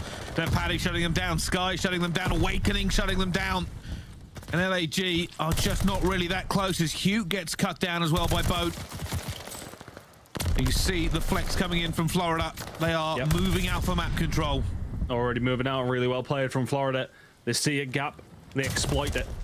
And now you have to be careful if you're LAG here. You could get spawned back over towards P1 if these kills go your way, but no, it's still going to be there for the Florida Mutineers, still back there. So it's going to work out for LAG. They're going to get this rotation over towards P5. Florida Mutineers did a good job of trying to get there themselves, but LAG are going to be the first ones here, and they have a lot of map to transverse here. If you are the Mutineers, quite a few kills to get before you even have boat control. So this is wonderful play so far from LAG. They're going to need it, though. It's already 60 points to the deficit. Florida really locking those hills down when they get inside of it, but as said, breaks are their problem. Can they find a break here? It should be pretty difficult. It is, and there at the moment, LAG doing a good job keeping the players from Florida as far away as possible, not allowing it to get even slightly mixy. The man everybody's talking about, Gunless, currently just trying to make sure nobody can get to his teammates in that hill. Watching the angles, Huk just staying down 5 HP at the moment. But this has been a huge hold. There's a 5 streak for Huk as well. Slow start, better middle. Just trying to play peekaboo over the boxes as best as he can. He's just doing fantastically at it as well. That's a really, really nice hold from LAG. Fantastic stuff out of them, and the glaring issue with Florida's hardpoint game on Gav coming to the forefront. Every time LAG have been in there, Florida have not broke them. Not even come remotely close to doing so. Rotation over towards P1 though. Florida, first one's there. Can they lock this down for some decent time? They're still in the lead. Still a good hold over towards P2 and P4 is what got the job done. Plenty more hard points still to go yet. Sasha trying to find a breakdown this left-hand side. Florida Mutineers are dug in deep over towards P1. You see they're trying to make a way through here. Bear in mind, he does have a glide bomb in the pocket. Don't think he's going to use it here, then he needs his teammates to get a little bit close. One more push coming through. They are stacked here. Dad Paddy going to be sitting in the corner, and he takes down 2 as well. And it has been another big hold from Florida. Breaks are not something we are seeing in this hard point. Well, the thing is, though, the holds must be good, and oh my goodness me, I mean, if Vivid's finding kills like that, it's got to feel good for the Florida Mutineers. They're in the lead. When they get inside the hills, they can lock them down. But let's listen to the comms from the Florida Mutineers and how they're going to do it. Let's go to a listen. I'm watching 2 fire tank, both watch out. Watch out in hill. There's on there. Who's Every mid, Joe. Every mid tank. Every mid tank, Joe. Yeah, you keep on that. He might go deep. He might go deep. Our steps. Just shoot top out. What do you guys want to take her out, right, bro? Push out. Look at me. One of us should take her out. Yeah, we're taking her out, right? Propane Eddie. Propane Eddie, what's been Booker? Yeah, mid bunker might be trapped. He's not Booker. Propane, 100%. This is big strap. Nade downhill. Flash propane. Yo, fellow. Fellow propane in mid tank. Flash are dead. Nice, fellow in mid tank. You're looking at fellow. Fellow. Back up, play hill. They have a glide. They're gonna glide now. Make sure. We can fight this. No cap. I'm hitting ring. Yo, big left ring. I'm going tower. Alright, let's see what's all covered and someone else. Hey, I'm holding their curve. I'm watching home. You're helping now. I have they could be ring. I only have their curve. Nice, sorry. Keep this on the ring. They can go low beach. They can go green on me. I can go low beach if you want, but I'm gonna die. I'm gonna get new time, Joe. Get ready to bump it. Can they go on the back guys? Yo, they're going mid. Can they get me in the back? No. Yeah, one's gonna be behind me. Maybe. I'm in the corner ring. Go P5, Austin dead. Nice, big ones. Keep them deep. I'm hiding in the corner ring. I have ring. They have to get ring before they streak, guys. I'm in the back. I'm staying alive here. I don't see shit mid right now. They're guarding. Get ready to come to hill. Yeah, I'll go down. Getting inside the bunker now. Green. Curve, I died ring. Fuck. I'm playing my from the back tower. No, he's already crossing me. Sit down, Joe. He's one already. Yeah. Okay. Start to think. He's in the tank. Get names on it. Alright. I'm watching. Well, a little bit of back and forth there from both teams, and I'll tell you something, realistically, this game balances on a knife edge, Tom. That was a phenomenal break by LG. I love the patience of a scene with some of the rest of his teammates. Doesn't actually get involved in the gunfights, but because his teammates win them, he can then move forward so fast into the point, but it hasn't mattered. Florida Mutineers have broke it back pretty simply. Who can a 5-spree though? Can he make this count? Yeah, 2 more to go before he can get that glide bomb. Shot's going to go in. His position will be known. Awakening will be taken down already by Gunless. So rotation going to come in here for the LAG. Going to be about 30 or so behind by the time we get over here. Florida Mutineers have done a fantastic job at holding these hills, but can they manage to do what they have not been able to do and find a good break here? This is going to be the key difference. Realistically, breaks have been few and far between. This is not an easy one.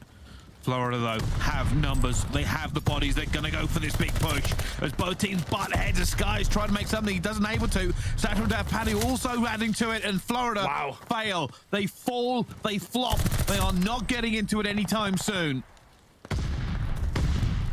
Oh, I tell you what, though, Vivid's managed to find a few kills, and all of a sudden, LAG, they're scrambling off the respawn. You got to get going. Slasher trying to lock it down on his own, is able to find one. Hook is going to fall straight off the respawn, though. Florida in a position to put the pressure on here. Skies now, even if we can just keep LAG here and stop them getting so many points on this hill, it is a win.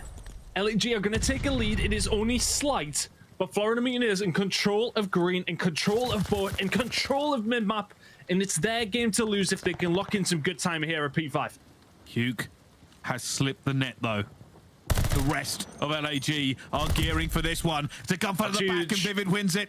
The rest of LAG are going to have to consider making a move very quickly. Gunless is the only player who makes a kill mid-map, though. They're still pinned in boat. They're still getting taken down. They cannot find the key to unlock this hard point. 15 away. You got to go shortly if you're LAG. You're waiting for the opportune moment, but it's never opened up. There's never been a door open for them to walk through and get over towards P5. Florida Mutineers are locking this one in. LAG have got no route to get there. And the Mutineers get map number 1 done. It's the game that we said that they just struggle to break on, but when they hold, they get so many points and so much value from it. Fantastic performance from Florida Mutineers. And they take first blood in the series. Yeah, that hard point was all determined by the rotations.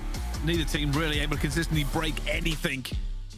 And that must have been heart-wrenching for LAG, knowing they did so much work to get their rotation, but obviously didn't have the second one after holding it back. And Florida just went to work. Didn't let them out of boat. Huge gunfight at the back. Huke and Vivid going to war. If Huke had won it, there may have been an opportunity. Unfortunately, he did not. And LAG now down 0-1 in this series. Florida Mutineers, though, grab a win, and Vivid had a pretty good game, Tom. 24 is 20 at kills with non-traded kills. That's absurd. Fantastic stuff coming from Vivid. And honestly, I think that kill is pretty much what seals the game there. I think you're totally right on that one. I think if Hook gets behind it green, it creates such a different problem. Obviously, if you're the Florida Mutineers in that situation, all you're having to do is watch in front. Everything, you know the direction it's coming from. As soon as Hook finds a kill towards the back, or even if you just survived against Vivid in that situation, they have to put some sort of resources towards them to help them. They have to be able to lock that one down. Hook finds a kill, different story. Over towards P5, but Vivid, I mean, we may have said that he got, what was it, 28 kills in the end, but that one just as important as the other 27, I would say. This is pretty much the story. Watch these highlights as we go through, by the way. This is the story. Every time the defending team locks it in, over and over again, every single hill. I think this is probably the most mixy you got, all the way towards P3. But just neither team really able to wrest control away on Gavoodoo. The setups were clean, they were precise. Yeah. And it kind of made the game a little bit anticlimactic because LAG just couldn't even get past boat. I don't think either one of the teams, you know, we spoke about Florida's stat and the fact that they can only break 5% of hills. I don't think either team broke a hill there for the most part. Maybe for a couple of seconds here and there, but nothing concrete, I would say. So the rotational battle, very much the important side of things. Florida outscored, Carson's on with the stats again, 153-5 on hills where they lost rotation. When they lost rotation, I'm trying to work that out in my head. That doesn't make sense. I'm just reading out what Carson said to me, but it sounds like when they won rotation, they 153-5 once they got that one locked in. So really good stuff out of Florida. When they get there, they can look just so undefeatable to get at that stage. So fantastic stuff out of the side of Florida. That break percentage, though, we need maybe work on that one. All right, guys, it was a big win. No need to take a nap between games. Are you guys okay? Florida all right? I mean, there's vibing and then there's being very, very relaxed. This is a team deep in the art of Zen. Just relaxed in the dark. Vivid's gonna pretend like he's having a nap, obviously. That's what you do. I mean, after a game like that, why not? Just have a very relaxing time. I wish I could switch the light off when I'm in the area. You know, I'd actually... none of you would be able to see me, whether or not that is a positive thing. But nonetheless, let's have a look at Skies. Overall this season, the search and destroy statistics very much lie in his favor. #1 for damage per life. That is pretty impressive, to be fair. Obviously, that does kind of lend him some credence going into this S&D, kind of ranking up against the very best search and destroy players in all of the CDL. And Florida, look, I gotta say it again, just look very, very relaxed, very, very calm after that win. Even with it being a very close game, Ton, you thought maybe a little bit of adrenaline dumping in. On the other side of it here, of course, LAG don't look too worried either. Probably still trying to get their feet again with the roster change, the second one in only a couple of months. Yeah, it's a little bit of a different one, though. It's one of those situations where at least you know how Gunless plays. At least in that situation, it's not like you've got somebody brand new in there, right? They know how their game was with Gunless.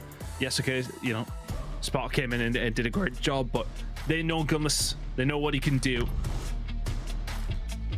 But not, I was about to say so far so good, but no, they are one behind, of course, as we head into Berlin. Let's see if Skies can find that sort of form here on map #2.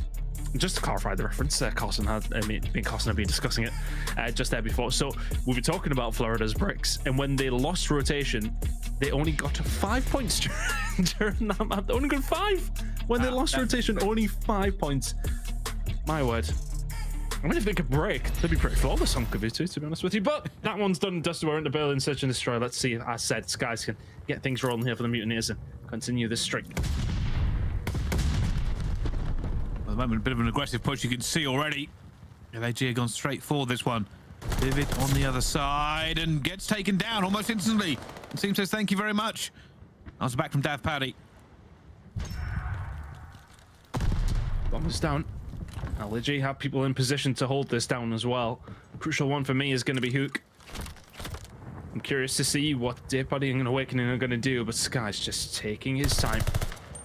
Waiting for his teammates to get in a position to help them out. A little bit of gunfire, maybe just distract the seam, or who just runs out in guns.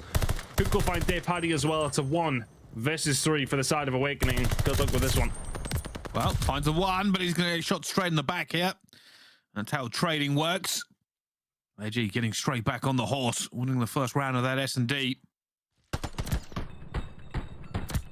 Seam, I mean, that first kill, straight off the bat, I'm not entirely sure what they were looking for, but he just ran in and said, all right, thank you very much, an easy one for me.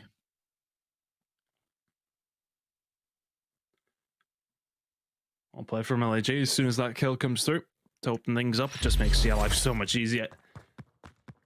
Got men over towards the B site. You've got that bomb down. It's unlikely you lose it from there. It's very rare that it happens. So here we go. Into the attack now for Florida Mutineers. Like a strong air hit. Hook is ready and waiting. Can't find anything. Awakening, looking for the push. You can't push that because you just grenaded it and we'll have to back on down. Oh, Florida, having lost the first blood. We're looking to get this bomb down to give them some sort of advantage going through this. You just looking through the tiniest thing. I don't know if you saw anything, but bullets spraying all around the windowsill. That bomb will now go down. Keep an eye on DavPaddy, looking for players on the flank. We can tell that there's nobody going to be here, which means he'll be late to this engagement. We're going to see the seam up top, though. Great shots. Now DavPaddy has to get going because the big hit at the front from LAG is here. Awakening has to hold on. It's 2 versus 2. DavPaddy, he needs to run, and here he is. Timing's just enough, though. LAG don't really know what to do. Tell you what you shouldn't do. Reach out, DavPaddy. He has it, and gunless, alone, outnumbered. I don't think he's going to try the defuse. He knows. He knows there's too many players around. He's not even getting the kill on the exit. The Mutineers take the round. Nicely done. Much better from the Mutineers. I love that. Yeah, honestly, from that position where DavPaddy is there, you can either wrap back through mid and broken and get yourself into ticket to help out from there, or as said, as you've seen from him, all the way through fire. There's a couple of different options there. Really, really well played. Either way by DavPaddy. And just played well by the rest of the Florida side. They kind of look in that position.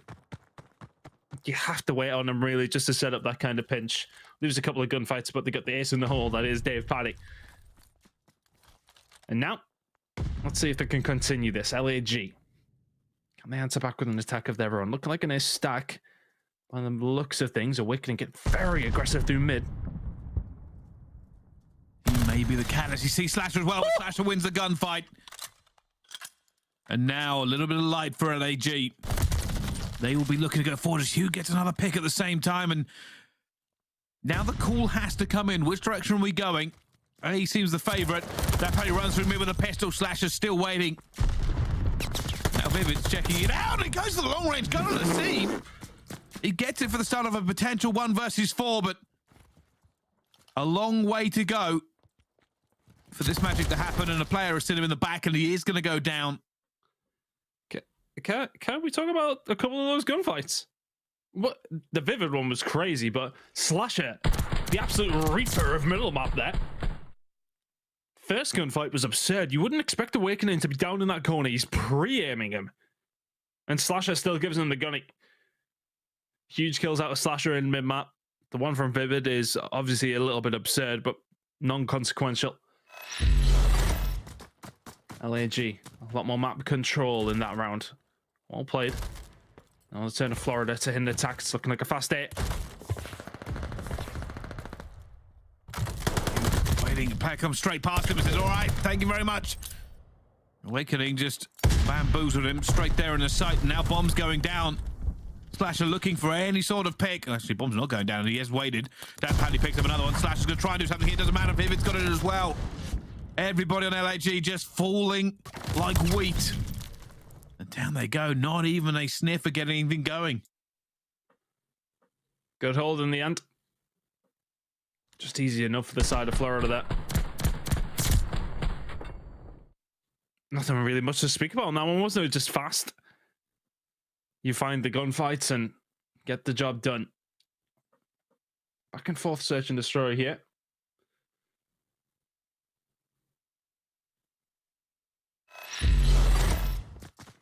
Let's see how this goes down on the attack, though. LAG looking like an A hit straight away. Florida have picked the other direction. They have numbers towards B. Going pretty, sitting passive is Skies. He's about to get that info. Up here. aBeZy are committing. They're going to commit to it, though. They won't obviously know that Florida Mutineers, for the moment in time, did only have one player. Awakening will make his way over. Grenade over, check the bomb. The information is there, though. A little bit of noise over towards A has awoken the side of the Florida Mutineers. Good shots coming in from Racim. Is that going to be the door open for this bomb to go down?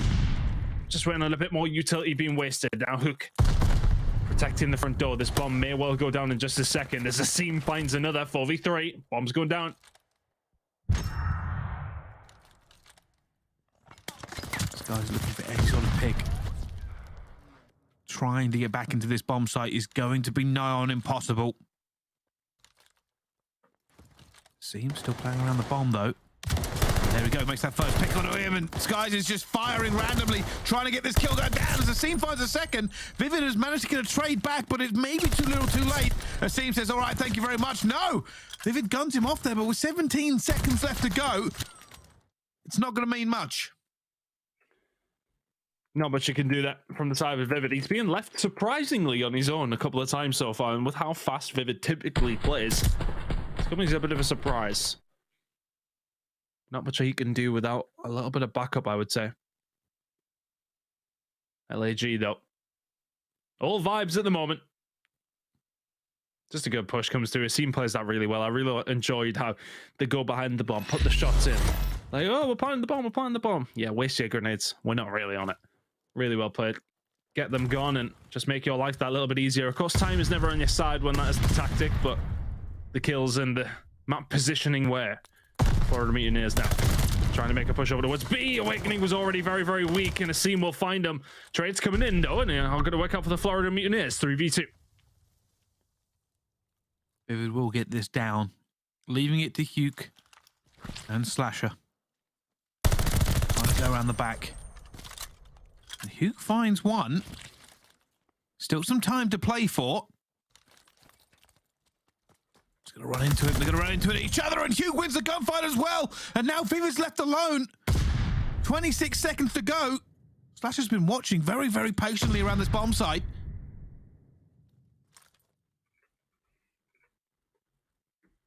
Staying alive. He's playing this well. Just play it patiently. Scene one, he got the information, but so did Hook.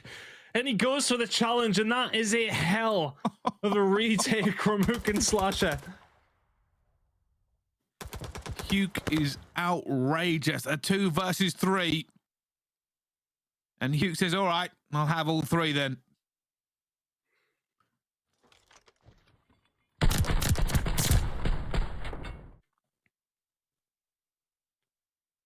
And I like what Vivid was trying to do there. He wanted the information just a little bit more to help him out. Because when things are so close quarter, you like to either get traded or there's somebody over towards the back dock side. Not in that situation.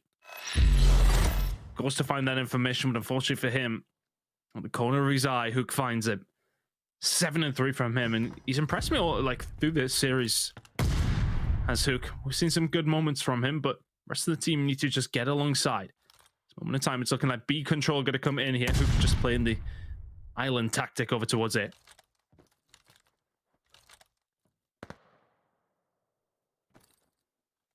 Patience and quiet.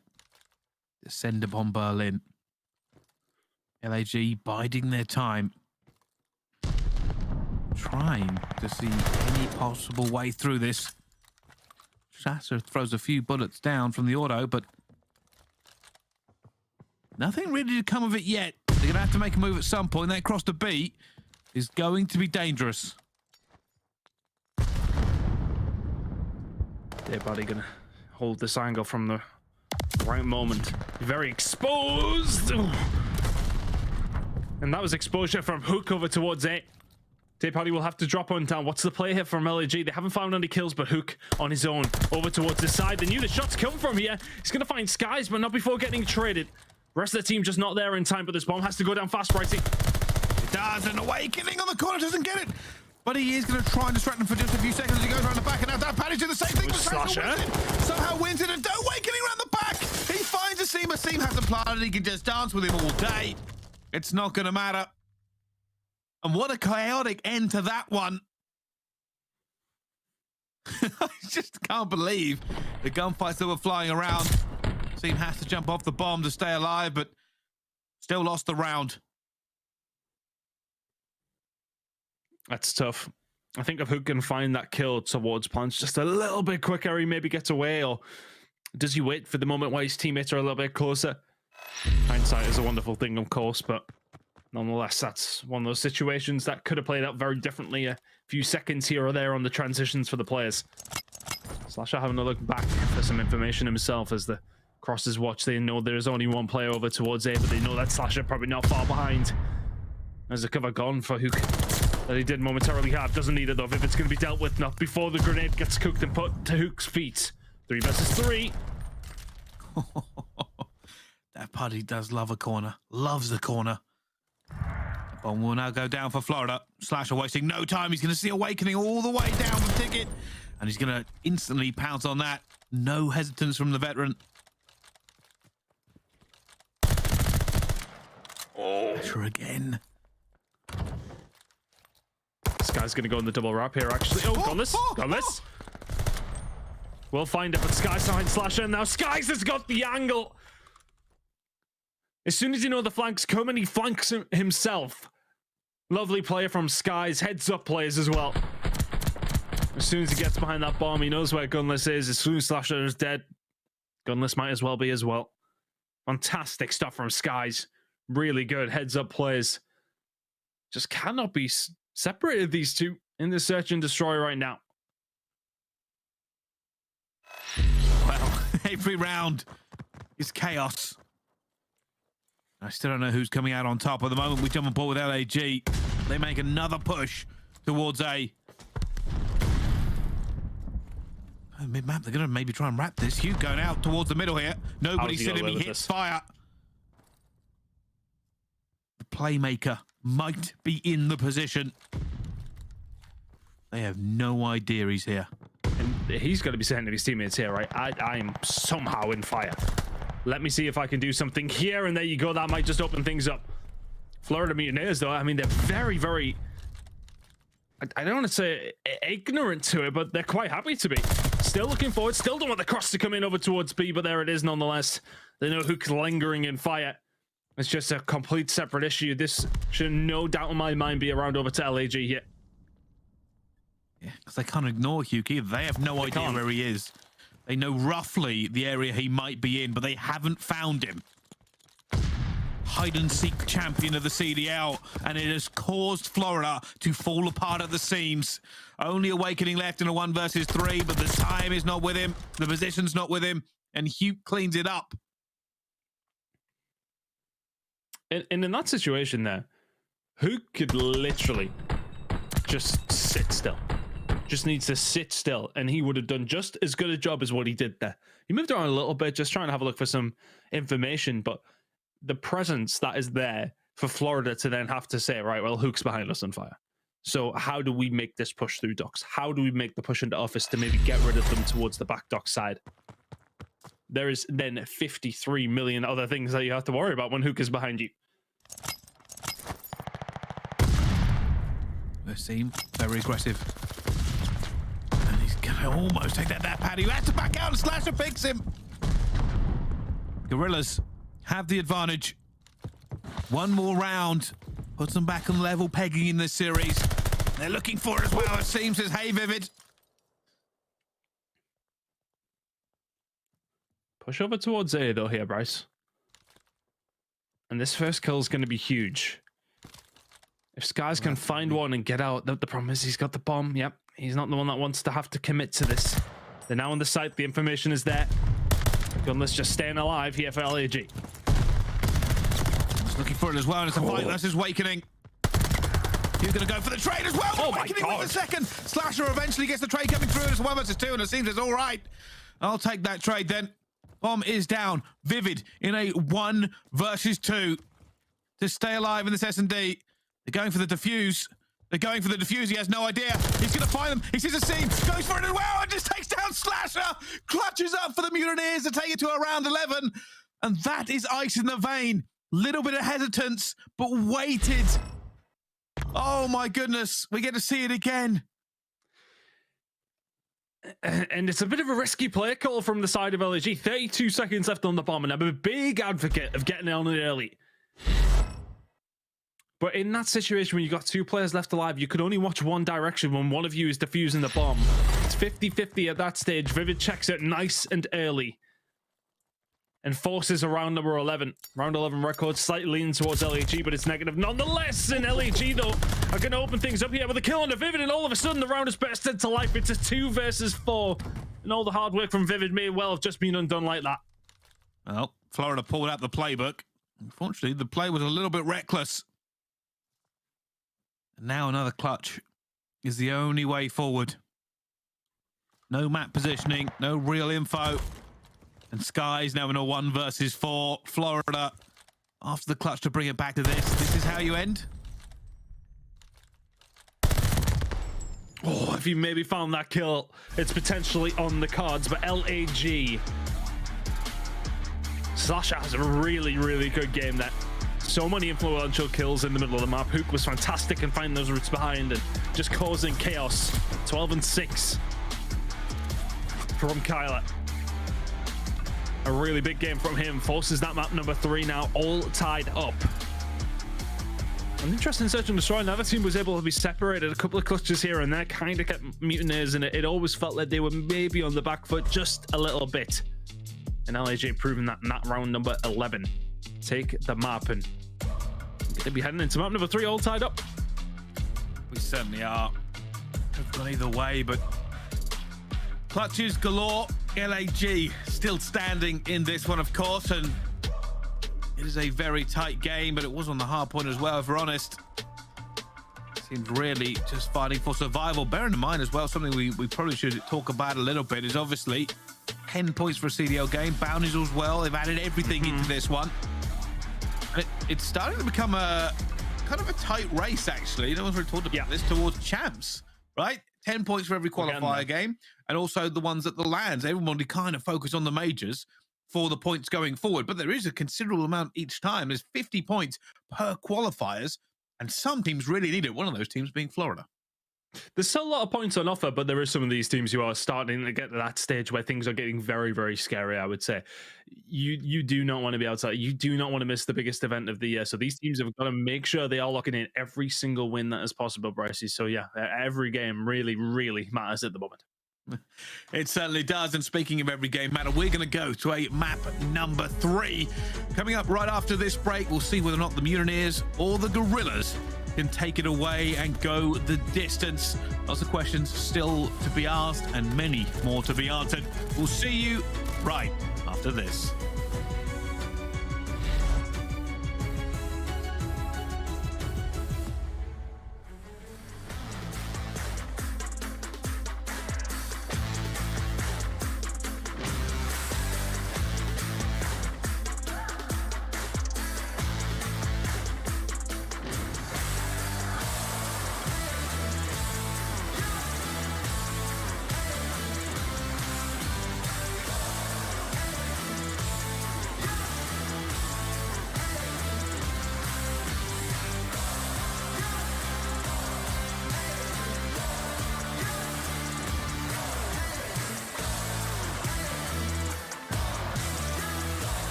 Call of Duty League is brought to you by Zenny.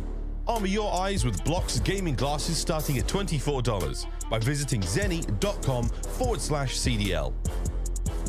The Call of Duty League is brought to you by Mountain Dew.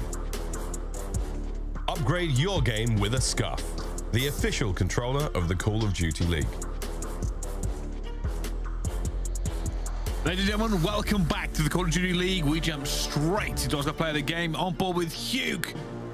And this is where he just managed to get every kill he needed to in the clutch time. I mean, that hip fire with a pistol, disgusting. And then just spots Vivid as he's trying to sneak back around that corner and stay alive.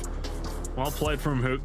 Defuse comes in, a hell of a round out of LAG. It was a 2 versus 4 in the middle of all of that. Fantastic stuff from the boys to level the series up. And we really do have a series on our hands now, heading into the control. It's going to be hard to separate them because honestly, Florida just played that hardpoint pretty clinically. The Search and Destroy was close, but always felt like LAG were on the front foot. So yeah, heading into this control now, I'm curious to which way it is going to go, but interested nonetheless, Bryce.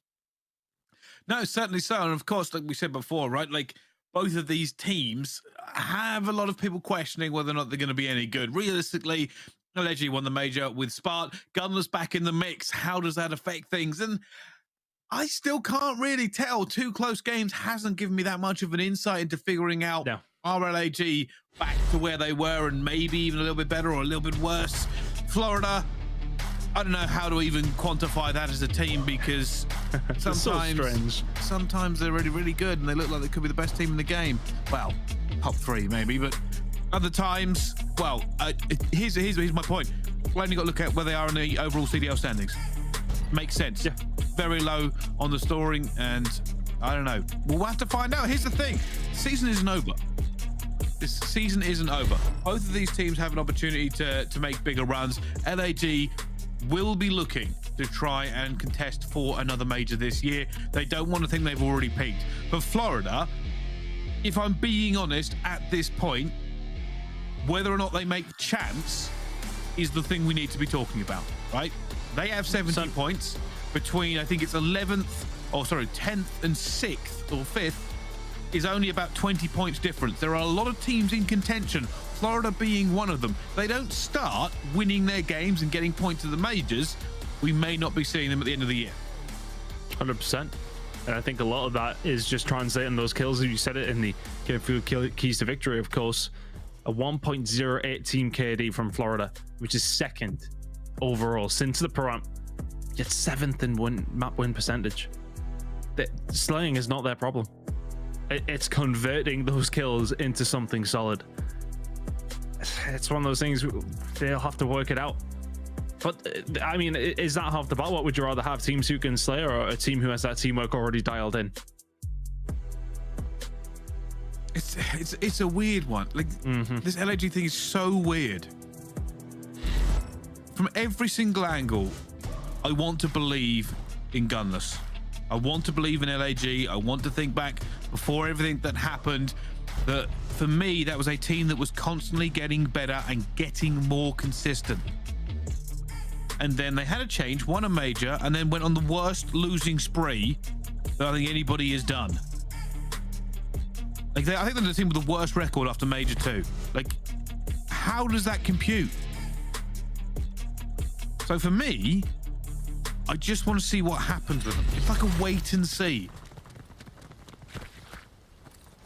Well, I'm excited to wait and see, Bryce, to be honest with you, see how it breaks down. But here we go into control. It is going to be Gav this time around. And I wonder if Florida Mutineers' ability to lock hills down translates into a good defense on control as well. They do such a good job at doing that when it does come down to our first game mode that kicks off a series every single time, and they do it in our 3rd here against LAG. And there's going to be kills coming in here for the side of the Guerrillas. A little bit of boat control. You can see Florida Mutineers committed quite a bit over towards B side. They don't want anything slip there. Here comes the pressure. Florida are setting up for this one. Cut coming in from Skies. You can see it. He wants the reinforcements. But Florida aren't really making a move to this. They seem quite happy to sit back and wait. Yeah, they really don't want to commit to this at all, do they? They're allowing Skies to get going down the beach side, and what kills now would have been fantastic. No problem for Skies from that angle. Still only 2 kills to his name, not many engagements, but that's because he's patrolling the beaches right now. Florida Mutineers are going to concede A. I want to say maybe just a little bit easily for me. I'd like to see maybe fight over a little bit more, but maybe they're confident in their B setups here. Team looking for that player as well, going through, but that's big. This has been a very slow Gavoodoo so far. Neither team really looking to get into the mix-up. LAG currently pinned into spawn, though. Can they find a way through? Keep an eye by boat. You can already see those players trying to just make their way out of it eventually, and Gunless wins a fight over there. Oh, they've broken it. Gets one. They've broken it now. If you're Florida Mutineers, you must win these next couple of gunfights. Skies will win 1. Skies will win 2 around the back. Awakening finds another kill, and Gunless has to stay alive. He has to slow them down so they don't get spawn trapped here. But because of the push that comes through from Skies, the spawns down towards Cliff come in for LAG, and our Mutineers going to be ready for it. Don't know, they have to win the gunfight, so they're just not really getting bodies out towards it. Slasher trying to make some plays around Radio Tower now. He's down towards the back. Awakening's going to check it, and he gets cut down, and LAG cannot find anything here so far on Gavoodoo. They got A easy enough, and ever since that, Florida have got up the shields. And honestly, I have not had my eyes off the minimap in the bottom left corner. It's all been about that control and where the spawns are going to come in here for LAG. Florida Mutineers, as we've seen, was so happy to give up A. They've been locking the beach down. They haven't been afforded that much pressure this time around, though. The spawns that come through do not allow them just to aimlessly walk up the beach, but Awakening might just go through in the middle of the map here. Kills start to come in. It's only Gunless who can answer back as Awakening does find 2. Gunless over towards green is going to be an issue, especially if Hook's going to find that kill, and Gunless may well have just broken it open on his own. 8 and 3 from him. Can PS get things going here on the attack for LAG?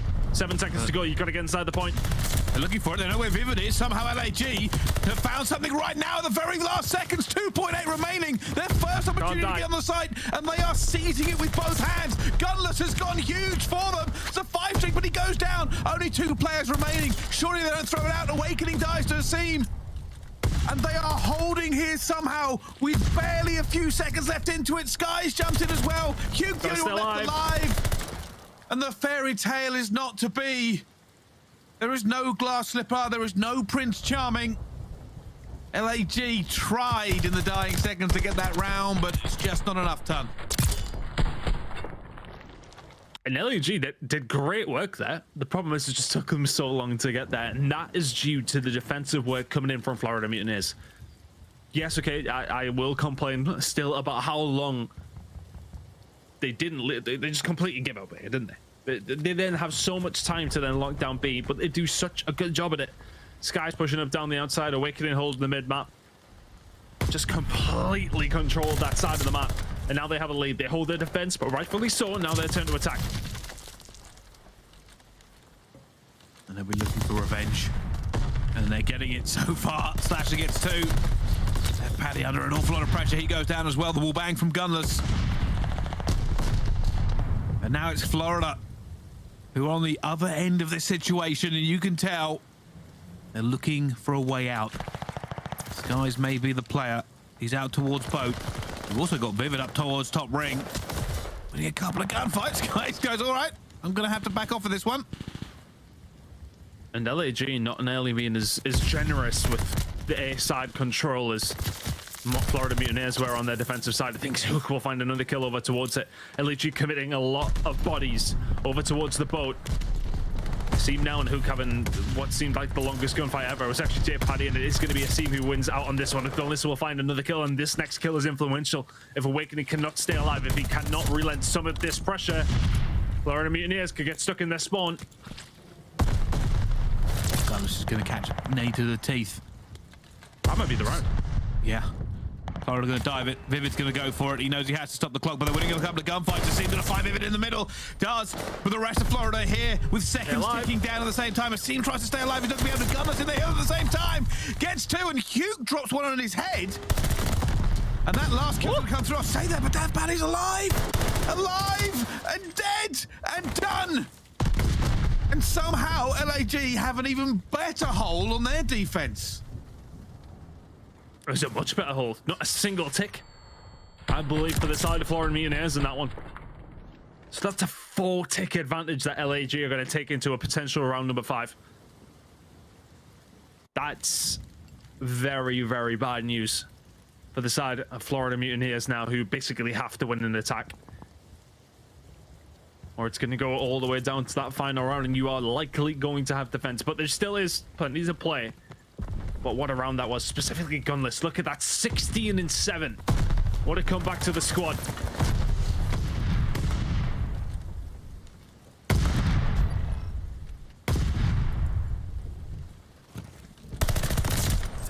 Coming through. Paddy's going to find 2 on Cliff as well. And, well, the defense is all about Gavoo because very little's coming through. Awakening's found 1. Only 1 player remaining.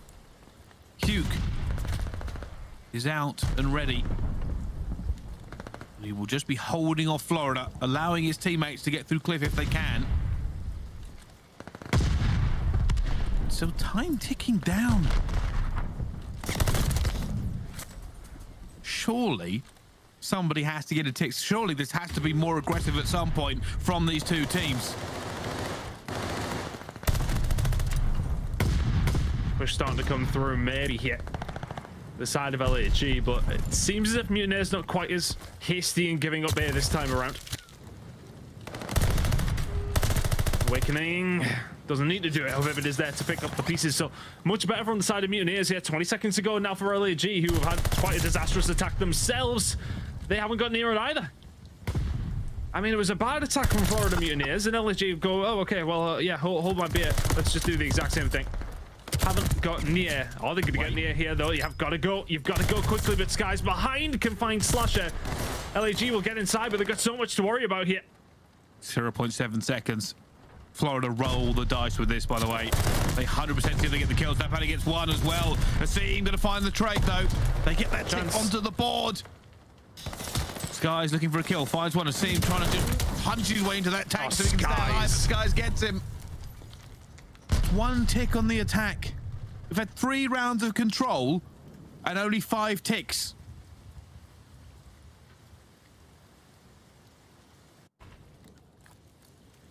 I was saying it was a complete. What is going on with the CDL this week? I had to say this week under the control. None of these games have been normal. None of them have been even remotely like we expect to see. We're on a Gavoo where attacking looks like the world's hardest job. But it didn't seem that difficult for LAG in the first round, I want to say that. I mean, it was hard to get a hold of B, but they nearly did. It was just time that wasn't on their side.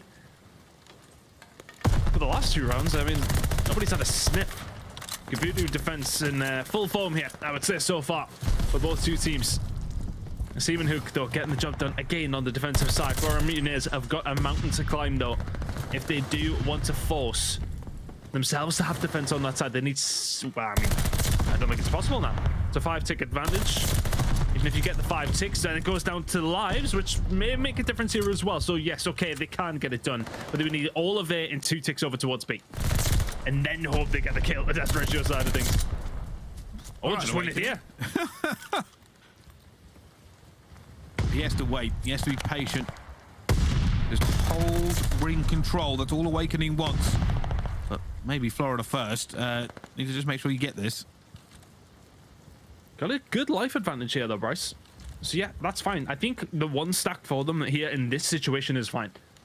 More time to maybe extend that life lead. Slasher, you have to back down, but crucially for LAG, C finds a kill, pushes up beach. There's the kill over towards P1. So is that going to free up a little bit of momentum here? Skies needs to stay alive. He needs to find something from P1. He will get rid of a seam, so that relents some pressure.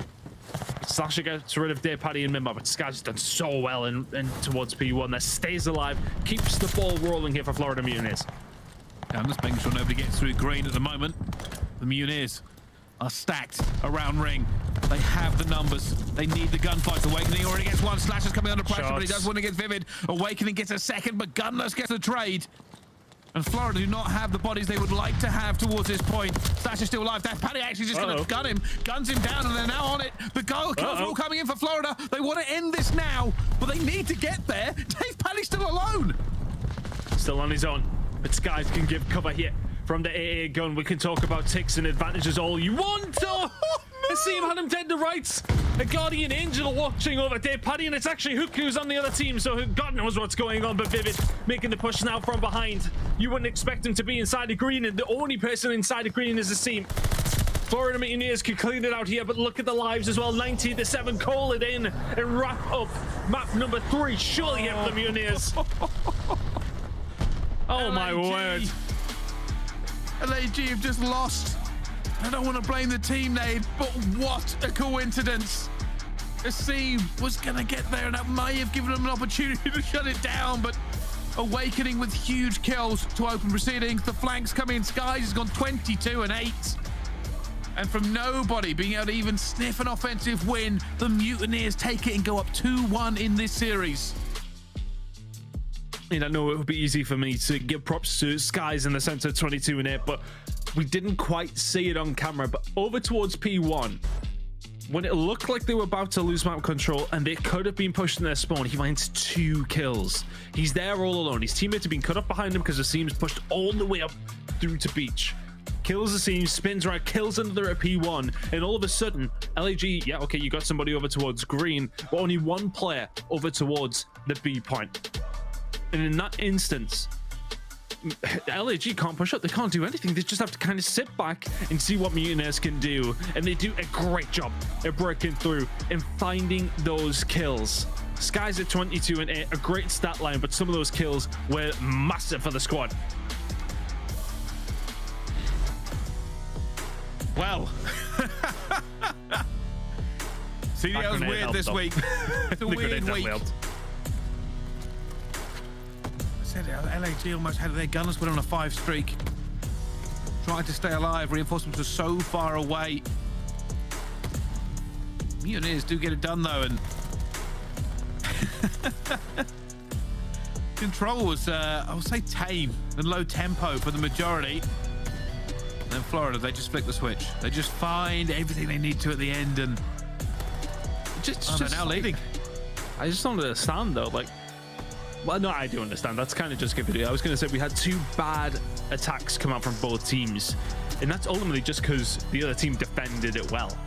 It was very, I want to say, difficult to push in just because of the ARs set up fantastically from both sides.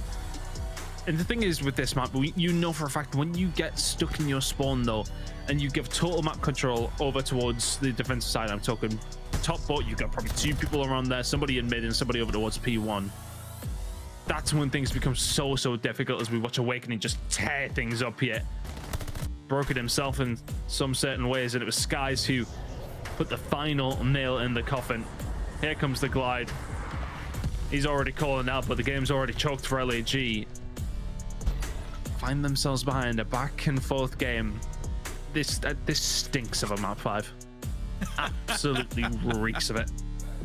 Yeah, it has been pretty close all the way through, but who knows what we'll see on Tuscan Hardpoint Hunt this week in the CDL. Well, just today, let's be honest, makes less sense than my hair choices, because everything is going wrong for everybody, and I still don't know.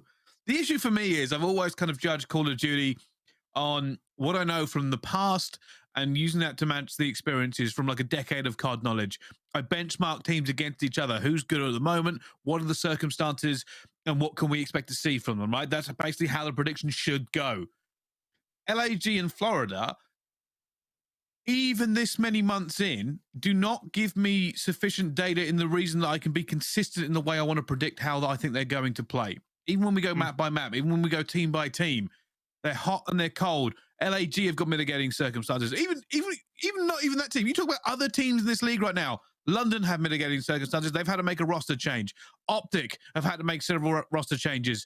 And it's not always because they have to. You know, you get these things, you come in with a new player, like, oh, we're making a change. We're getting in some new blood. That's it. These are things that people have had to sub out and come back in, and issues and illnesses and everything. It's crazy to try and predict how this is going to go down.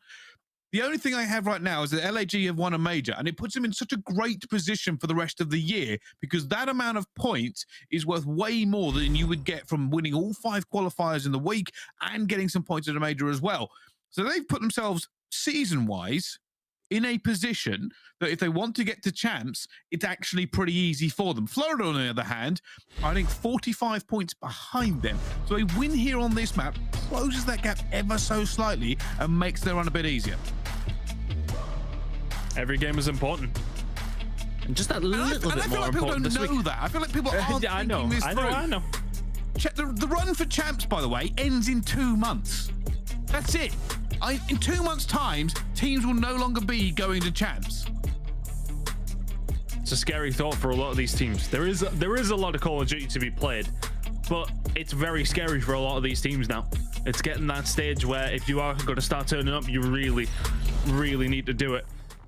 But I suppose you could then throw in the instance of, did anybody think that LAG were going to win an event? Could that happen again? With the way that some of the games that went tonight, then probably could, Brycey. You never know. Now just throw a spanner in the works. Is it Paris to win in Toronto? Who knows? Probably the only way they get the champs at this point, but we'll have to find out. Enough about other teams. We're on to this game, and Florida open up proceedings. They have got the first points going through, and the slaying is paying. Cute looking towards mid-map, but the rest of his team are a long way away. No trade there, son. Not going to help out here.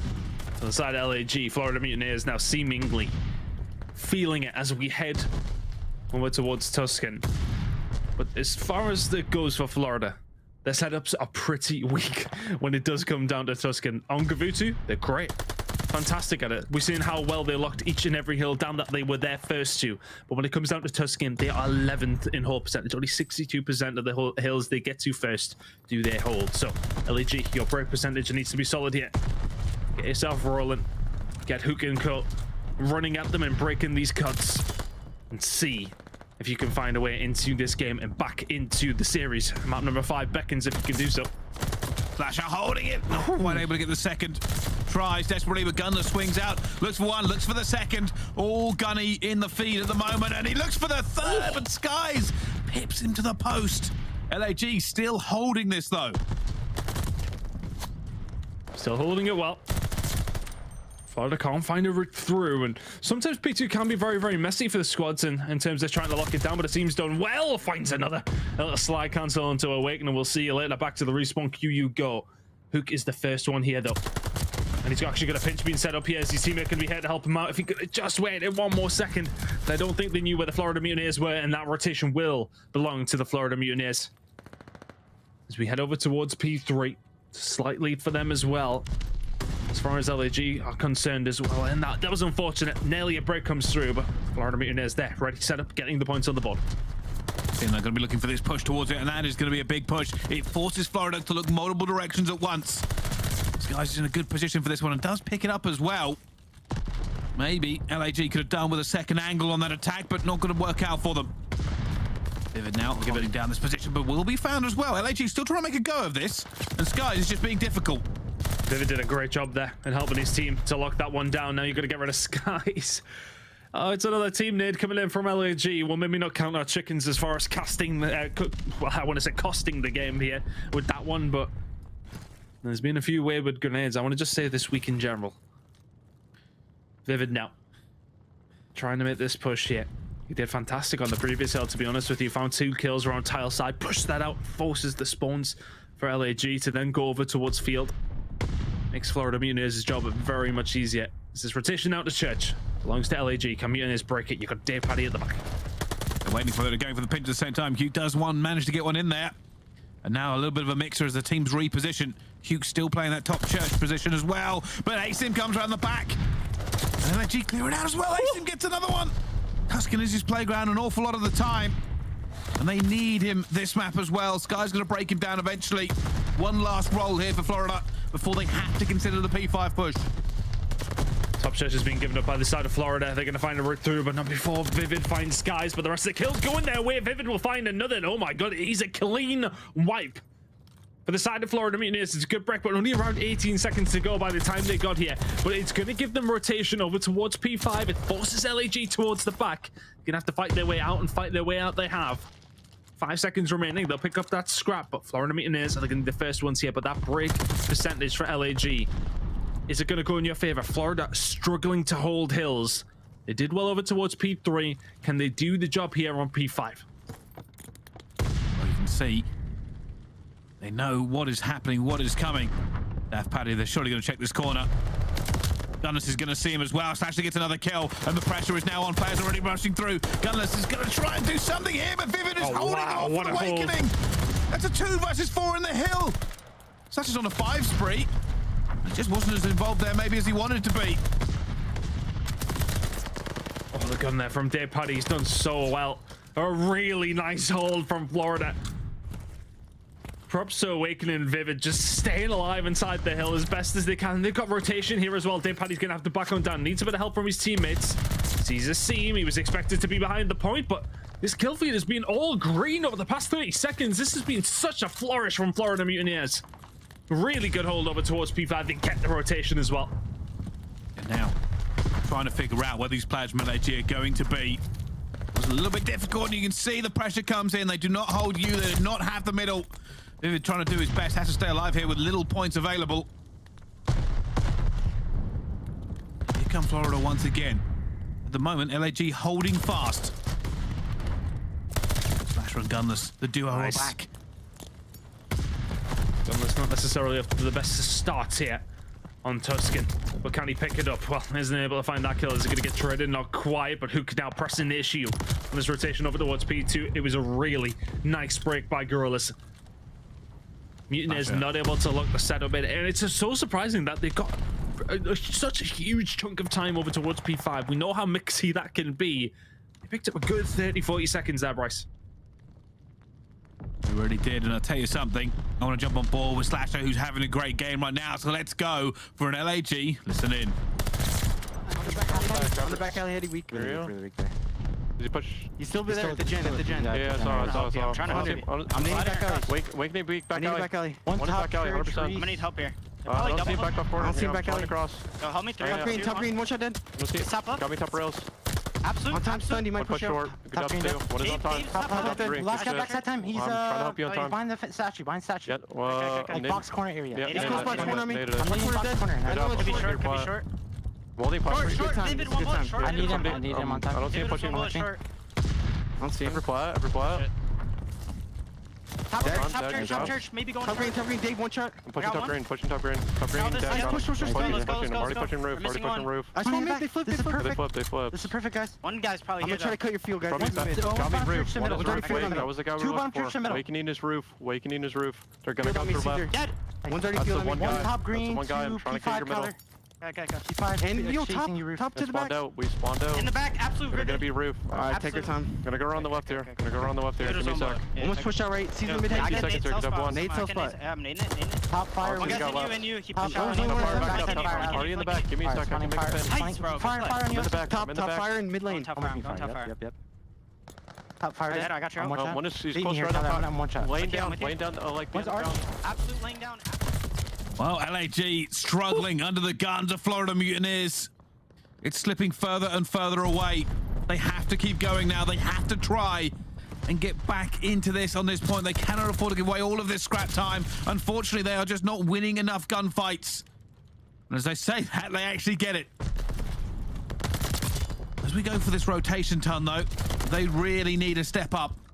Slasher They really do. has been winning more gunfights than probably the rest of his team, I'll be honest.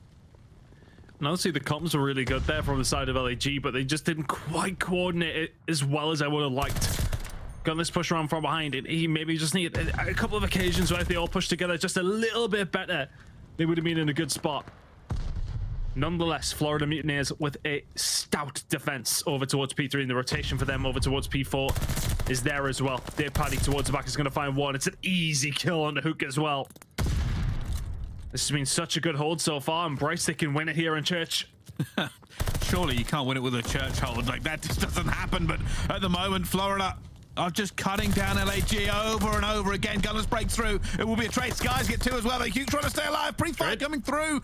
Not able to get it. And it's still Florida's. LAG have to move. They have to get all the way through. They win the gunfight in the middle. They've broken this. Trying to stay alive. Awakening. Pre-fire. Oh, no. That tick's not going to go for him. But Daft Paddy is here, and he goes. Oh, my goodness. Gunless eventually falls. And Vivid is now alone as it ticks all the way over. And it's heartbreak for LAG as the desk goes berserk. Oh my goodness, the Mutineers walk away with that one. The slaying was just so far in their favor, Ton. Sorry, I got distracted. I was mesmerized by Valley. What that just great holds from Florida. Fantastic. Like, much better than we talked about. Their hold percentage before this time around was only 62%, but every time we seen those rotations locked in fairly cleanly, they did such a good job at securing that time. Loads of time at P5, loads of time at P3, and to finish it off on Church is the cherry on top. Just an outslaying performance. We talked so many times about how their KD is so good as a team, but they made it count there that time around. Minus the stats. Yeah, no, that's it. That's not great. That's not great. But nonetheless, a really, really good performance from Florida Mutineers. They were so stubborn when some of those breaks looked like they were going to come through, but they just found that extra trade that went in their favor every single time.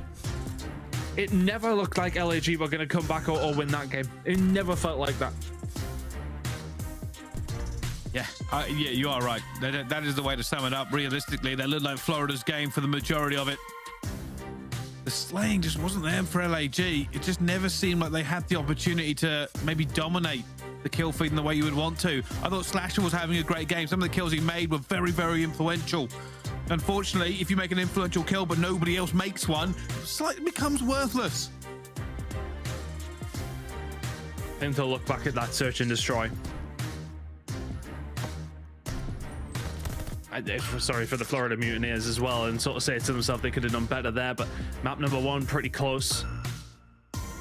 3, you kind of just, you can't say anything else other than a good Florida attack. It was a good Florida performance. That it really was.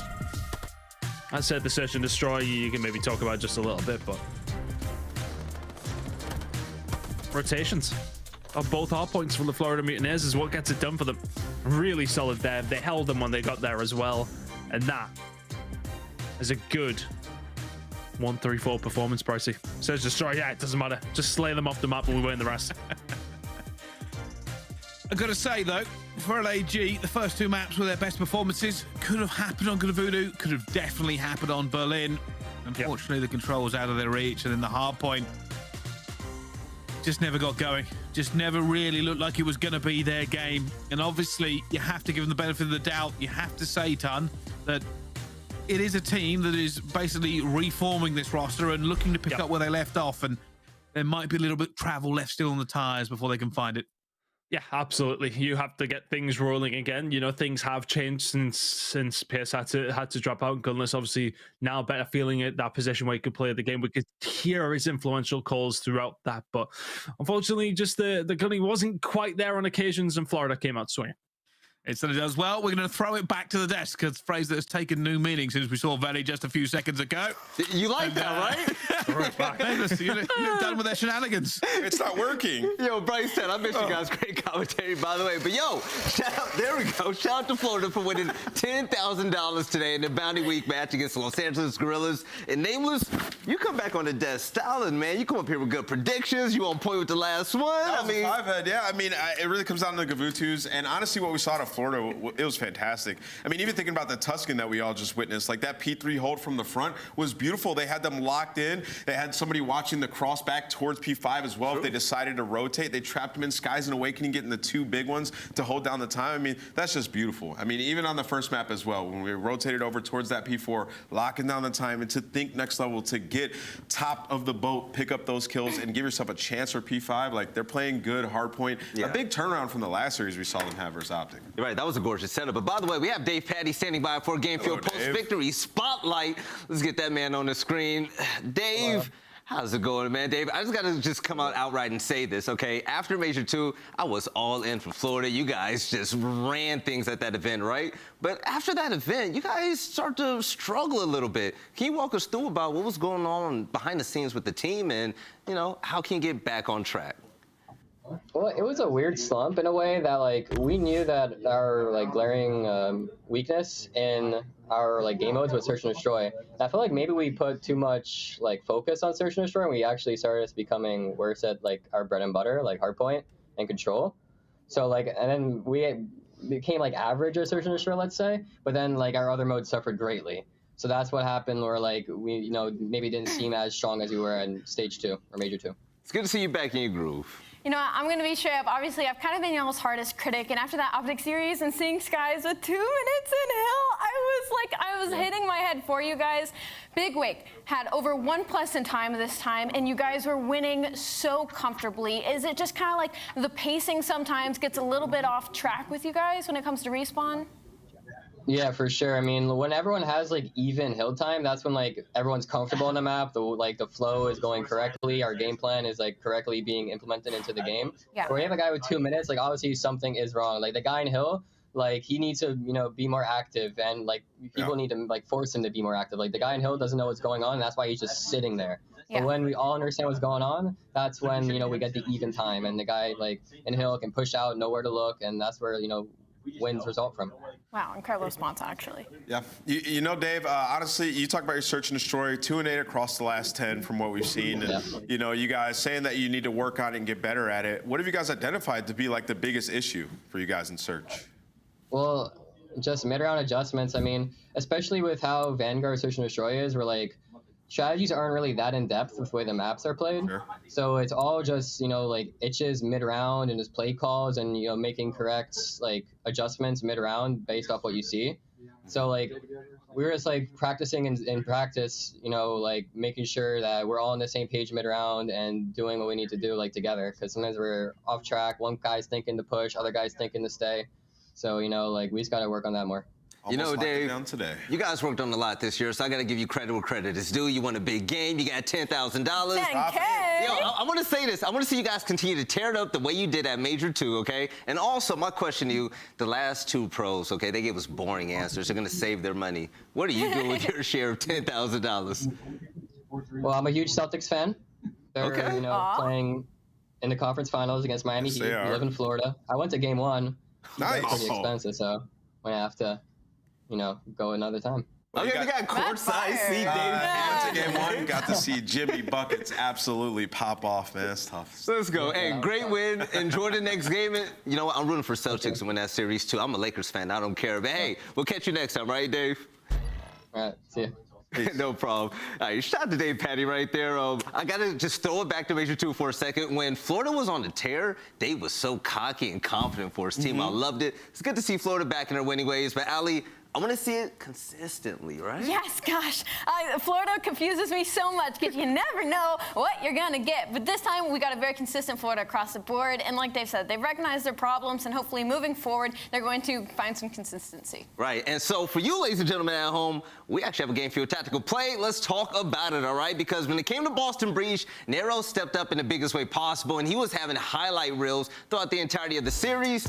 And Ali, I love what I saw from him today. Bro, Nero's insane. He'll be in the most ridiculous situation, and he's just able to pick up 2 kills. The kills that we saw him get there in secret were absolutely ridiculous. Ali was going nuts. I remember we were watching this, we were like, Cap, call the glide, call the glide, call the glide, call the glide. He sits in training room, he calls the glide, and I just know it's calm. Like, okay, guys, there's 1 in fire, 1 on office, and then there's 2 inside of the B side. And then Nero's just like, all right, watch this, guys.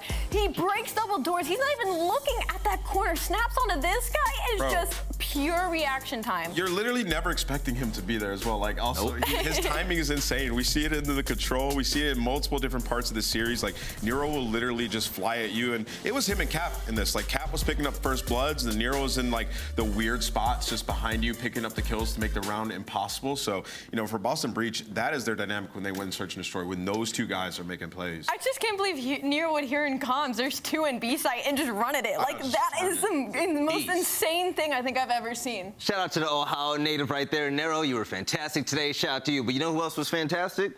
It was Boston Breach, the team as a whole, right? Because that team got a big win over London today, and London looked really good last week. We got to see more of Harry in this matchup, but at the end of the day, it was all about Boston. And even seeing TJ make a great appearance at the end was lovely. No, TJ actually across the board in this series was playing so incredibly well. The amount of 2 pieces that he got under his belt to just save some time for his team, save some map control. It was just like, oh, okay, TJ, oh, okay, both off Teach, and I feel like that's something that we want to see from him specifically more consistently, right? Because when Teach is popping off, this team as a whole, I feel like evolved to a whole nother level. I feel like Boston's evolving to another level in general, right? Because from stage 1 all the way until now, I mean, we all remember it. We was always talking about Methodz or Big Cap or Teach or even Nero, but it was one by one, right? We really didn't see Boston pop off as a unit. We saw it today, and I like the future that this team is heading towards. They're always on the upward sprint. It's tough for me. I feel like Boston's still just that middle of the pack team. But they're missing something, right? Yeah, they're just missing something. I really think it just comes down when they play some of the tougher teams in the league, like staying consistent. I think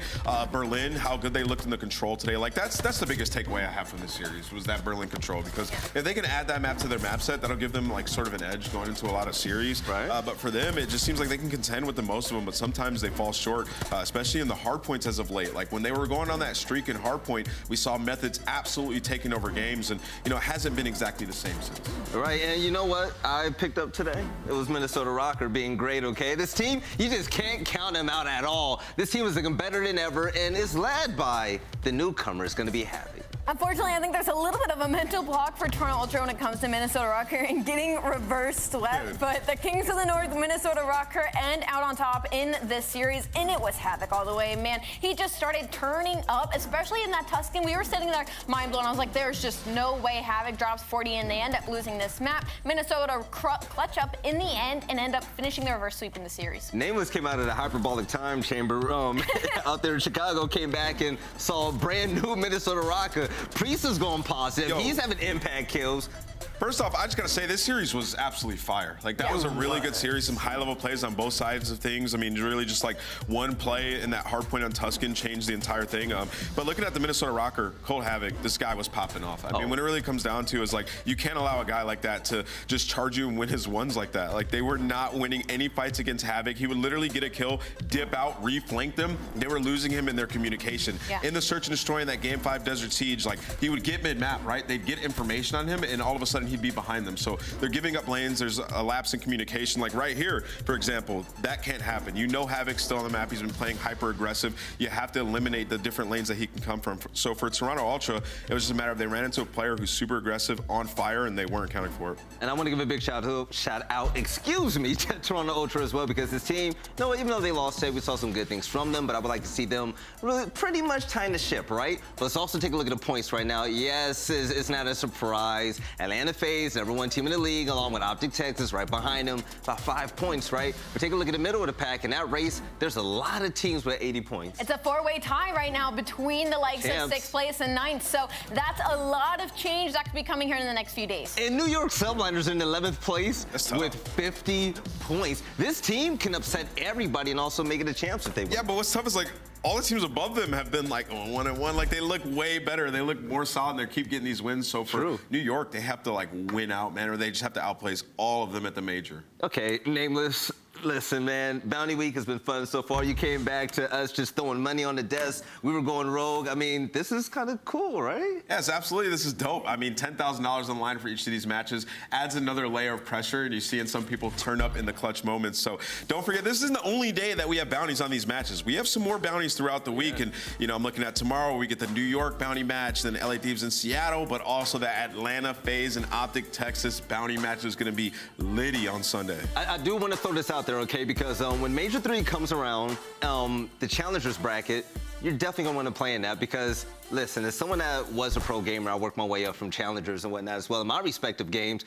you get better by playing better competition. Absolutely. And trust me, you don't want to miss the opportunity to just go to an open bracket, meet some new faces, potentially future teammates, right? And also have a blast. I mean, we're broken records here. We've seen what challengers players have done to the CDL this year. I think this year has been the most impactful in the likes of challengers players being brought up in the beginning of the season, over half the league being rookies, and even in the middle of the season, we have challenger players getting subbed in mid-open bracket, by the way, and winning Major 2. So you don't know what's going to happen. Come out, show out, and get your name out there. All right, ladies and gentlemen, that's pretty much it on the desk right here. We're going to shut things down. Once again, we got Ali, we got Nameless. My name is Veli, and Nameless, Welcome back to the desk, man. Ali and I went a little bit rogue last week, but it's good to have you back fun. in the mix. I'm loving the energy, right? But for those of you at home, I really hope that you all love what we've been doing for Bounty Week so far. We've been having a lot of fun. We've been giving away a lot of money. But tomorrow, we're going to continue on with a few more Bounty matches. So once again, I'm going to give a big shout out to all the teams that won today. Shout out to Boston, shout out to Minnesota Røkkr, and most importantly, shout out to the Florida Mutineers for winning the last series of the day. So we're going to continue to make it rain all the way